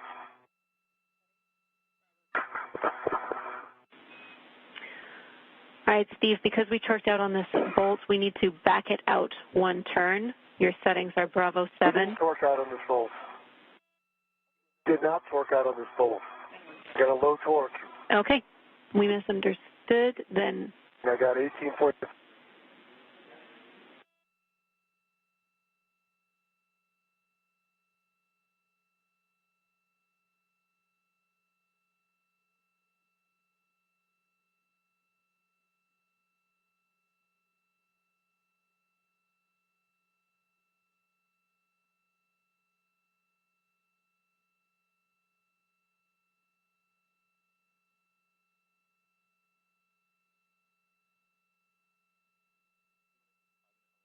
You can see I have a red light for not reaching torque.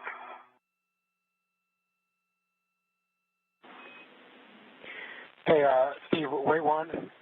I'm trying to get word from Houston here. They, I think we came up on a handover quicker than they expected. hey, Okay. this is Houston. We hit a patch of Radicom. We are good on that bolt, Steve. So at this time, I'm handing over to Frank. Frank, you are prime IV. We are 1 minute away from a 5-minute LOS. Hey, I copy. I am prime IV. And can you just verify what step you're on in block 12? Block 12, pick up in step 32 for Woody and 37 for Steve, and Nick passed you the additional instructions.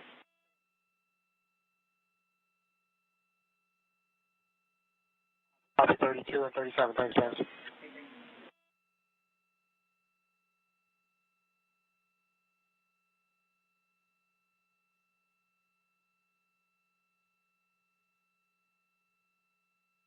All right, Steve, I've retrieved my ret because that beam is installed.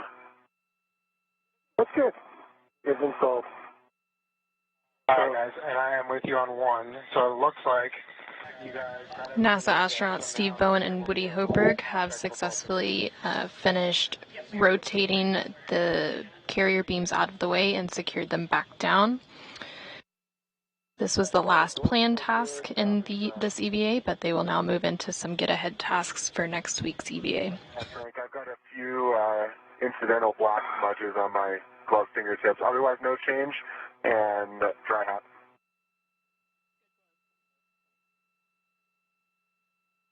Okay, I copy for both of you. And you'll just have to be a little bit patient with me here because we're working now out of a Jedi message. And so I'll just have to be toggling back and forth on the computer.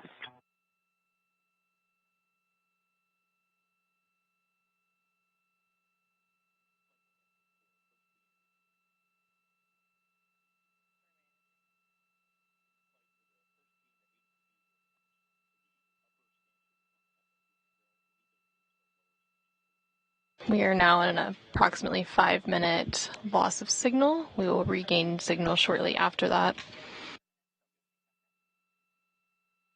During this period, NASA astronaut Frank Rubio aboard the International Space Station is the prime IV for the spacewalking crew.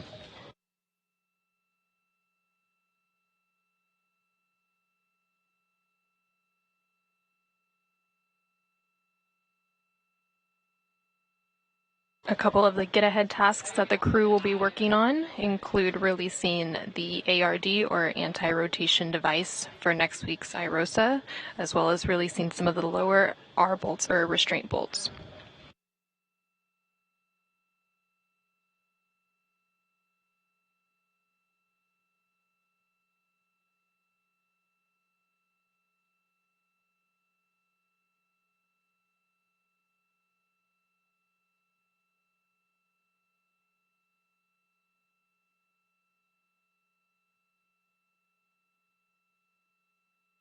While today's spacewalk has focused on installing the IROSA, or International Space Station Rollout Solar Array, on the starboard fore truss connected to the 1A power channel on the space station, next week's spacewalk will focus on installing the IROSA to the starboard 6 truss connected to the 1B power channel.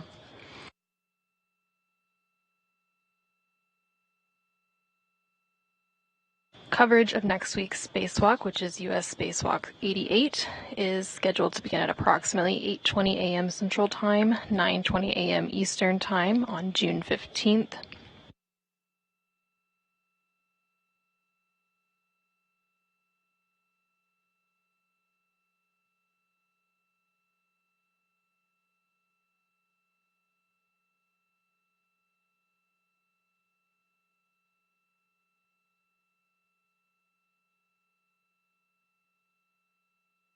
The spacewalk next week is scheduled to begin at approximately 8:20 a.m. Central Time, 9:20 a.m. Eastern Time, with NASA TV coverage beginning at 6:45 a.m. Central Time, 7:45 a.m. Eastern Time.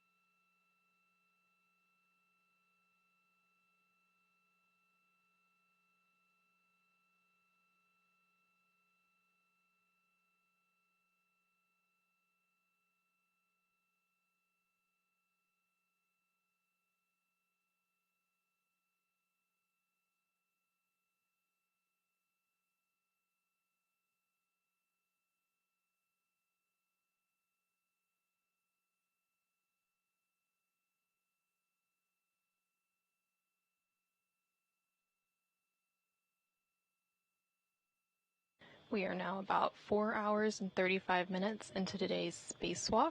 The spacewalk officially began at 8:25 a.m. Central Time, 9:25 a.m. Eastern Time, when the spacesuits were switched to battery power.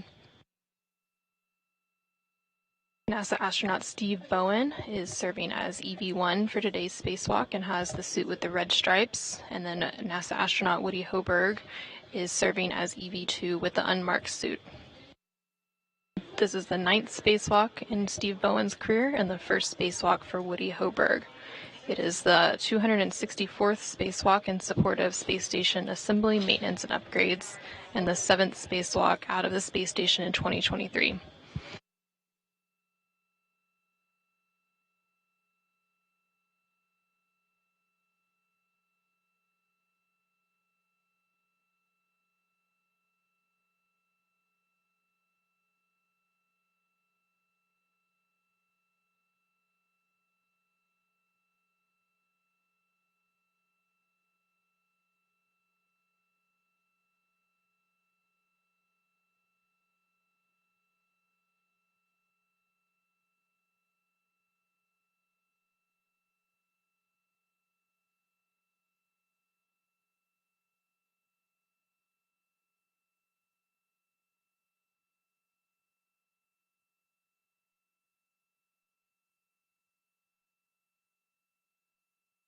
In this view, you can see today's ground IV, who is Jenny Gibbons, in the center of your screen.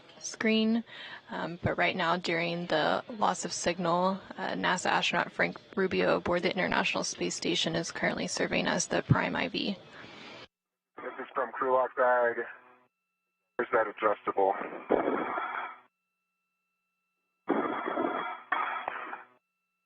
His arm's fresh out. Okay, checking. Yep. All right, so we want one end effector on 1 and one effector on 2, correct? Correct. Steve, you're going to install those end effectors on handrail 1 and 2, and you want to leave the adjustable equipment tethers connected to both MUT end effectors, and then make sure that the MUT end effectors are locked. All right. Steve, do you have extra adjustables over there? I have one. There should be one. Oh, no, we used it. I've got one in a fairly that I could go get, but... Yeah, Woody, so this is supposed to have come from your T-bar. Obviously, we must have used it somewhere else. Is there one in the bag that you can use? I used one on the boot beam. All right, I'll bring you one. Give me a second. Should we go locked? Oh, we're going to need... let's see. You just need one adjustable to do both. Yeah, copy. Correct. Yeah, Woody, you'll just end up putting that adjustable to a RET. Then you'll use the either end of the adjustable to hold both ARDs. All right. I have the end effectors locked in place on handrails 1 and 2. Copy, Steve. Houston's back with you. Thanks, Jenny. We're trying to figure out where to get an adjustable for these ARDs. I'll bring it to you. Okay. All right, Jams. So we are currently, for Steve in Block 1, he just completed Step 5. So he would be going to Step 6 next. And then for Woody, we're in Block 2, and he's completed Step 2. And we were going to the ARDs. However, since he was near Charlie 11, he was going to do that one first. Copy. Copy. I'll need a minute to catch up.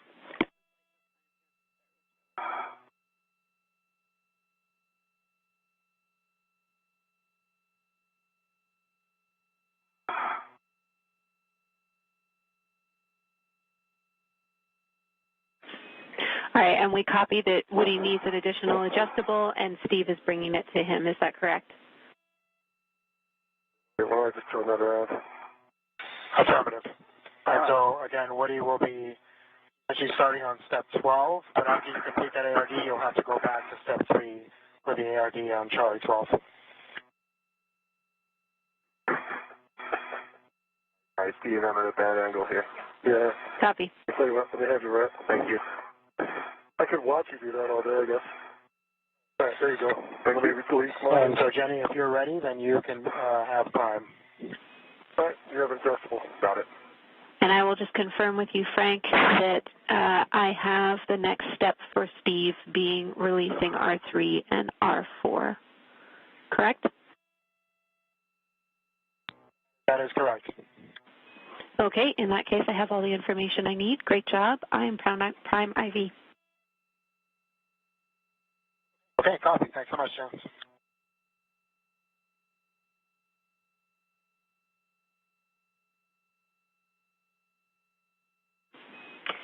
Steve, now that I need to do a socket swap, I think.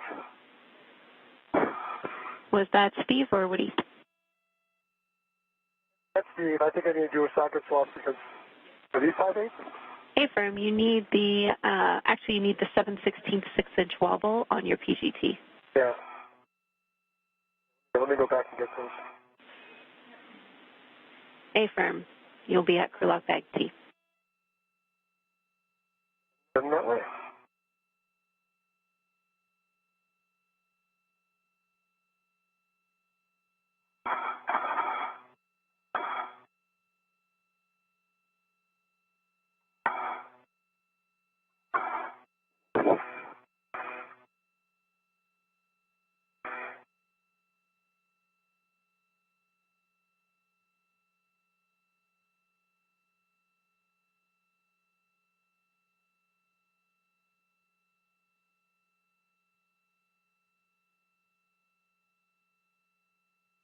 Hey, did you put the socket caddy on the outside here, Woody, someplace?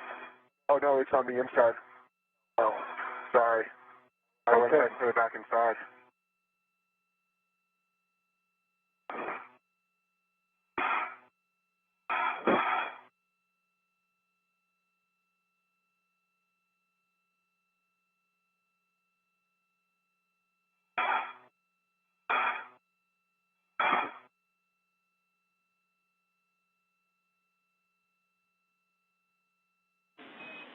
Woody, was that a question for, or excuse me, Steve, was that a question for Houston? No, it's a question for Woody. Put the socket caddy back inside. That's all. Copy.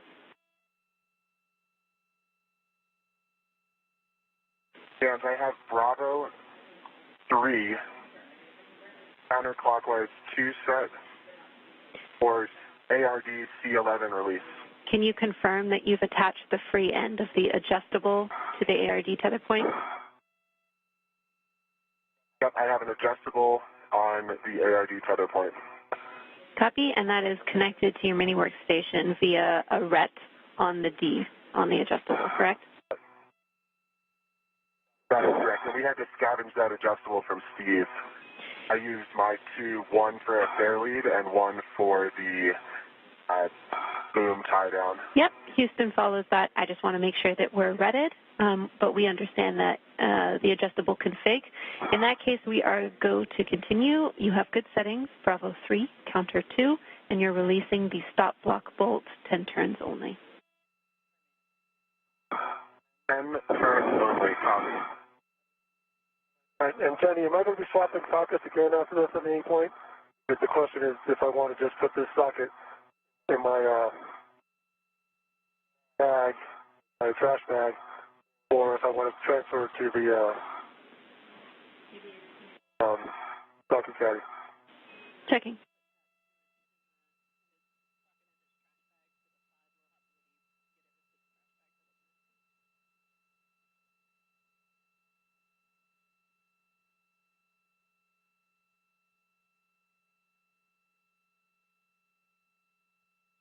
NASA astronauts Steve Bowen and Woody Hoburg are continuing today's spacewalk. They are 4 hours and 44 minutes into it. They are now working on some get-ahead tasks for next week's spacewalk. Remove the ARD, and then your settings to drive the stop block bolt are Bravo 1 clockwise 2. Steve, I can confirm you have... Right now, Woody Hoburg is working to remove the anti-rotation device, or ARD, while NASA astronaut Steve Bowen works to release some restraint bolts. Or your trash bag, it does not matter to us. Let me just go, since I got that at my end, I'll move it over. No problem. Okay. Take it back up and swap that socket.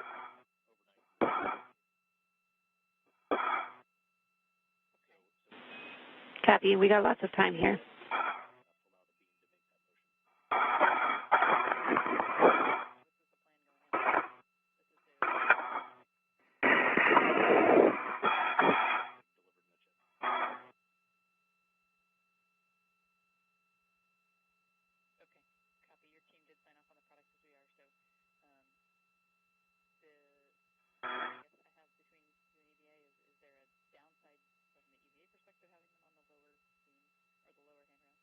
Bravo 1 clockwise 2 set. Good words, and confirm you've removed the ARD. Oh, yeah. Okay, your go to drive the stop block bolt to torque. Copy.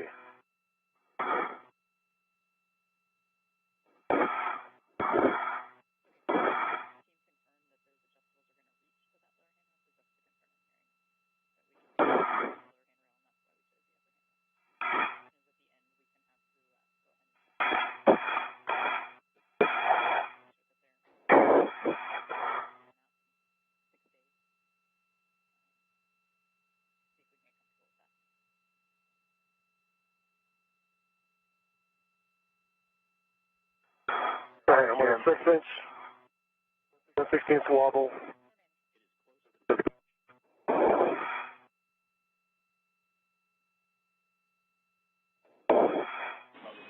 Steve, you broke up there. I think you said your 7/16 6-inch wobble is on your PGT with a good pull test.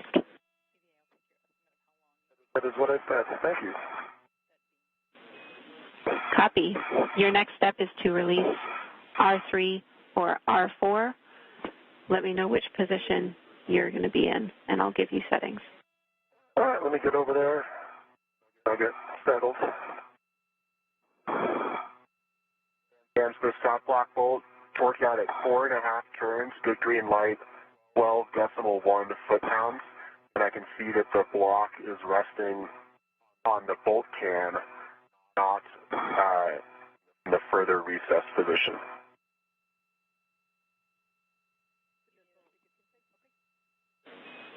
Copy. That is a good config, Woody. We are ready for you to move to the other ARD.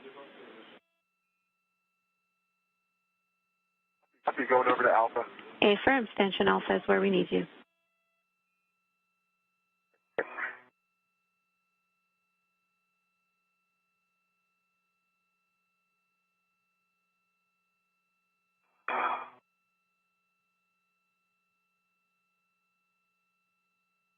You are now seeing live views outside the space station from NASA astronaut Steve Bowen's helmet camera as he works to release some restraint bolts. The release of these restraint bolts is part of a get-ahead task for next week's spacewalk.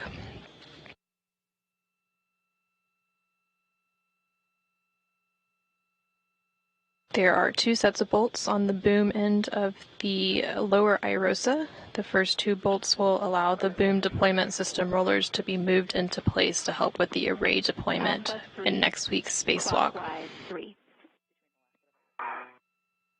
Alpha 3, clockwise 3. Good readback. Hold on. Alpha. Recalibrate again. I just turned off my PGP. All right, let's try this.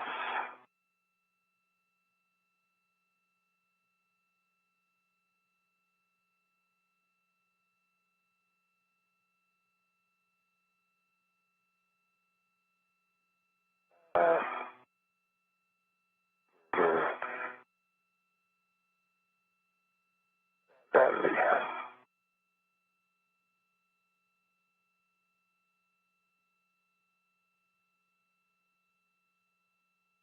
So Alpha 3 on R3, is it clockwise or counterclockwise? For R3, it is clockwise 3. R3, clockwise 3. So I must be. I have R3, clockwise 3. Alpha 1? Alpha 3, clockwise 3 for R3. Alpha 3, clockwise 3. I'm all set. Let me get myself stable.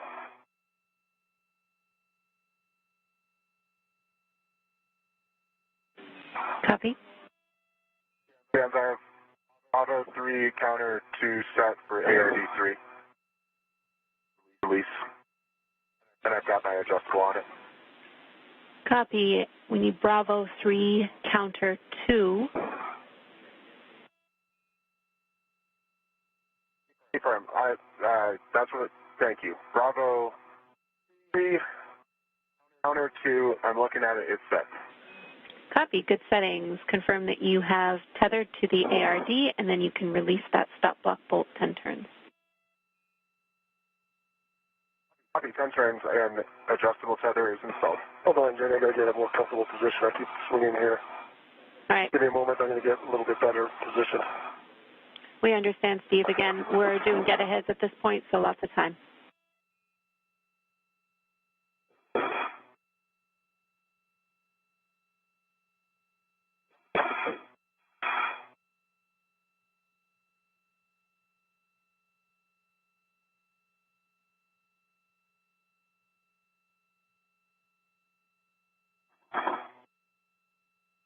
Turns on ARD 3. Copy. 10 turns on the stop block bolts. Your go.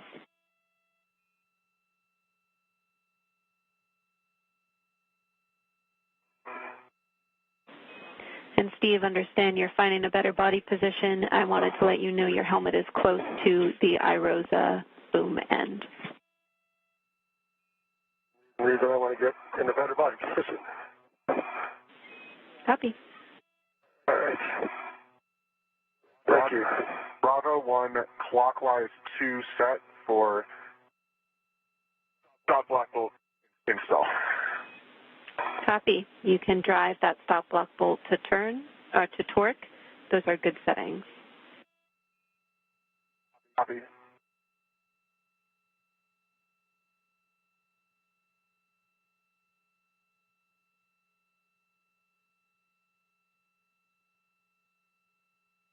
All right.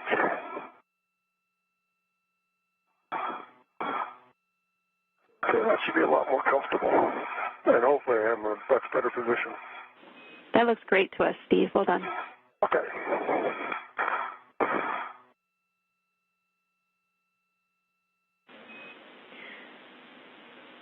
Steve, before you start this bolt, since it is 245 turns, I'll let you know we're about a minute and a half to sunrise, as you can see, and then I'll be ready for you to start. All right, Alpha 3, clockwise 3, 245 turns for R3, correct? Good words. And I am starting Alpha R3, clockwise 3, now. You are go. Jam, stop block bolt, 10 turns, green light, 12.4 foot-pounds.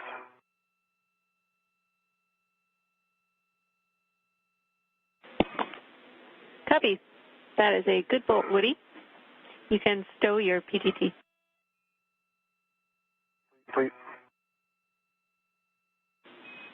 Woody, you will be translating to the crew lock bag where you will be stowing the ARDs and the adjustable. Okay, I copy. ARD is an adjustable in Tango. Affirm.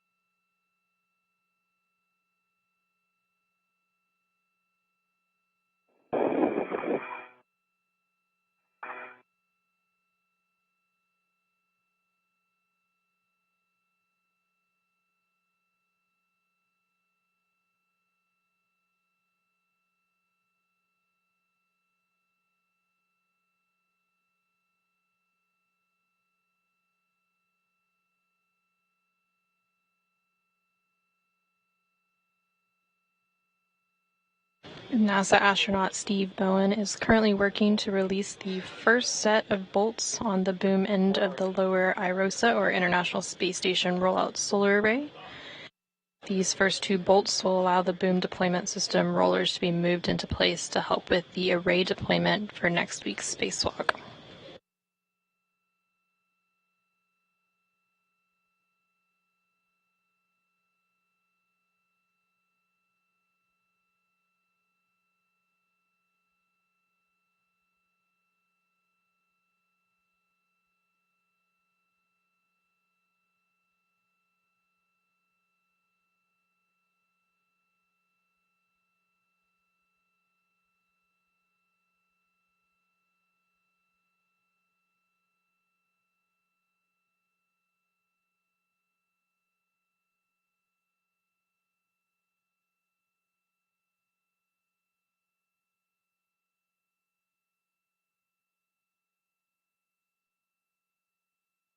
Right now you are seeing views from NASA astronaut Woody Hoburg's helmet camera. He recently completed a get-ahead task to release the anti-rotation device on next week's iROSA.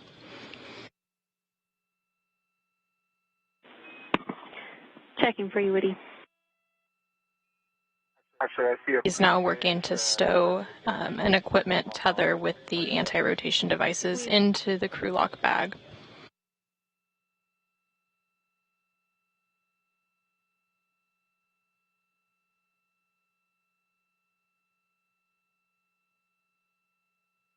Going.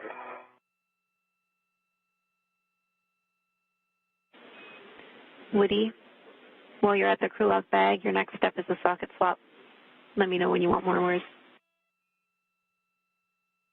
Okay, I'll get the 12-inch off. What am I going to? 7/16 6-inch. Okay, 17th 6-inch. I'll get that out of my trash bag. I'll get the 12-inch on the socket caddy.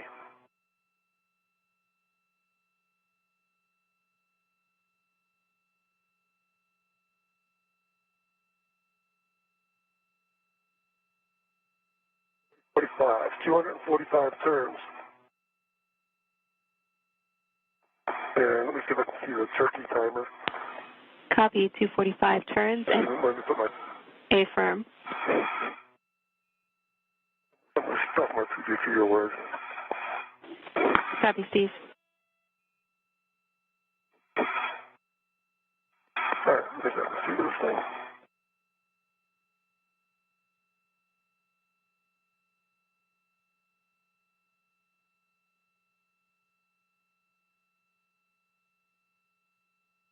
NASA astronaut Steve Bowen continues to work on releasing a set of R bolts for next week's spacewalk.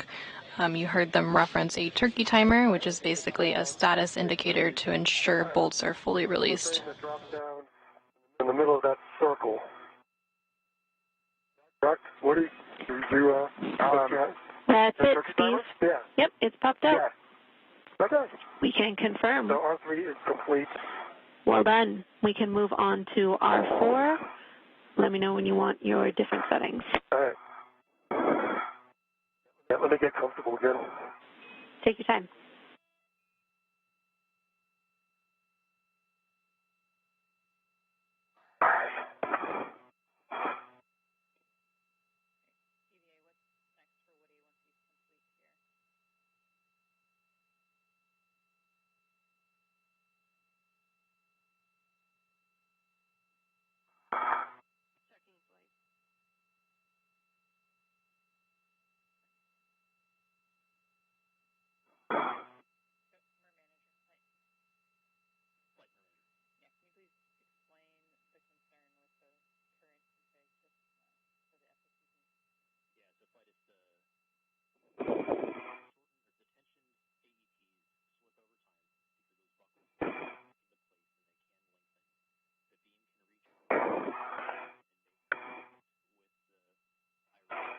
From this view, you can see both of today's spacewalkers. NASA astronaut Steve Bowen is EV1 in the red stripes, and then NASA astronaut Woody Hoburg is EV2 with the unmarked suit.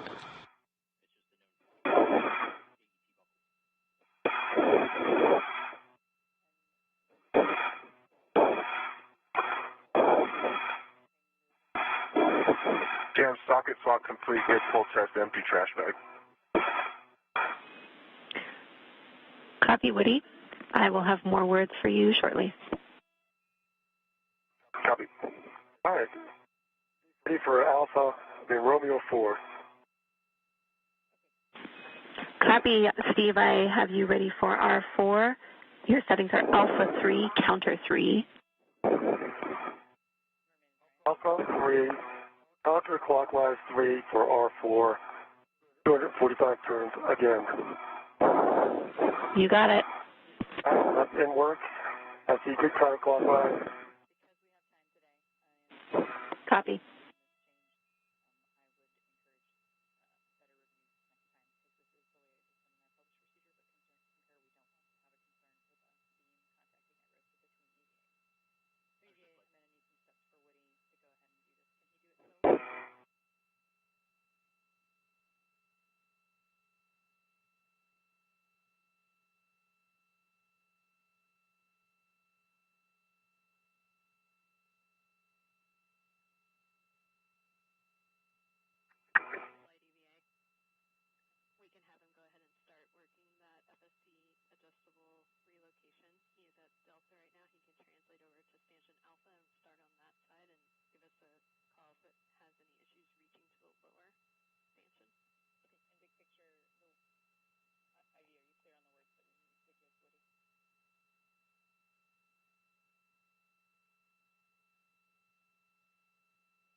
All right, Woody, thanks for your patience. We are ready. Translate to stanchion alpha. We are going to have you readjust the adjustable tether on the FSE beam that's temp stowed there. This is because there is a concern that that beam might move toward the top of the iROSA blanket over time with the adjustables in the current position. We want to stop that from happening. So we are going to have you move the adjustable from the stanchion handrail upper stanchion to the lower stanchion. Okay, moving the adjustable from upper to lower stanchion, heading over. That's right. Eventually we will also have to do this at stanchion Bravo, which is on the other side of the POA, but let's just do Alpha for now. We're also tracking that we need to remove that FOD.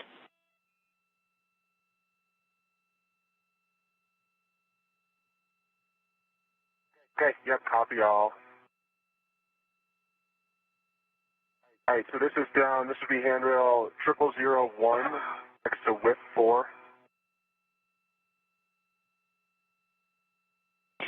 Negative, Woody. It's staying on the same handrail on the stanchion, the one that your left hand is on. We just want to see if you can move the hook to the lower stanchion of that same handrail. Oh, I gotcha. Yeah, no problem. And just to be clear, we have not tightened these adjustables at all yet. Yep, we have not tightened those adjustables at all. We have that step for whoever leaves the FSE last. Normally that's Steve. Okay, gotcha.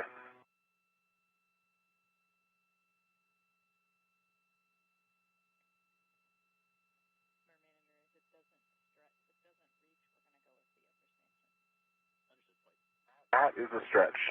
Let's see. 200.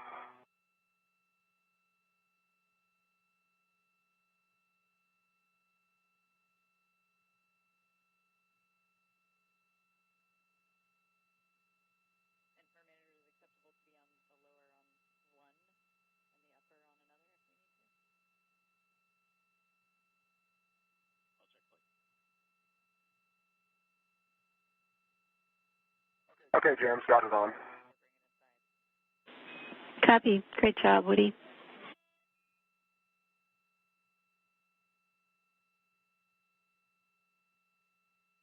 And I can probably get over to Bravo and do that as well.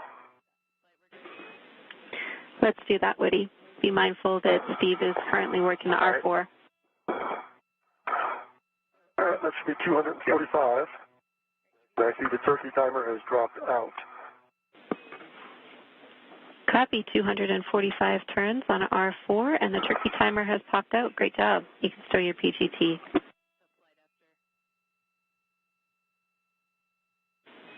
Actually, correction, Steve. You can probably leave your PGT out. Our next steps are for R1 and R2.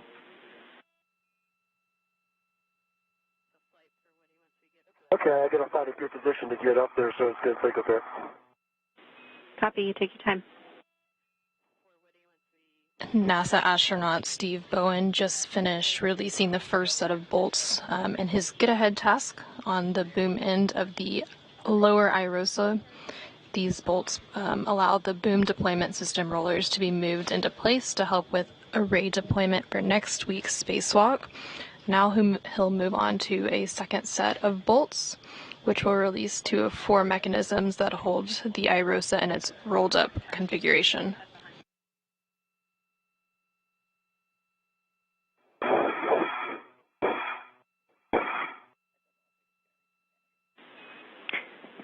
Woody, for your awareness, if you have trouble with this reach, so if the adjustable is not long enough, leaving this on the upper stanchion is acceptable since the other one is on the lower stanchion. Okay, that's great to know. Thanks, James. See if I can get it there.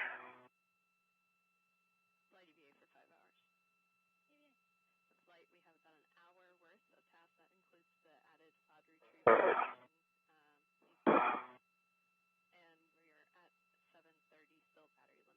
Success. Great work, Woody. You can translate back to the crew lock bag. We'll be retrieving the needle nose pliers. Okay.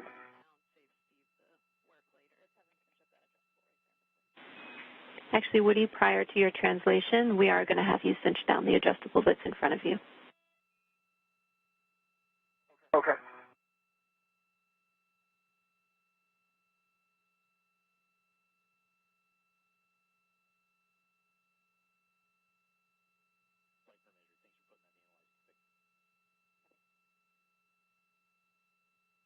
Okay, that feels pretty tight. And we agree. We got a good view of it in your HECA. Thank you. Great.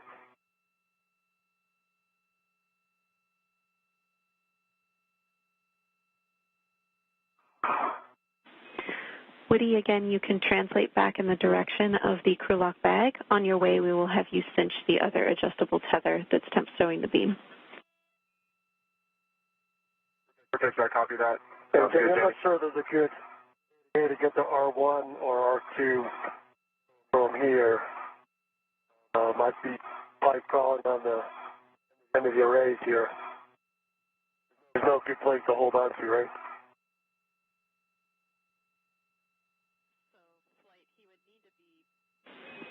Copy, Steve.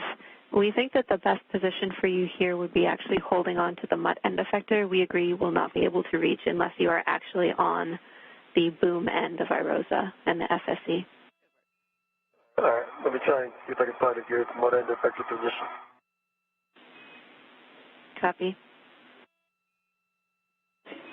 And Steve, we know it's tight around here. We're getting words to remind you not to contact the magnets and the blanket. Understand. Okay, Jenny. Alpha adjustable is cinched, and I can confirm the beam up here is well clear of IROSA. Great work. We're really happy to hear that. You can translate back to the crew lock bag, and we'll have you retrieve the needle nose pliers. Copy. Okay, question is, what are my turns on R1 and R2? And what load? Your settings will be alpha, so you'll be alpha 4, counter 2 for both of those bolts, and it'll be 10 to 13 turns. Okay, I might be able to do that. I get stable and make sure I can reach. Copy.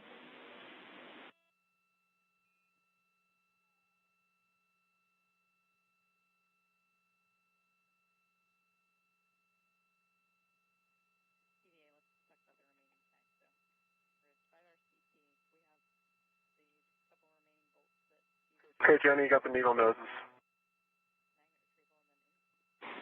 Copy, Woody. Stand by 1. Yeah, take your time.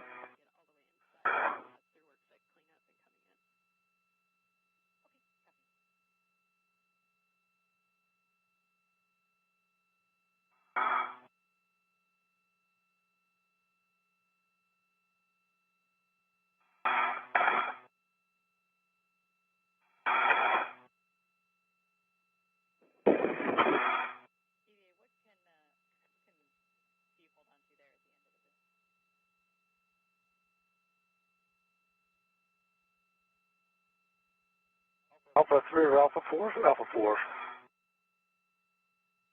And counterclockwise? It's alpha 4, counter 2. And just a reminder caution here, you'll have to rotate these boom deployment system rollers slowly once you release those bolts. Well, that's a whole other issue, to be able to reach up there to get to those. We understand. Because they're on top, and I am not. All right.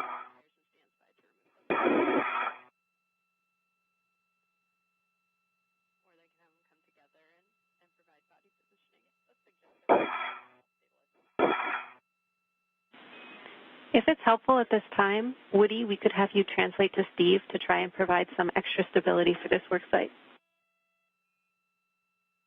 Yep, that in there. That would be helpful.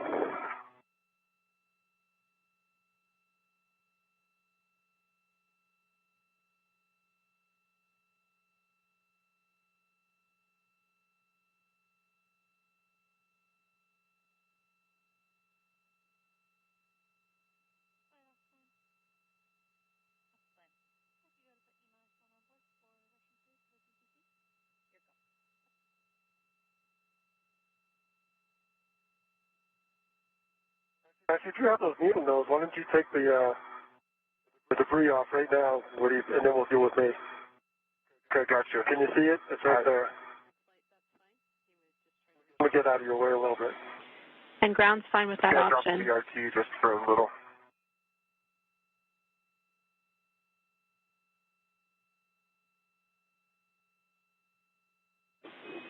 Woody, while you're getting your BRT down, I can give you both big picture words. Are you ready?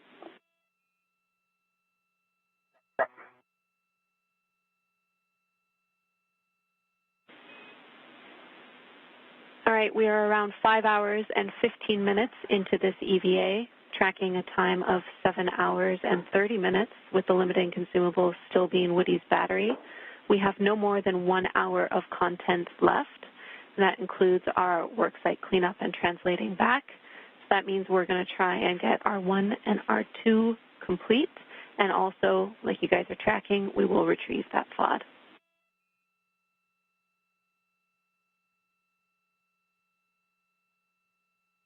All right, Jenny, that sounds great. For speeds awareness, I think I should be able to hit the BDS on this side. That's helpful. Okay, that'll work. I'm ready for it. Do you have the needle nose? I'm just getting in a good spot here to get the FOD. I think I can get R2, but I can't deploy it from here. If we're ready, Jenny, I'll do R2. Hey, Firm, you can start with R2. Okay, wait, I'm swinging. Never mind. I'll wait. You want to do? I'm in a good spot for the FOD. Should we do that? Yeah, just do the FOD to start. Okay. Ground's ready.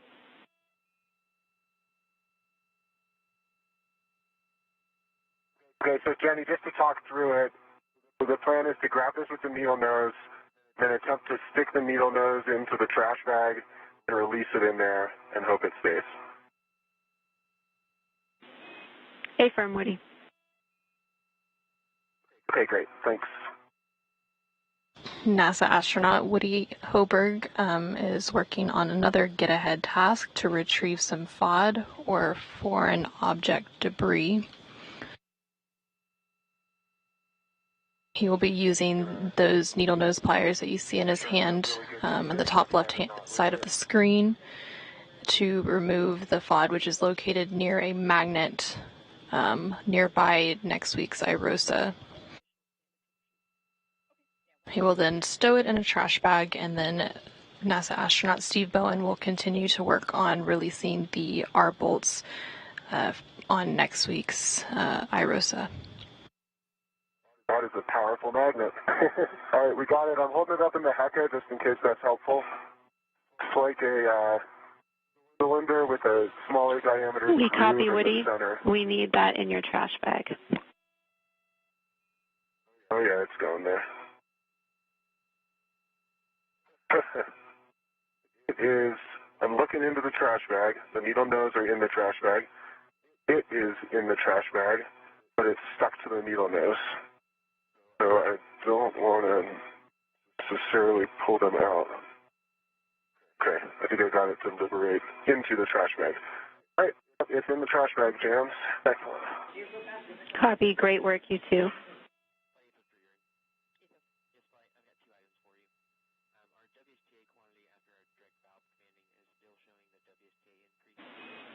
Hey, Steve, let me just get kind of configured here, and then I can help. Yep, I just need a little bit of stability in my leg, then I should be okay. I'm probably trying to swing around the other way, but I'm And kind Houston, of constrained right now. Houston concurs.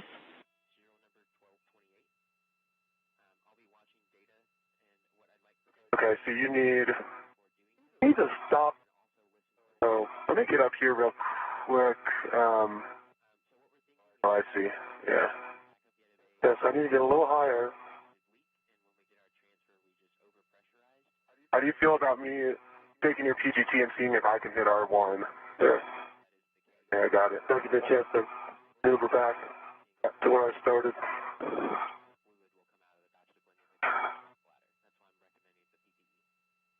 Okay, settings, alpha, 4, counter 2. Good settings. Release R1, 10 to 13 turns.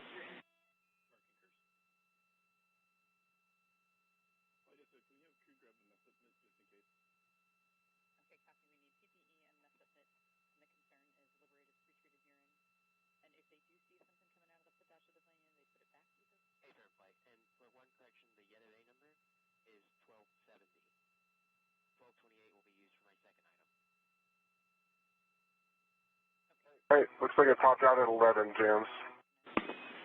Copy, R1 PG coming back. popped out at 11 turns. And I have the PGT. You've got the PGT. I can probably, I don't know if it helps for me to come around to that side and try to do the same thing.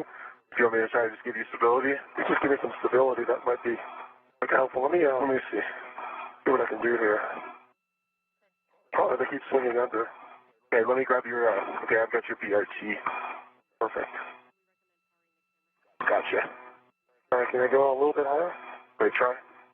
Touch the blanket on the right side. Yeah. All right, so.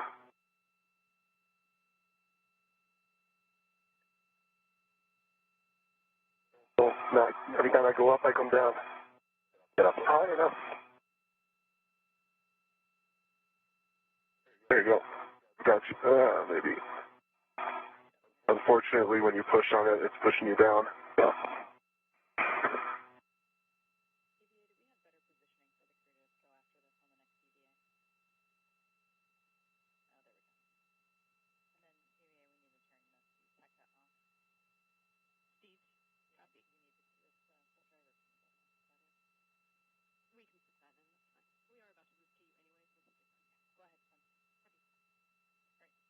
NASA astronaut Steve Bowen is working to release the second of 2 bolts. This will release 2 of 4 mechanisms that hold the IROSA, or International Space Station roll-out solar array, in its rolled-up configuration. Just a second. Let me swing myself around here so I can safely still my PGT without hitting the blanket boxes. Okay. Houston, copies R2 is released, and we appreciate you being wary of those blankets. All right, that's 11 turns.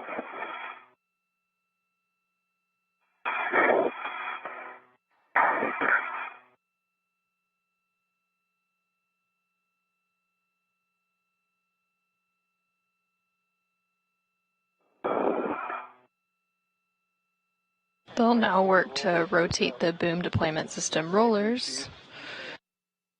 And then after that, they will work on some work site cleanup. Woody, we follow. You can do that.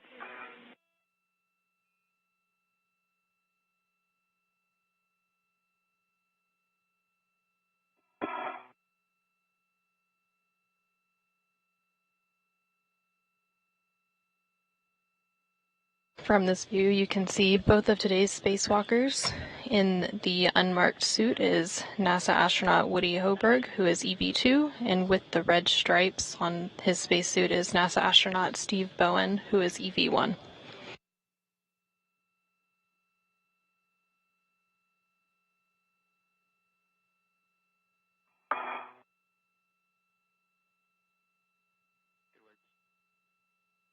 Okay. Outside BDS is rolled 90 degrees. Okay. Copy, Woody. I just pull it out slowly, right? I just slowly roll. Great. To get to like 15 seconds for the full motion.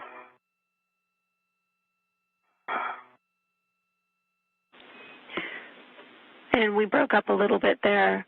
Steve, can you confirm whether that's deployed or not, or is that still in work? One work. Copy. Woody, your next steps will be to translate off of the FSE. You can tuck the needle nose pliers in your mini workstation. You'll need to translate back down the POA, pick up your fair lead, and then the crew lock bag. All right, so how does that look, Danny? I think I've got more than 90. I need to bring it back up a little bit.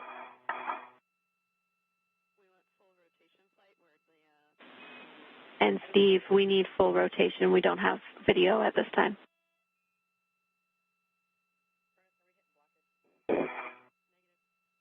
All right, so what does full rotation mean? The rollers need to contact the blanket in the deployed position. Okay, they are now in contact. I understand. Thank you. Not a problem. Woody, did you copy my next steps for you? Hey, firm. You'll notice talking to the workstation pickup bag M. As well as your fare lead, Mayfirm. Copy.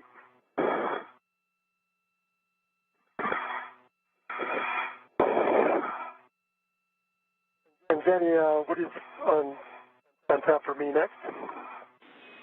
Steve, you are going to translate to crew lock bag T, where you're going to clean up that crew lock bag. We are still tracking that the socket caddy is outside, so we need that tucked back in and then cleaned up such that the doors are facing the tower. All right, is there any reason to leave that bag out here? A-firm, you are leaving crew lock bag out there. And for the next EVA, why are we leaving it out here? Is my question. We've stowed, I think, everything we're going to stow in T, isn't it? Steve, give us a second to check on that. We're about 30 seconds for a handover. I understand. I'll get it configured, and then we can see if we want to leave it out or bring it in. That sounds good. I'll be back with you in 20 seconds or so.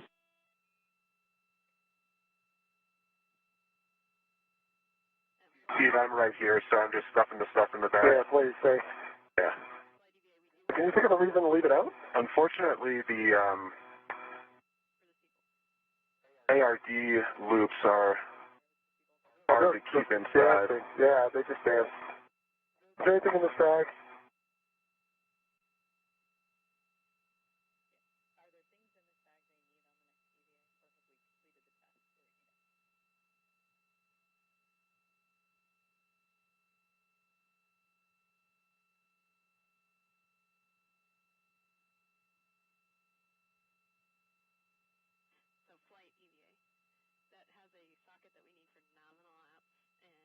It's pretty close. Yeah. See what they say. Houston's back with you. I'm actually having a hard time getting it to stay. All right, Jenny, what do you think? I just came back with you. What's your question? Oh, same question I had when we left. But crew lock back T, we're going to leave it out here. I'm trying to make sure it stays facing the FFE, and it's kind of hard to do. Can I use the wire tie to do that if we're going to leave it?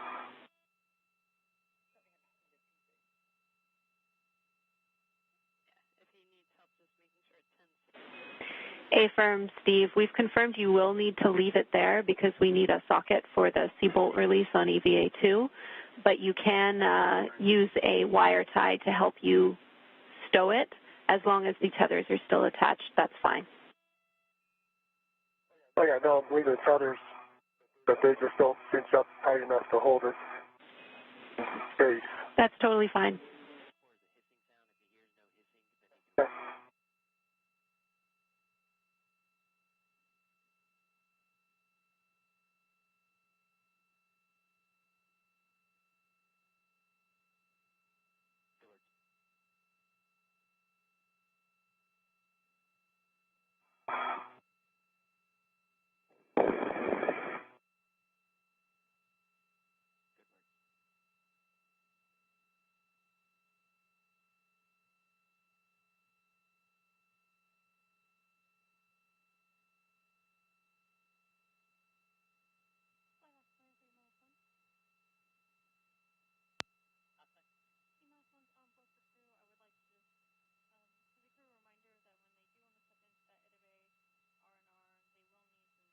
Lead retrieved. Copy, Woody.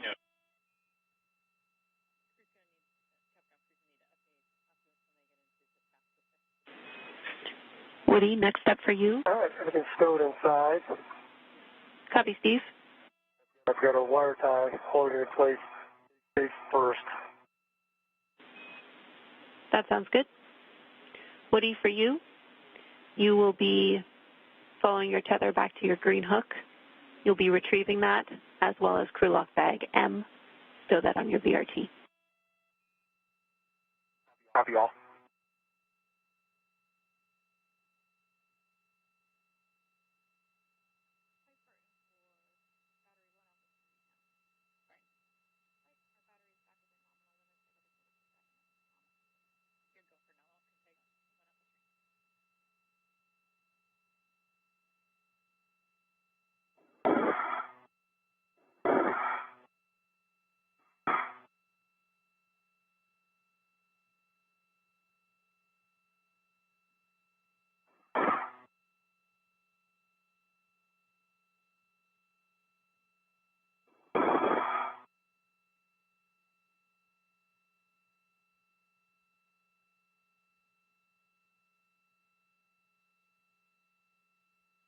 Slight EVA just for Woody, just to be conscious of that test cable. He's hitting it a little bit with the M bag as he's trying to retrieve it.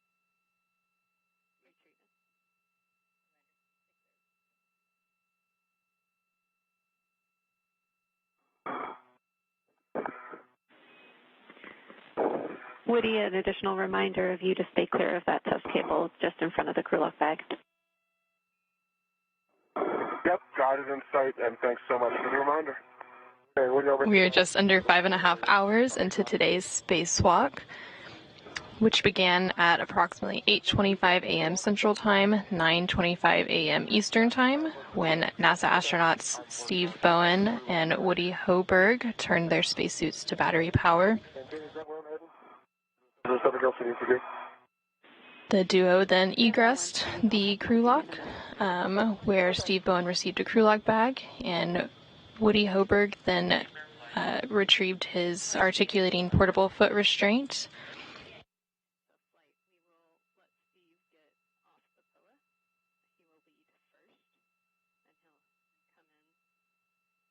From there, they worked to release some anti-rotation devices on the upper IROSA, or International Rollout Solar Array, as well as a couple of sets of bolts on the boom end of the upper IROSA.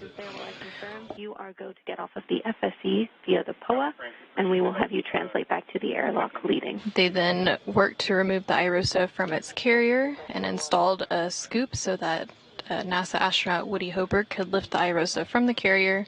And then after several maneuvers on the robotic arm, Woody Hoburg arrived at the 1A mod kit worksite where NASA astronaut Steve Bowen met him. They then worked to install the IROSA onto the 1A mounting bracket.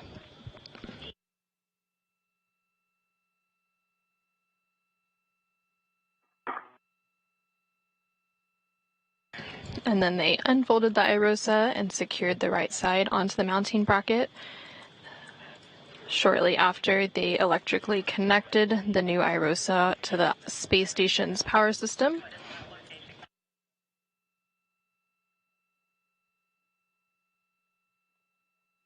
After releasing the final two bolts holding the IROSA in an undeployed position, the International Space Station Rollout Solar Array deployed over the next approximately 10 minutes. I see him, well. The team then moved to work on reconfiguring the carrier beams that previously held the upright IROSA. Those beams needed to be rotated out of the way to allow access to the lower IROSA, which will be deployed on next week's spacewalk on June 15th.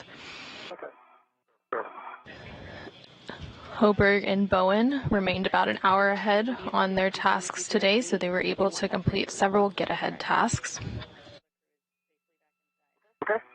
I'm currently at my anchor. The first of those tasks was to release the anti-rotation device for next week's IROSA install, along with some R bolts on the boom end of the IROSA for next week, and they also retrieved some FOD, or foreign object debris.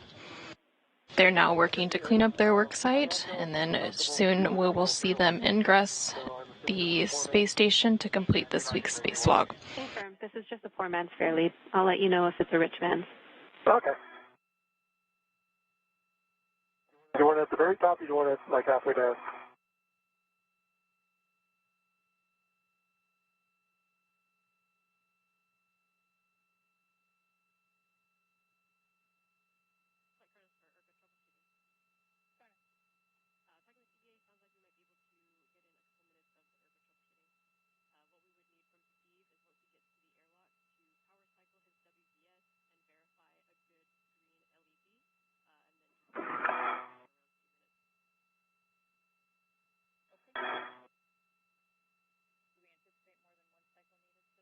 it's already angled down here.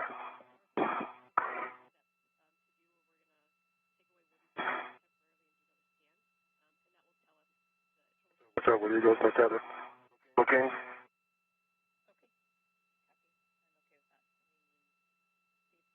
All right, my fair lead still up there? Yeah. Okay. I might move it. I think I see a better spot for it if you don't mind. Oh, please. Thank you. Yep.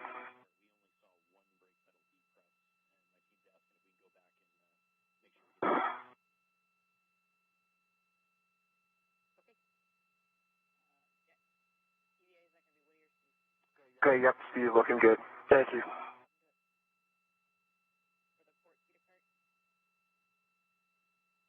Jenny, am I fair leading as well? Yes, Woody, but stand by. We are getting word that we might have to go back to get a double tap on the inboardmost port CETA cart brake release. Oh, that's no problem. I'll go do it. Can you confirm with us whether you did it once or twice? We just didn't see. Honestly, I can't recall. I know it just pressed fully, but it is possible that I only tapped it once. Okay, we didn't see it. We just want to be super safe, so let's go back and do that since we got plenty of time here. Thanks. No problem at all. En route. Okay, Jenny, do you want me on the outside airlock, I think? Or the front side? Copy, Steve. Your next step is to open the hatch thermal cover, and then we're going to be waiting for Woody to get back. Understood. And Woody, you just need to double tap whichever brake is going to be closest to you. Okay, I see it. 1, 2. Port side CETA cart, tapped. Great work. We saw it. You can translate back inboard, and you will now be placing a fair lead at the top of the CETA spur. Copy, Jenny, thanks. Steve, we would like you to cycle your IRCA, please.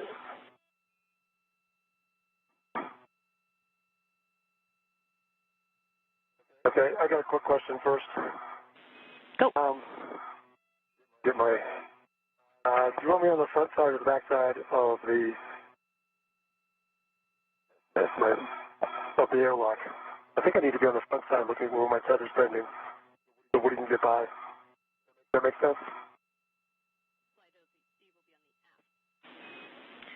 Steve, we'll have you on the aft side. That's what we have as a good position. What did you say you needed to deconflict yourself with, Woody? I'm just looking at the way my tether is.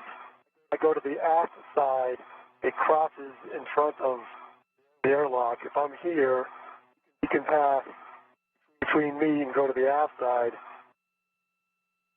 It's just harder. I can go there if you want me to go to the aft side.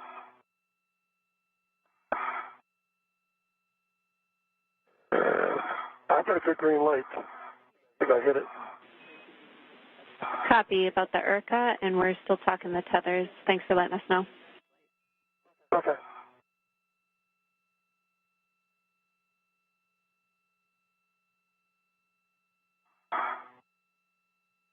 Hello, what do you think?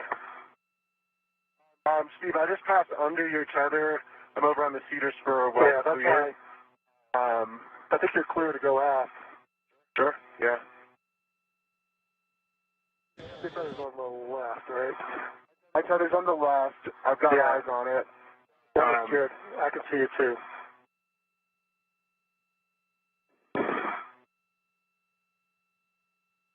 Deciding where I want to do my spin move. I don't think you have to do much of a spin move. Yeah, okay. I agree. Just come on down and get on the handrail, the circular handrail, and then you can rotate around on that. Yep.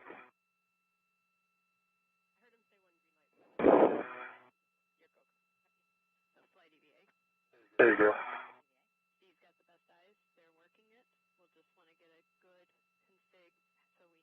That'll work. All right. And Houston copies you both back at the airlock. Great work. Regarding the tethers, you guys have the best eyes on what's going on. We're just going to need a report of the config once we're ready to come inside. Understand. All right, sounds great, Jams. NASA astronauts Steve Bowen and Woody Hoburg are translating back to the airlock. They were working on cleaning up their tethers before they ingress. Still the bag.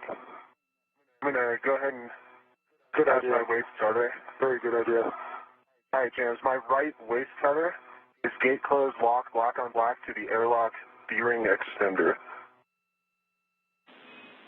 All right, I copy that good load path, Woody. I'll get you to turn off your HECA and ingress the airlock. You can see on the left side of your screen that the thermal cover has been opened, and now NASA astronaut Woody Hoburg is working to ingress or enter the airlock.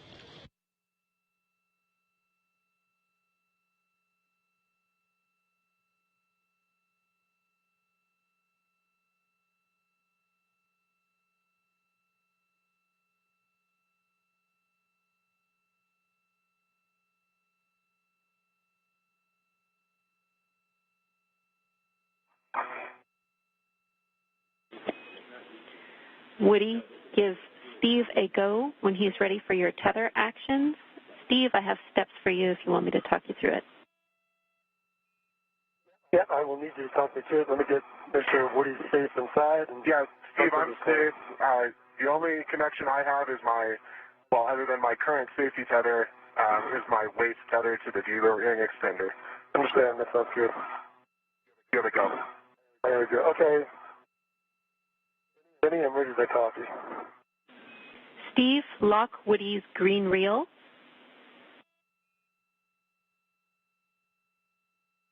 Lock Woody's green reel. Okay.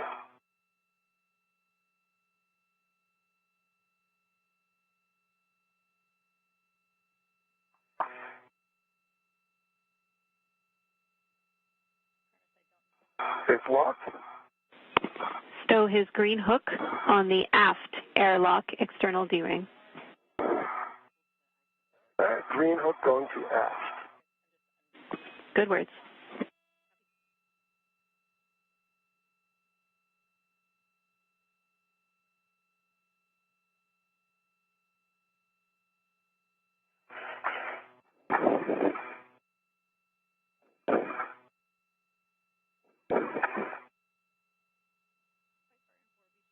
All right, it's on the aft. And locked.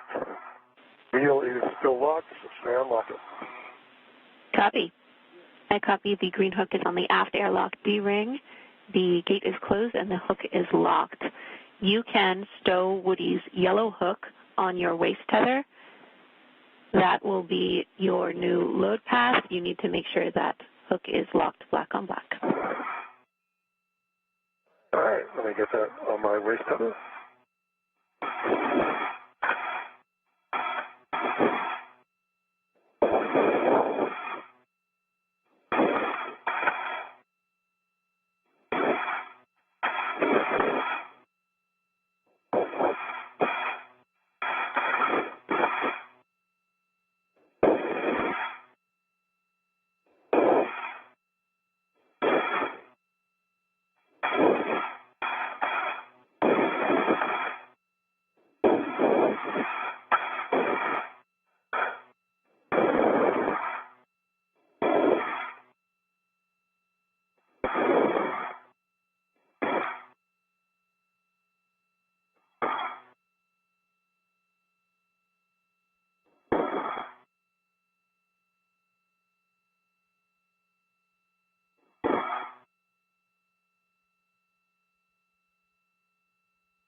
All right, I have my waist feather, gate close, slider lock.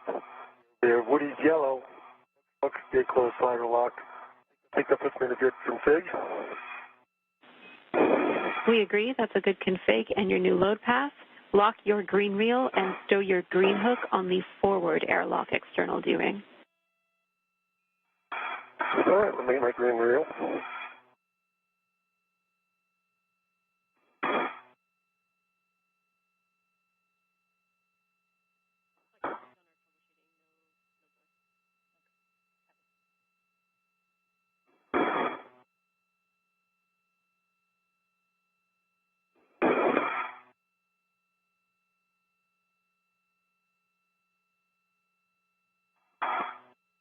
All right, that's locked. Copy, reel locked.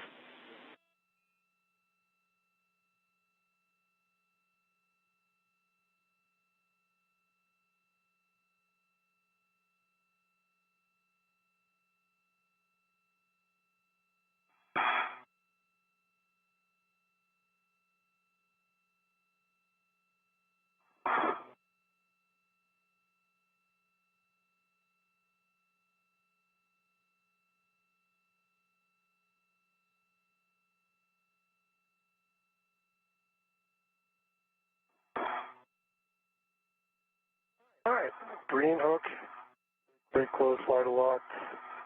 I'll now unlock that reel.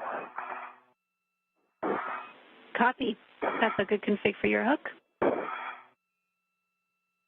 NASA astronaut Woody Hoburg has fully ingressed the crew lock, and now we see Steve Bowen finishing up some last steps as he works to make his way inside. With those green reels unlocked, you are now go to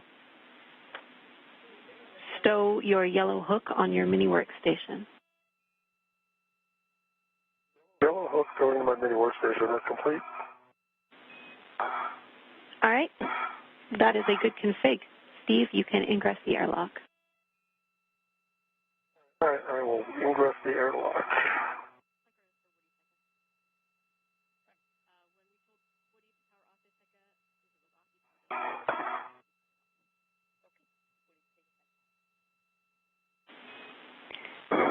And Woody, I'm up on the forward edge. All right. Woody, we need you to power off your HECA. When you powered it off, you powered it on. Ah, that's fun. I believe it is off now. I pressed the button once. All right, let me get my head ready. Copy. Wait till I get my legs inside.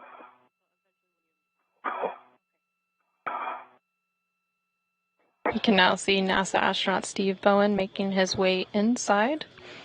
Once inside, they'll close the hatch thermal cover and the process to repressurize will begin. Looking. What's behind me? That feels like maybe we got I think you're in my... Hang on.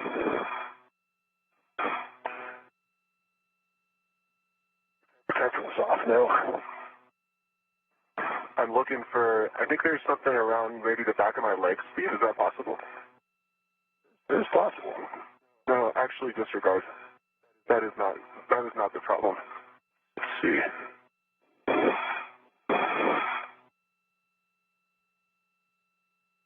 Try again. Okay, that's your pliss on my legs. Hang on, let me try to get away. That's much better. Okay, maybe I can get there. Over.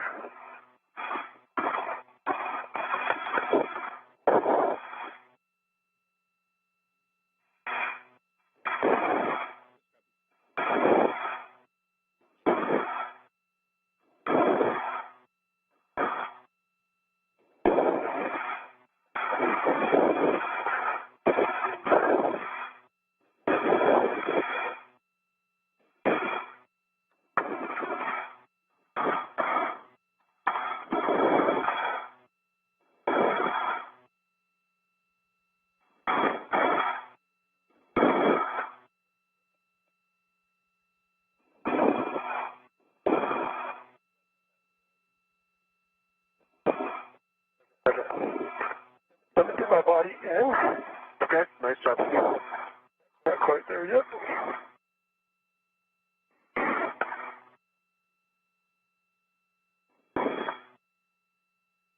Come in this way.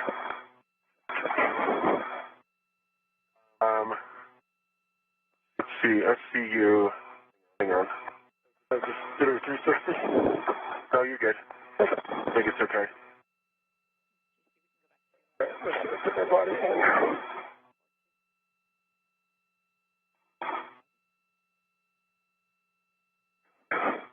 You need a 180 from that. A 180. Oh, I'm sorry. Disregard, Steve. I'm wrong.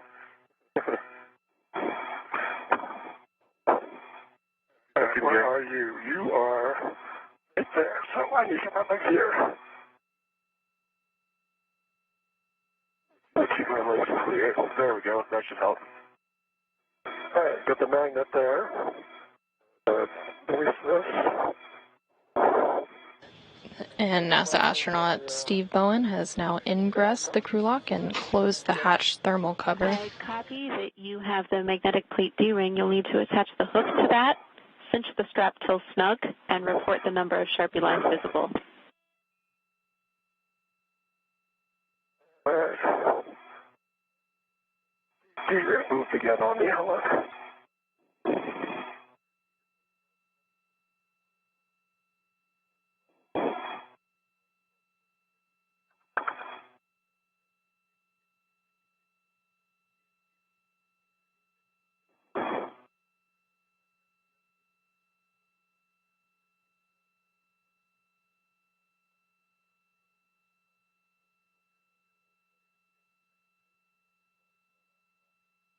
Alright, so I've got that, and you want 6, I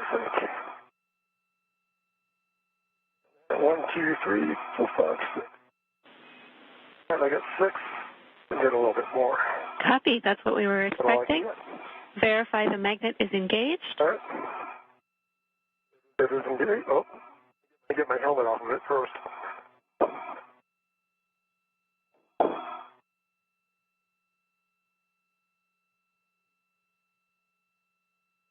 Alright, that's engaged.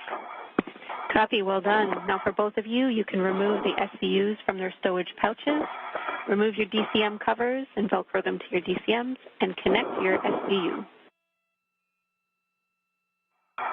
Alright, that didn't work.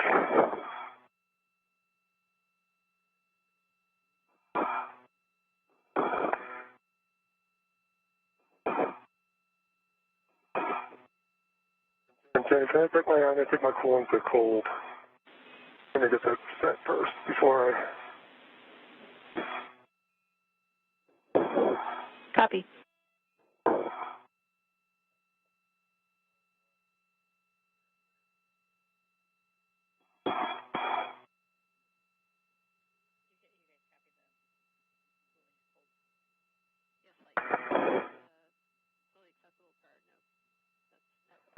Cold.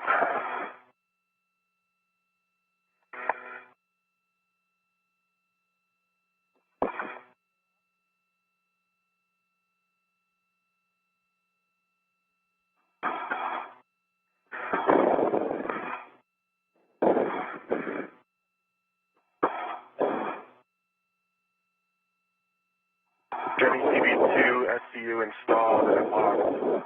QCV 8. Copy, SCU installed and locked for Woody and a TCV of 8.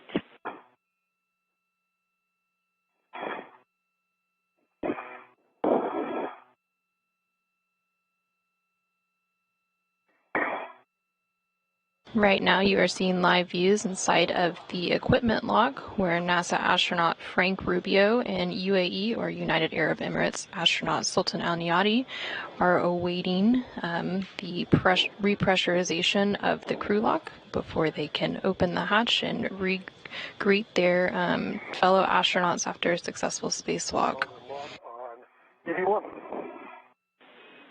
Copy, EV1 SCU is attached and locked. Both EV crew members switch water off, OFF, expect H2 is off message. EV1, water's off. EV2, water's off. Copy, both waters off. Caution, do not close the hatch until EMU water is off for 2 minutes. We've started the timer.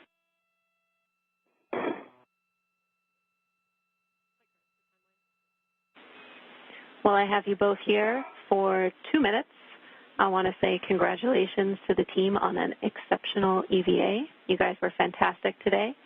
Congratulations to Woody on your first spacewalk and to Steve on your 9th. Finally, congratulations to all of Crew 6 on your 100th day on orbit. It's been a doozy.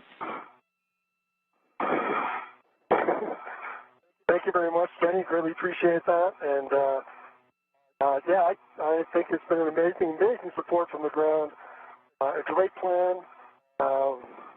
He was absolutely amazing. Quite startling. Although that's what he does every day. And Woody, do you have anything you want to add? Thanks, Steve, and thanks, Jans. The team did an amazing job planning this EVA and also executing it. And couldn't be happier to get to work with this team and also to get to do my first EVA with such a fantastic leader as Steve. I just could not imagine a better experience to have for my first EVA. So thank you so much. Great. Well, we're happy for you both, and we have 30 seconds left on our timer. I'll let you know when you can close the hatch.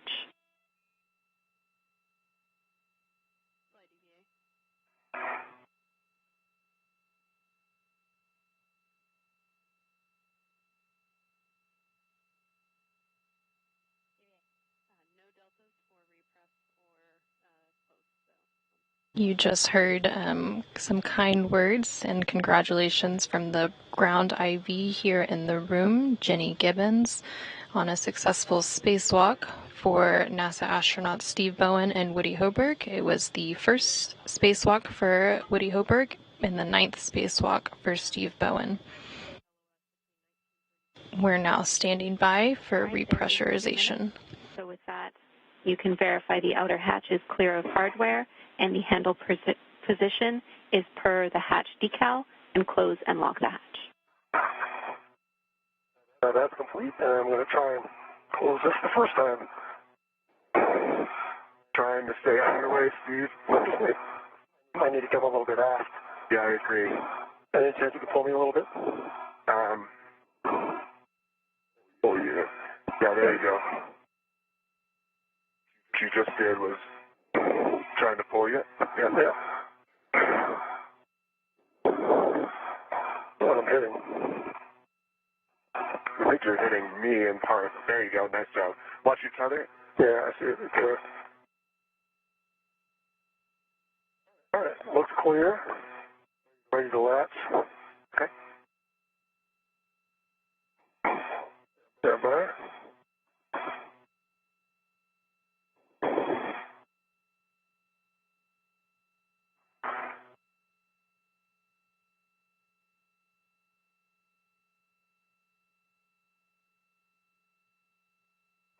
Good to see you there.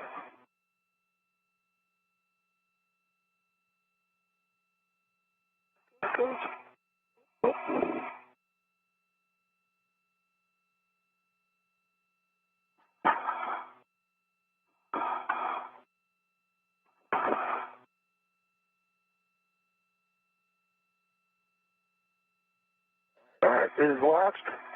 It is locked. Copy. The hatch is closed and locked.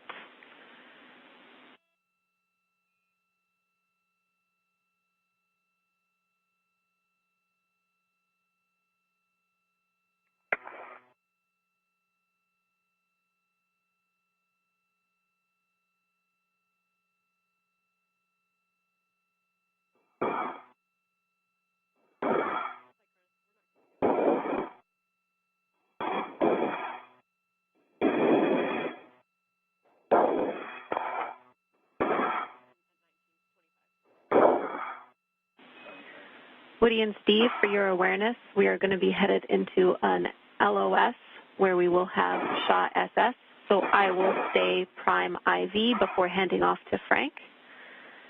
On the UIA, check oxygen EMU 1 and 2. Both valves are open.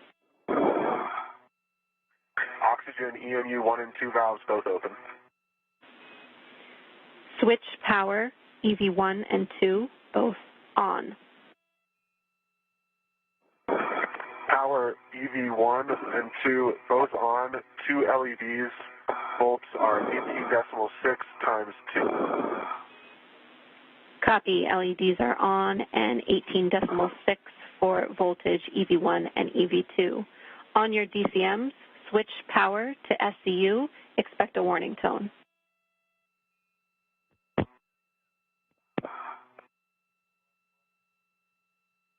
EV1 is SCU.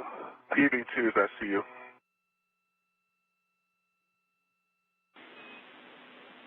Copy. With that, I will hand you back to your very capable suit IVs. Frank, the comm is yours.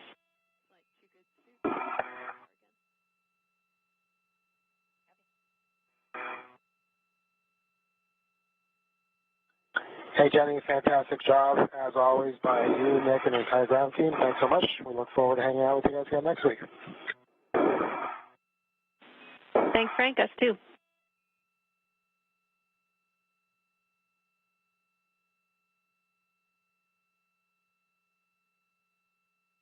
All right, Steve and Woody, next we'll be working through crew lock repress, which should be a 10-minute warning if disregard. So both of you go to the actuator to press. Verify that you see go to actuator to press displayed. All right, let me take a minute here and get that done.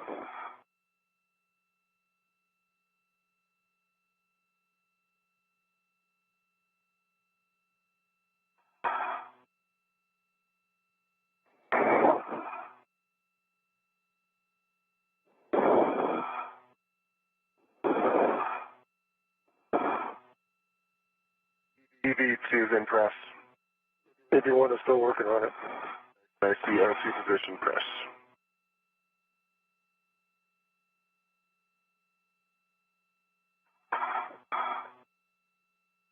I put my finger on there for some reason.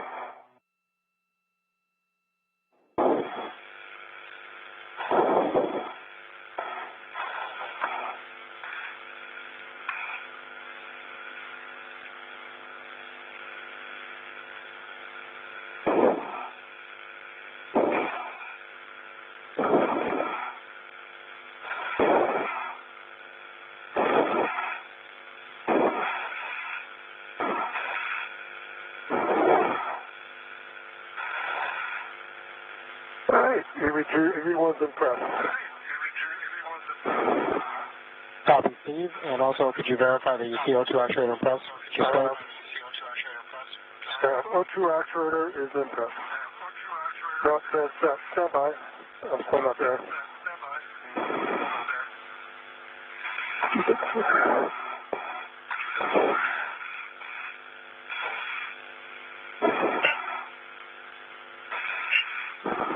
All right, I am now in.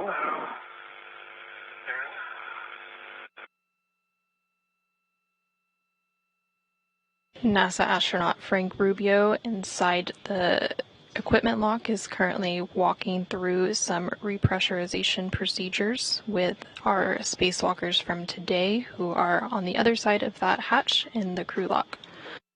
Pause. Is this in press? Copy, that's a good config for both. Steve, check that the EV hatch outlet is closed. It is closed. As I'll be throttling the IV hatch equalization valve from off to norm, and just let me know if it's a good rate for you guys.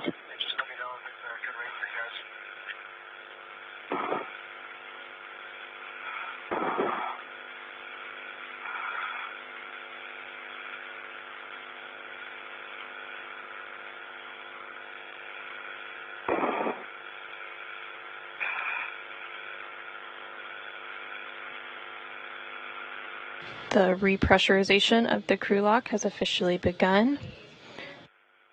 We are currently at about 5.5 pounds per square inch and climbing. you should expect an alert tone, and then you can also expect an alert tone at 4.0. Copy.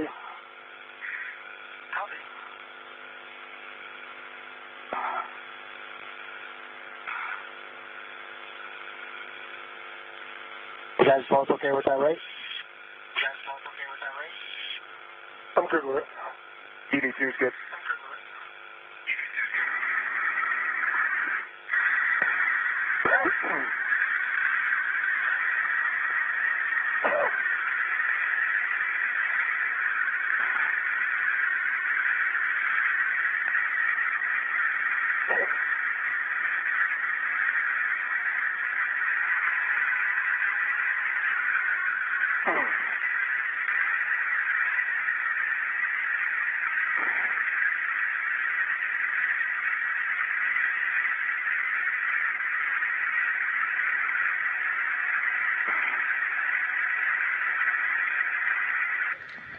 With the repressurization underway, it marks the official end of the spacewalk at 2:28 p.m. Central Time, 3:28 p.m. Eastern Time, for a total spacewalking time of 6 hours and 3 minutes.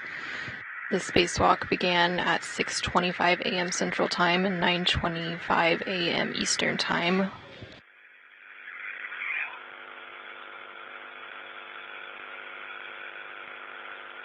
Okay, guys, we're at 5 psi. We're going to let the pressure stabilize for 2 minutes and then do a leak check. Sounds good. Sounds good.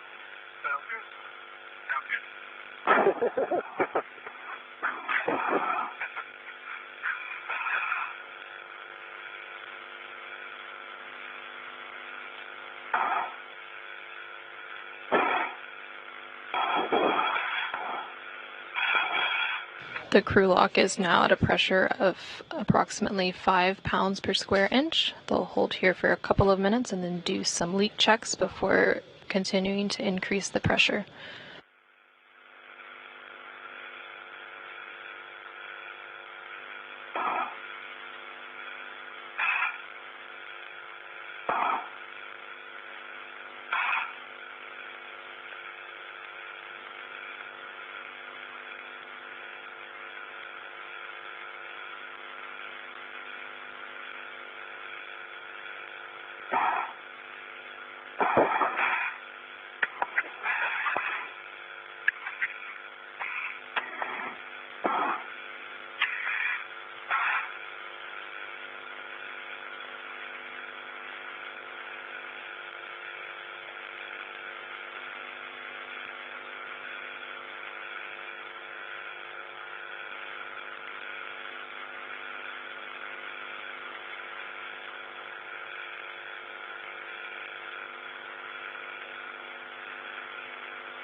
with today's spacewalk coming to an end and totaling 6 hours and 3 minutes.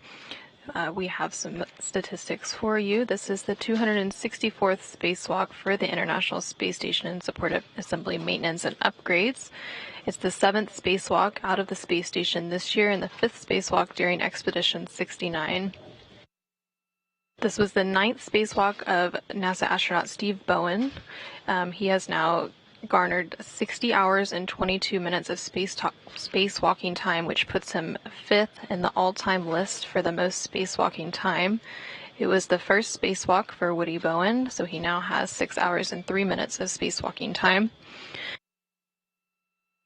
In today's spacewalk, which began at 8:25 a.m. Central Time, 9:25 a.m. Eastern Time, and ended at 2:28 p.m. Central Time, 3:28 p.m. Eastern Time. It lasted a total of 6 hours and 3 minutes as they installed a new International Space Station Rollout Solar Array, or IROSA, on the 1A power channel on the starboard truss of the space station. In total, the space station has seen over 69 days of spacewalking time, with 69 days, 21 hours, and 52 minutes of spacewalking time across those 264 spacewalks that have been conducted.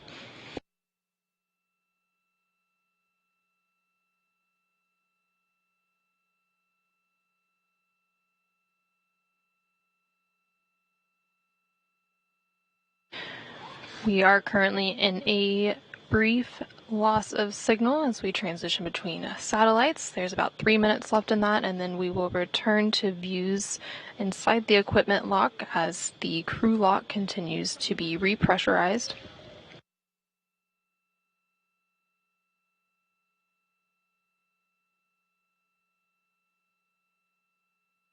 Once the repress process is complete, we will see NASA astronauts Steve Bowen and Woody Hoburg make their way into the equipment lock.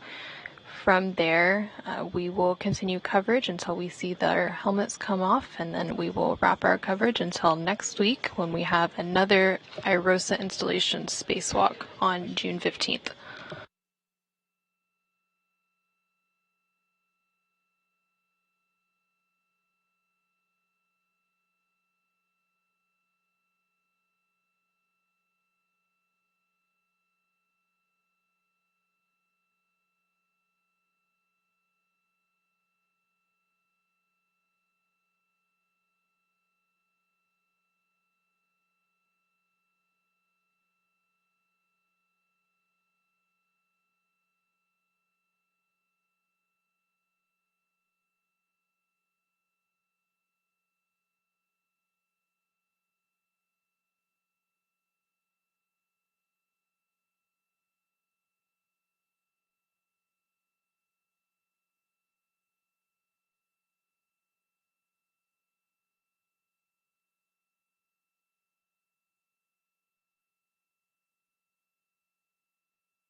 Houston Station 1 for step 4. And we're with you on 1. Working step 4.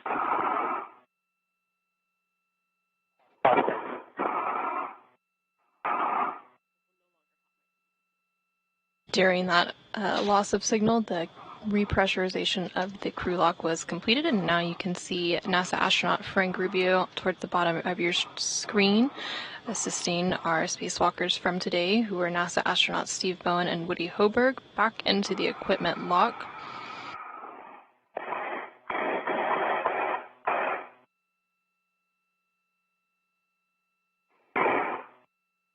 You looking out the window?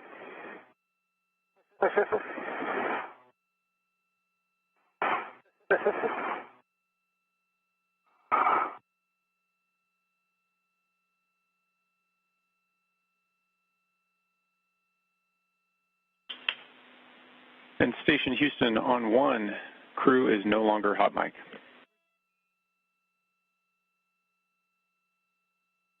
Obvious.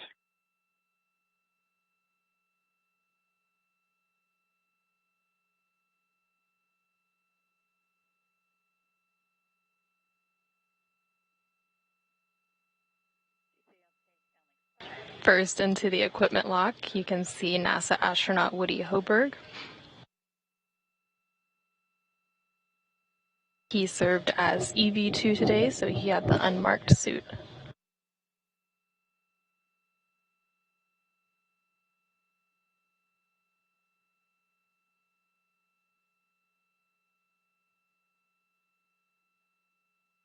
Right now you can see UAE astronaut in the bottom right-hand corner of your screen, removing the safer or simplified aid for EVA rescue from Hoburg's suit.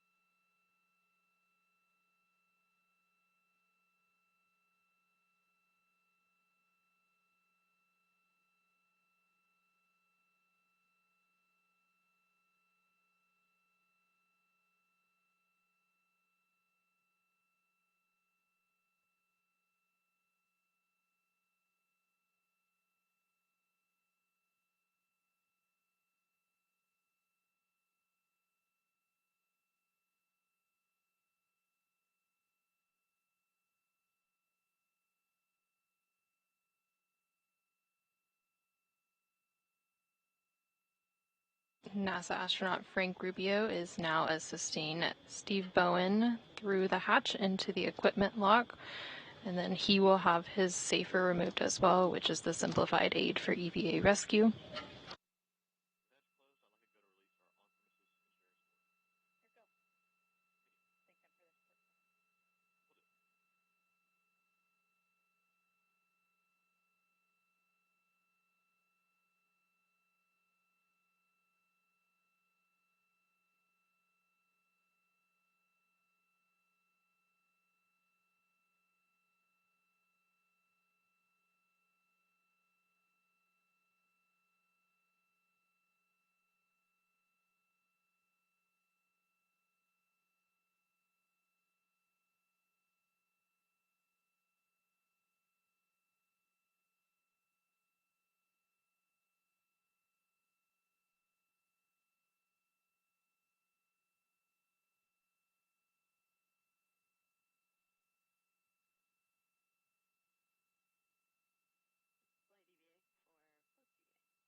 NASA astronaut Frank Rubio and UAE or United Arab Emirates astronaut Sultan Al Niyadi are beginning to assist with doffing the spacesuits.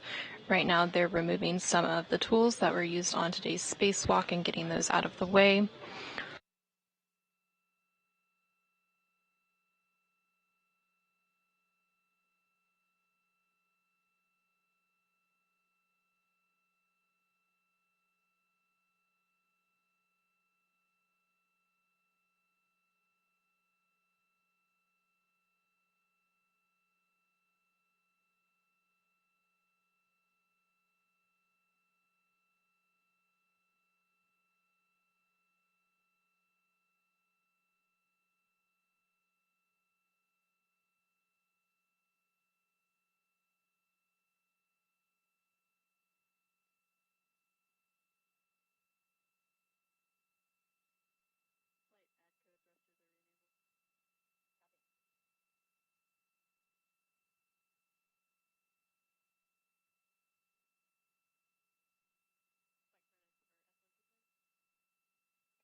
You can see UAE astronaut Sultan Al Niyadi removing the HECA or HD EMU camera assembly from the spacesuit.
Al Niyadi and Rubio are now working to remove the gloves from Hoburg and Bowen.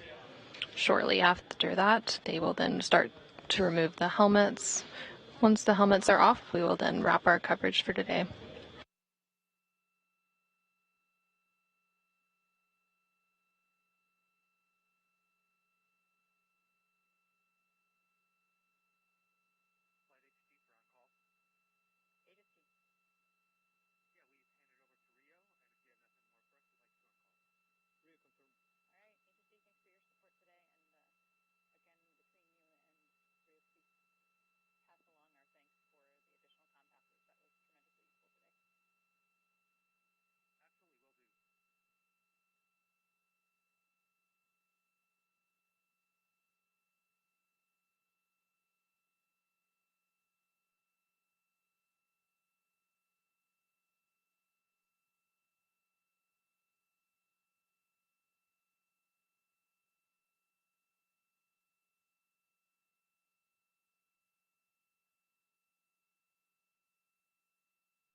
They are now working to remove the helmets from today's spacewalkers, who were NASA astronauts Steve Bowen and Woody Hoburg.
With the helmets off and our spacewalkers safely inside the International Space Station, we're going to wrap today's coverage. As a recap, NASA astronauts Steve Bowen and Woody Hoburg successfully installed an IROSA, or International Space Station Roll-Out Solar Array, to augment power generation for the 1A power channel on the station's starboard truss structure. They also were able to complete several get-ahead tasks to set them up for a successful spacewalk next week.